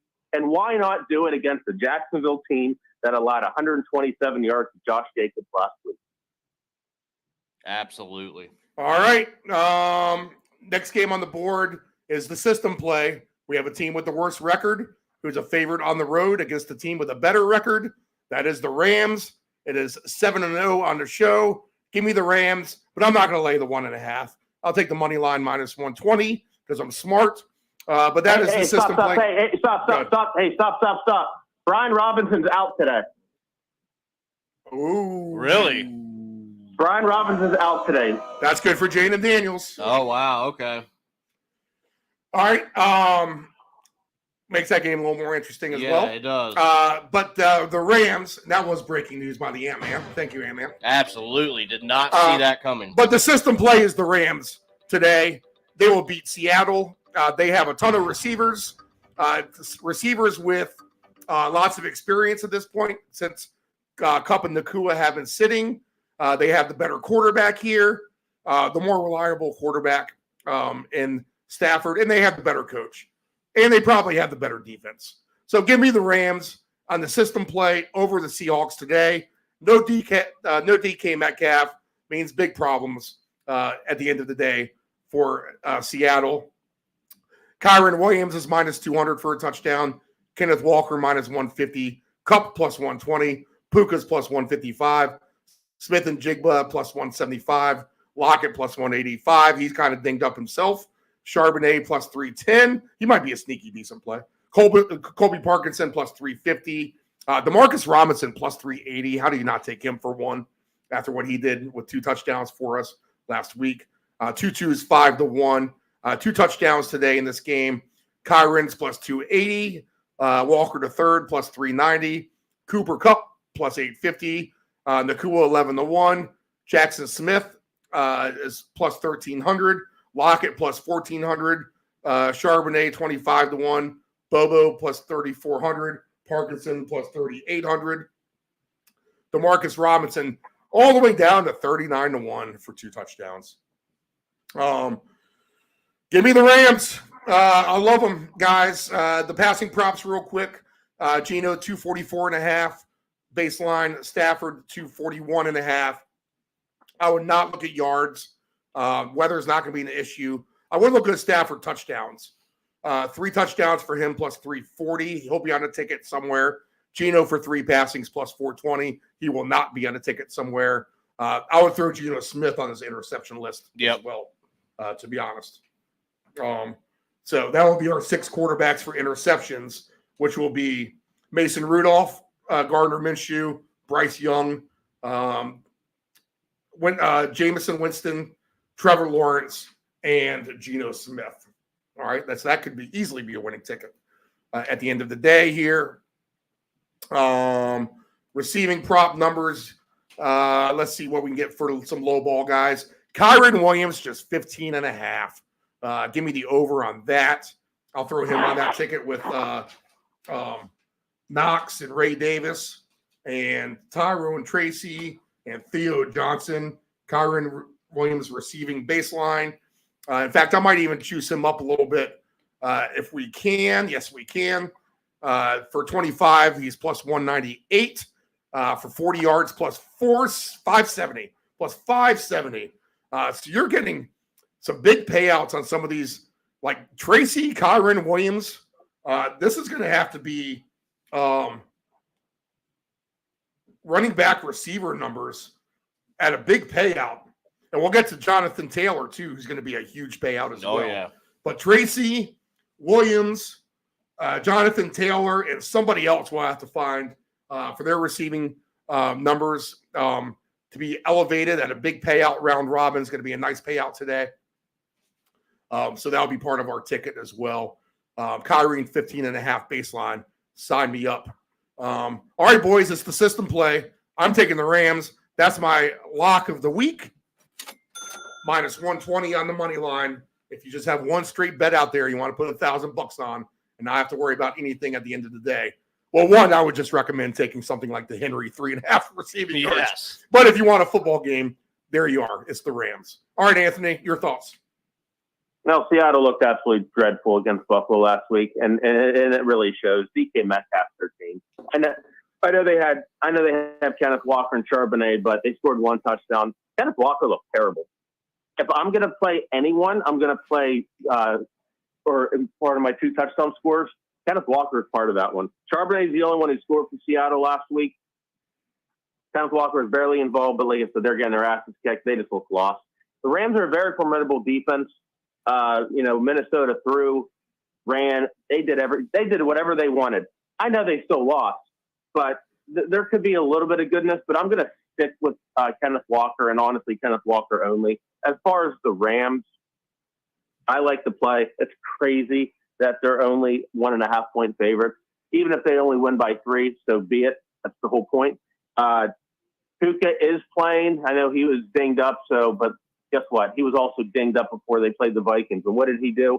7 catches, 106 yards. I'm going Cooper Kupp on this one. I don't know. The thing is that Puka was ruled into play last week, like on Friday.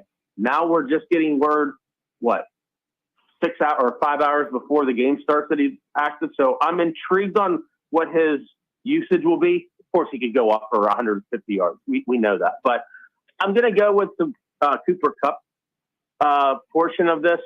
But guess what?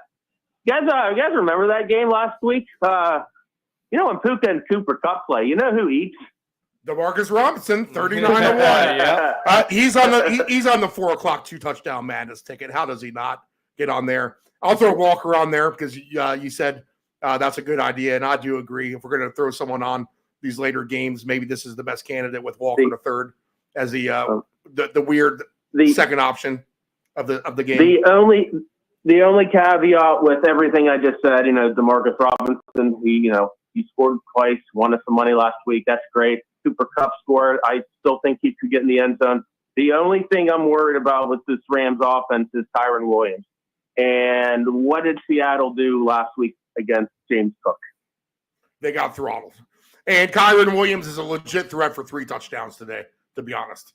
Yeah. At 14-1. So you can put him on your crazy 3-touchdown round robin hopeful list if you want to. I'll definitely take him for his receiving yards alternate over. Why not? I mean, he catches the ball out of the backfield. That's where your big payout is on Kyren, is through the receiving yards this afternoon. We'll throw DeMarcus Robinson on for the 2 touchdowns. Dave, what do you got here? I like the Rams money line, Steve.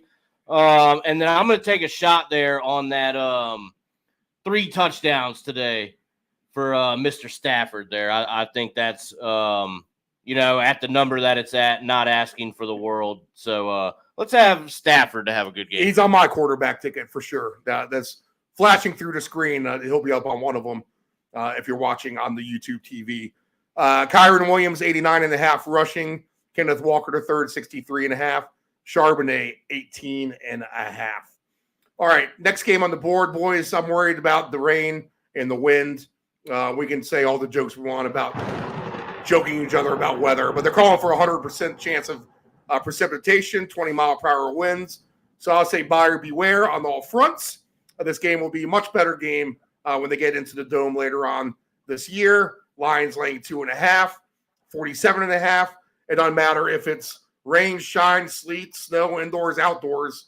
Like Dave Del Grande says, the Lions can score 24.5 points in their sleep.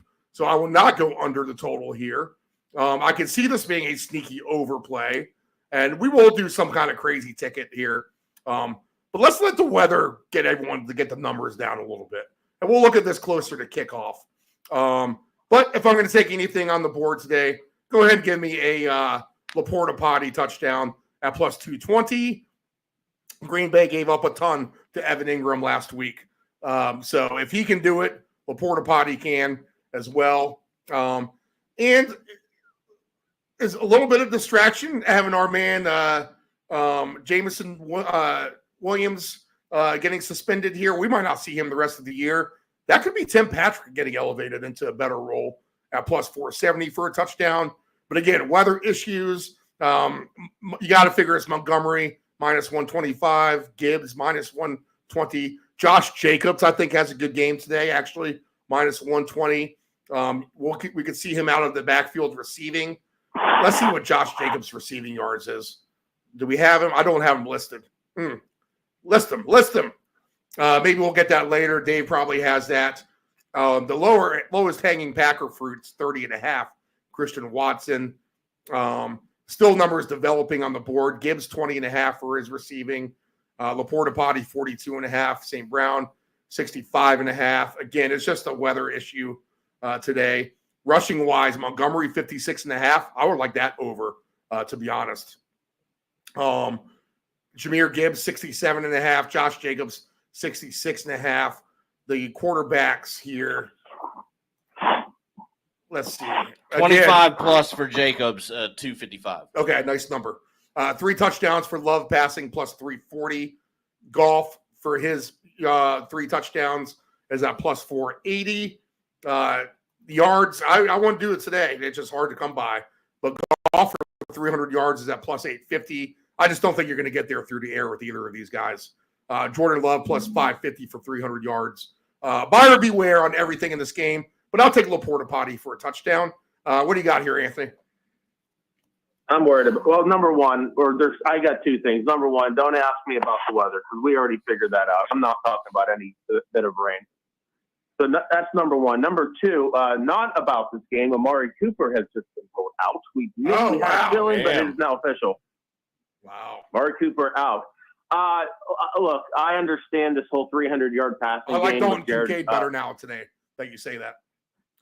Dalton. I like both of them. Yeah. And that I wonder if that actually Dawson Knox's numbers probably still the same, but hey, that's one less mouth to feed, and that's also one more reason for Josh Allen to get it. All right. Anyway, with this Green Bay game, with this monsoon or whatever that's going to happen, you guys know how many yards Jared Goff threw against Tennessee last week? Just guess, just generic. 80. 85. Wow. Okay. I knew that. So I had a feeling. I'm like, damn, that's pretty good. Look, this game is driven through Gibbs and Montgomery. It's going to be a 2-headed monster. Could Laporta Potty score for us? Could Amon-Ra, dominate, of course? So depends on. It's really not even about the rain. It's really about the wind. That's what screws, passing up. So that's why all these odds are so bad. As far as Green Bay is concerned, it's going to be they're going to rely on Josh Jacobs. Love spreads the ball up pretty well. If I'm going to go with really a big touchdown score today, I think they're going to rely on Tucker Kraft. I like Tucker Kraft in this one. Nephew Dave? I'm in the same game here. We're going to keep it on the ground with this weather being the issue. Give me David Montgomery and Josh Jacobs today. Kind of the obvious picks, but when you have a situation like this, then that's kind of how you have to go. Honestly, I think you could do that and then do something like Connor and Swift, right? All together for all in the late window all together. I'll throw David Montgomery on for the 2 touchdowns because he's just the most likely candidate in this kind of weather. Now, it could be Jacobs for sure. So maybe I'll just throw him on that list as well, now that we're saying that, for the 2 touchdown madness. And we'll see how many different parlays we can come up with. But the 2 touchdown is not exactly madness. It's kind of an obvious one. But the 2 touchdowns I have in the late window are Swift, A.J. Brown, Walker III, Demarcus Robinson, David Montgomery, Josh Jacobs. That's actually not bad, man. I kind of like that. No, not at all. So buyer beware the case for Green Bay and Detroit in the late weather. All right, boys, we could have the highest scoring game of the day and of one of the highest scoring games of the year, I think, in Minnesota. I say it's a full green light for everybody. Dave Del Grande says it as well. We know our guy Alec Pierce will be paying big. If you don't have Justin Jefferson on a ticket for 2 touchdowns, you're crazy at plus 550. And he's going to be the one who spawned the 3 touchdown ticket at 30-1. And we started to think, well, who else could have 3 touchdowns on a day where some of these guys could really dominate, like a Hurts or a Barkley or someone like that, Taysom Hill, even against Carolina. Well, Justin Jefferson fits that mold perfectly at 30-1. He is the primary alpha dog for the Vikings. I think the Vikings get their points. I think Joe Flacco, again, as a gift from the football gods, we now have all these new fun receiver props we can play with the Colts and the Browns. So let's play with them. And it's a green light for everyone as far as I'm concerned. Give me Jefferson as the best bet here, and I'll throw him on the 2 touchdown ticket as well, wrapping up the 4 p.m., 8 o'clock 2 touchdown madness play. But go ahead, Dave. What do you like here? Yeah, Steve. So if we're gonna hope for points, I'm gonna take kind of a shot here. Of course, we always say, give me Pierce. Let's not give up on that just yet. even though I know it's difficult, but he's gonna come. And then of course, now we have Flacco back out there. Give me 3+ passing touchdowns from Flacco at 5-1. I just think that's the play. You put him together with like a Drake May for 2, even you'll get a nice number. But give me Flacco, and I know the Vikings defense is pretty good, but we can see some points here as expected. Let's get Flacco to just toss it around everywhere. All right, Ant-Man, what do you got here? Well, let's see. Matt Stafford, what'd he do against Minnesota? 4 touchdowns, right? Yep. Look, I know the Vikings team's good, and Brian Flores is a fantastic defensive coordinator, but I just have this funny feeling the league is slowly starting to figure this team out. And they're realizing, we've all played Madden, right? And we've all run that play where the same guy blitzes each time. But then you start to realize that guy's blitzing. We should cover him, and we should do something else. I think they're slowly starting to figure it out. Now, on the other side of this, I had to dig a little bit on this one. But, obviously they benched Anthony Richardson. So I had to go back to see the last time Flacco played. And it was against the Titans. He still got 2 touchdowns. That's great and all. But I want to go 1 week before that when they played Jacksonville. Joe Flacco, 359 yards and 3 touchdowns. Alec Pierce, 3 catches, 134 yards and a score. If this game is everything that's advertised, and this Vikings defense isn't that good, and Joe Flacco really is, go figure, the savior of this Colts team, give me everybody. What about Jonathan Taylor, though?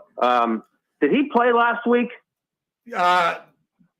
Yes, he did. Yeah, John. Yeah. I had to double check. I was focused on the passing stuff. But Jonathan Taylor, 20 receiving or 20 rushes, 105 yards and a score.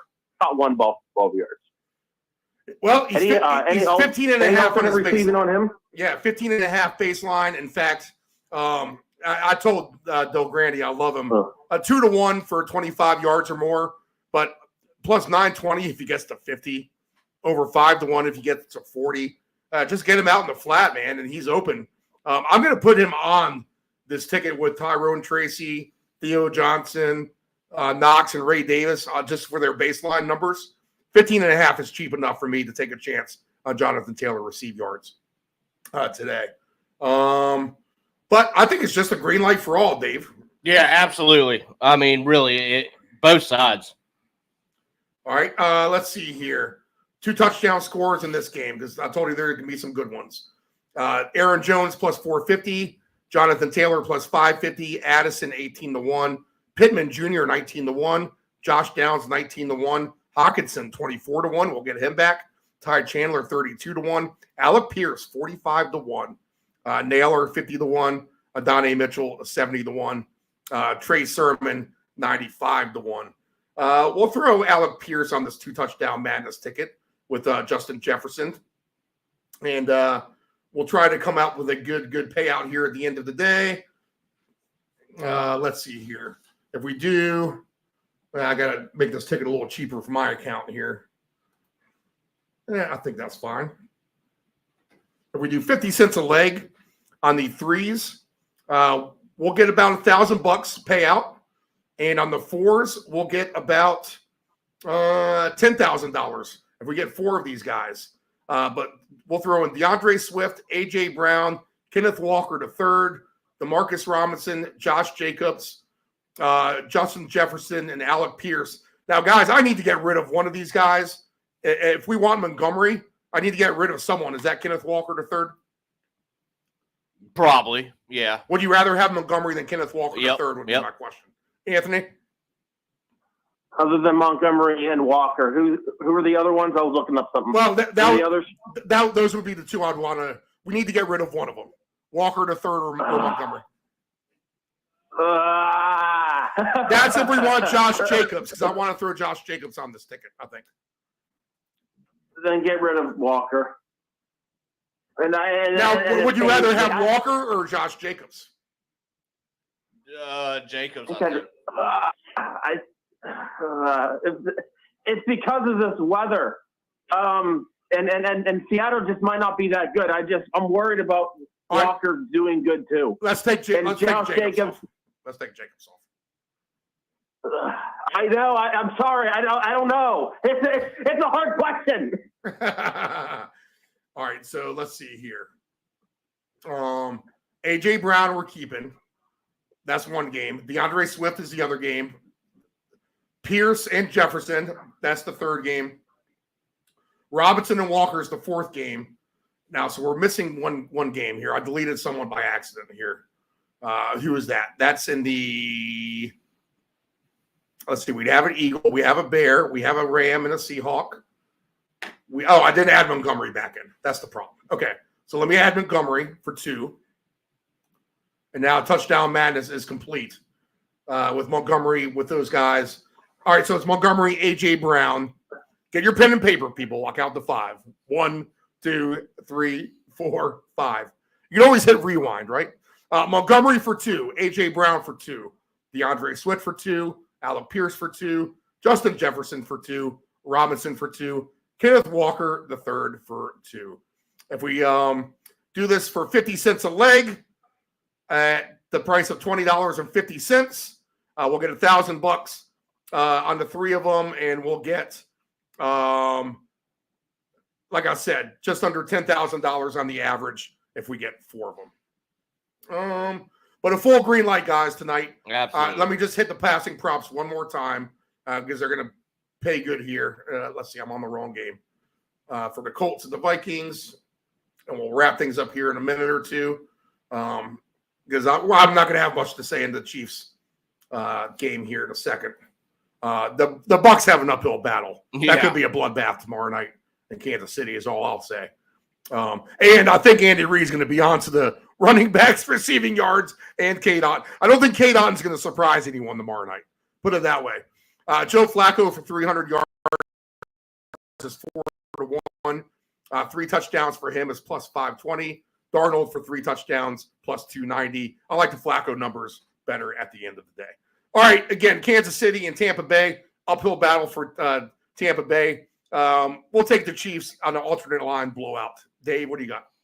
You know what? Somehow I think we're going to see this game creep past its total just a hair.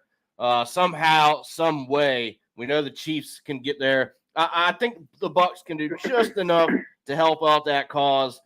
So give me over 46 Monday night. All right, Anthony. On Monday night, there'll be some sneaky Tampa Bay receiver we come up with. Oh, absolutely. I'm not talking about football. I'm just excited that the new movie Twisters is coming out on Peacock Monday. So that's what I'll be watching. I don't want to watch Taylor Swift the entire time while Joe Buck and Troy Aikman just scoff at it. Oh, by the way, I don't know if you guys watched it. Watch the Manning cast, and hopefully Belichick comes back on there so we can just scoff every time they show Taylor Swift. Freaking amazing. Belichick. The Taylor, that sounds like her concert, actually. It sounds like her fans. Right. It was hysterical because on the Manning cast, every time they showed Taylor Swift, Manning and Neil, or both Mannings were talking, and Belichick's like, ugh, oh, God. And it's just that one scoff. It's just perfect. It's just perfect television. Anyway, I'll watch it. Actually, we may not because I know the girlfriend.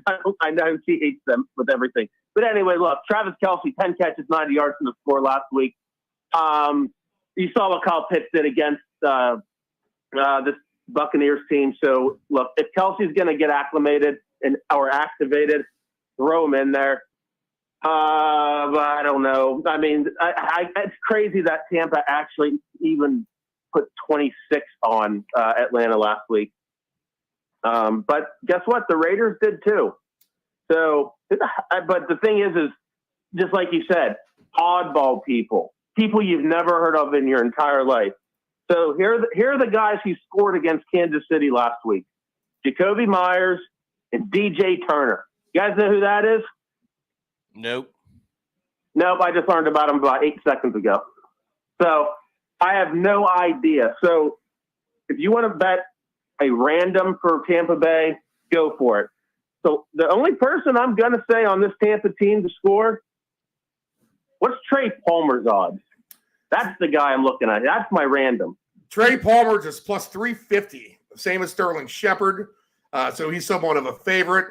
Your random guys would be this: Raheem Jarrett plus 550, Ryan Miller plus 750, Sean Tucker plus 850, Payne Durham 18-1, Devin Cope 25-1, and Co Keith 27-1. Wait, Keith. Keith. Yes, Keith. Keith. You know what? I'm going to bet him just so I can keep saying Keith.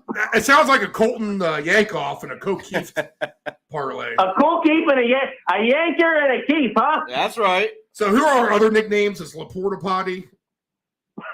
It's ISIS. And who's the other guy? Chestnut.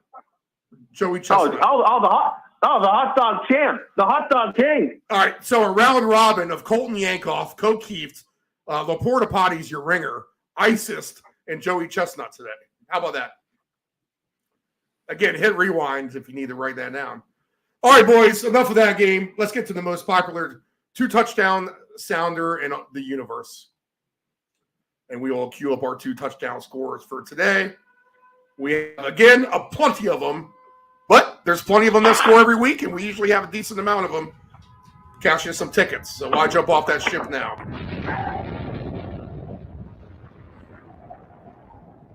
Johnny. 4 weeks. 20 papers, that's $2 plus tip. Gee, Johnny, I don't have a dime. Sorry. Didn't ask for a dime. $2. I give it to him, and a Rick Bell. It's a jungle out there. You got to look out for number 1, but don't step at number 2. Utah, give me 2. And Jimmy 2 times, who got that nickname because he said everything twice, like. I'm going to go get the papers, Dave, throw our touchdown field goal play on the Vikings and Colts. Put them on the list. All right. And that should complete that. I don't see any other candidates in the late window for anything else wise. Anthony, your 2 touchdown scores today. What do you got? I'm going to keep it very simple. My 4 favorites are unfortunately the chalk, but you know what? I don't give a rip.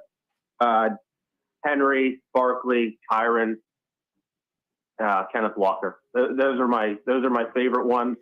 I'm also going to do a quarterback one. Josh Allen, Jaden Daniels. Who's the other one? Who's the other quarterback that I sent it to you guys? It wasn't Jalen Hurts. Taysom Hill. Taysom Hill, of course, and you guys are going to get with Taysom Hill. But look, like I said, if today's going to be Taysom Hill day, give me 3. Give me 3 with Taysom. All right, nephew Dave, your 2 touchdown scores. All right, I have my 4 favorites. 1 has been voided, so we're gonna ride this with Josh Allen for 2. Taysom Hill, no surprise there, for 2 today. And then the oddball, who's really going to make it pay out, if it can happen, Rashad Bateman for 2 touchdowns today. I'm going to give a shot to Drake May for 2. I'm going to give a shot. I have Hill, of course. Bo Nix, I'll give you a new name there for 2. I like Chase Brown, but why not take Jamar Chase for 2 as well? He scores all the time. I'll take Quentin Johnston on a long shot for 2. I'll like Dalton Kincaid now a lot more than what I did beforehand. Let's see if his numbers have dropped down. He was 22-1 earlier. Dalton Kincaid now down to 14-1. And Dawson Knox all the way down to 70-1. Oof. That's a massive drop with Amari Cooper getting pulled out. Also for 2, give me Drake London and CeeDee Lamb.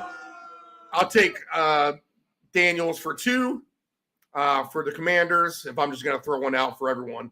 Both the running backs in Arizona, both the running backs with the Rams, Seahawks.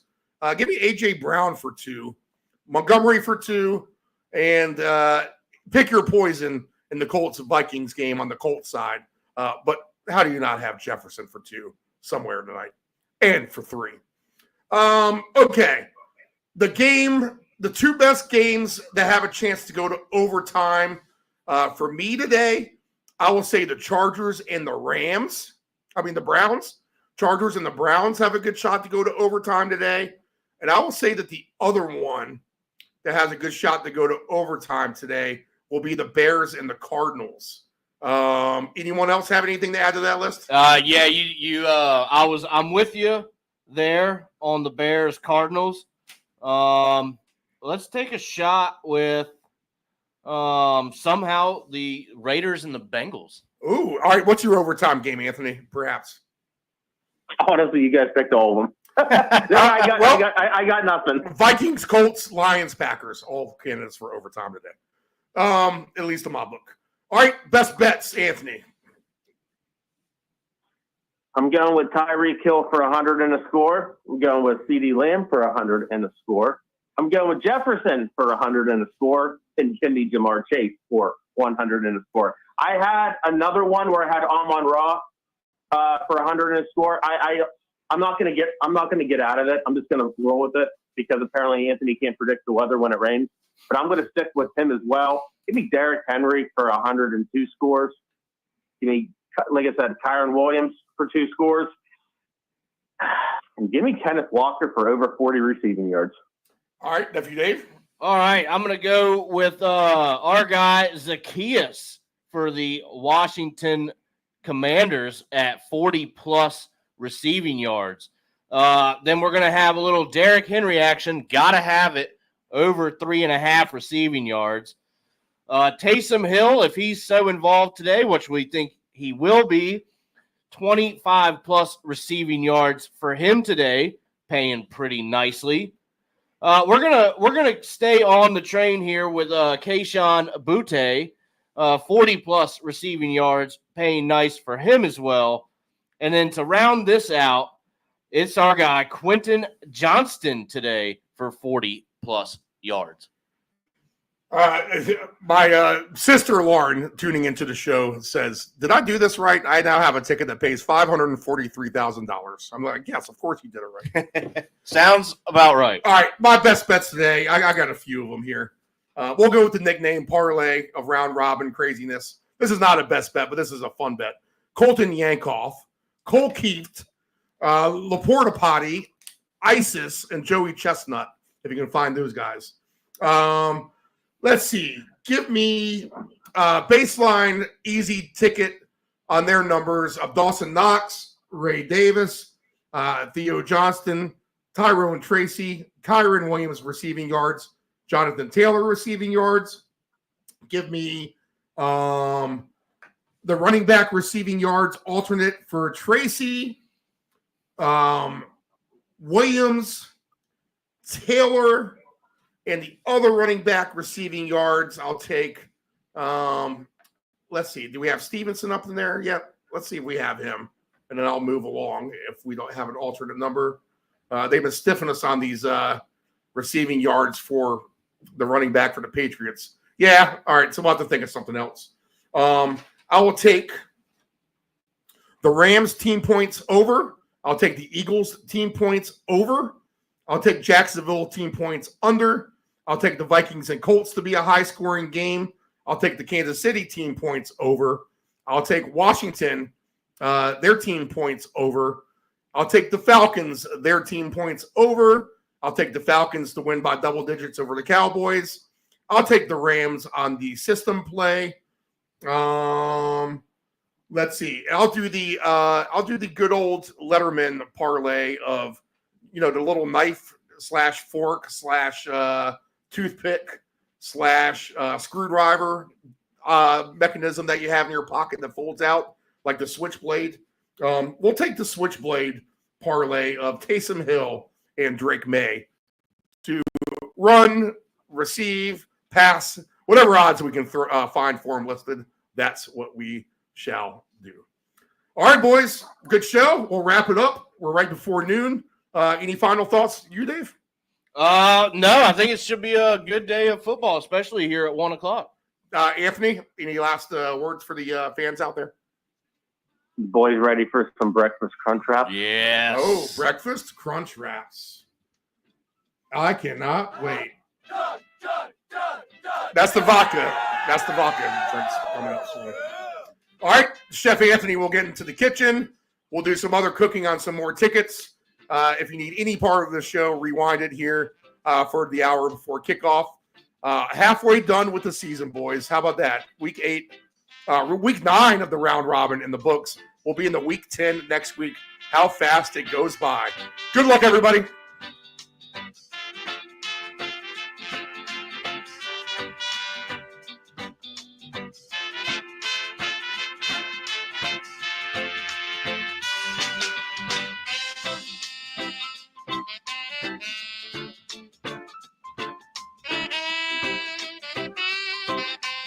What the Puck is going on tomorrow night, 6 p.m. Eastern Standard Time.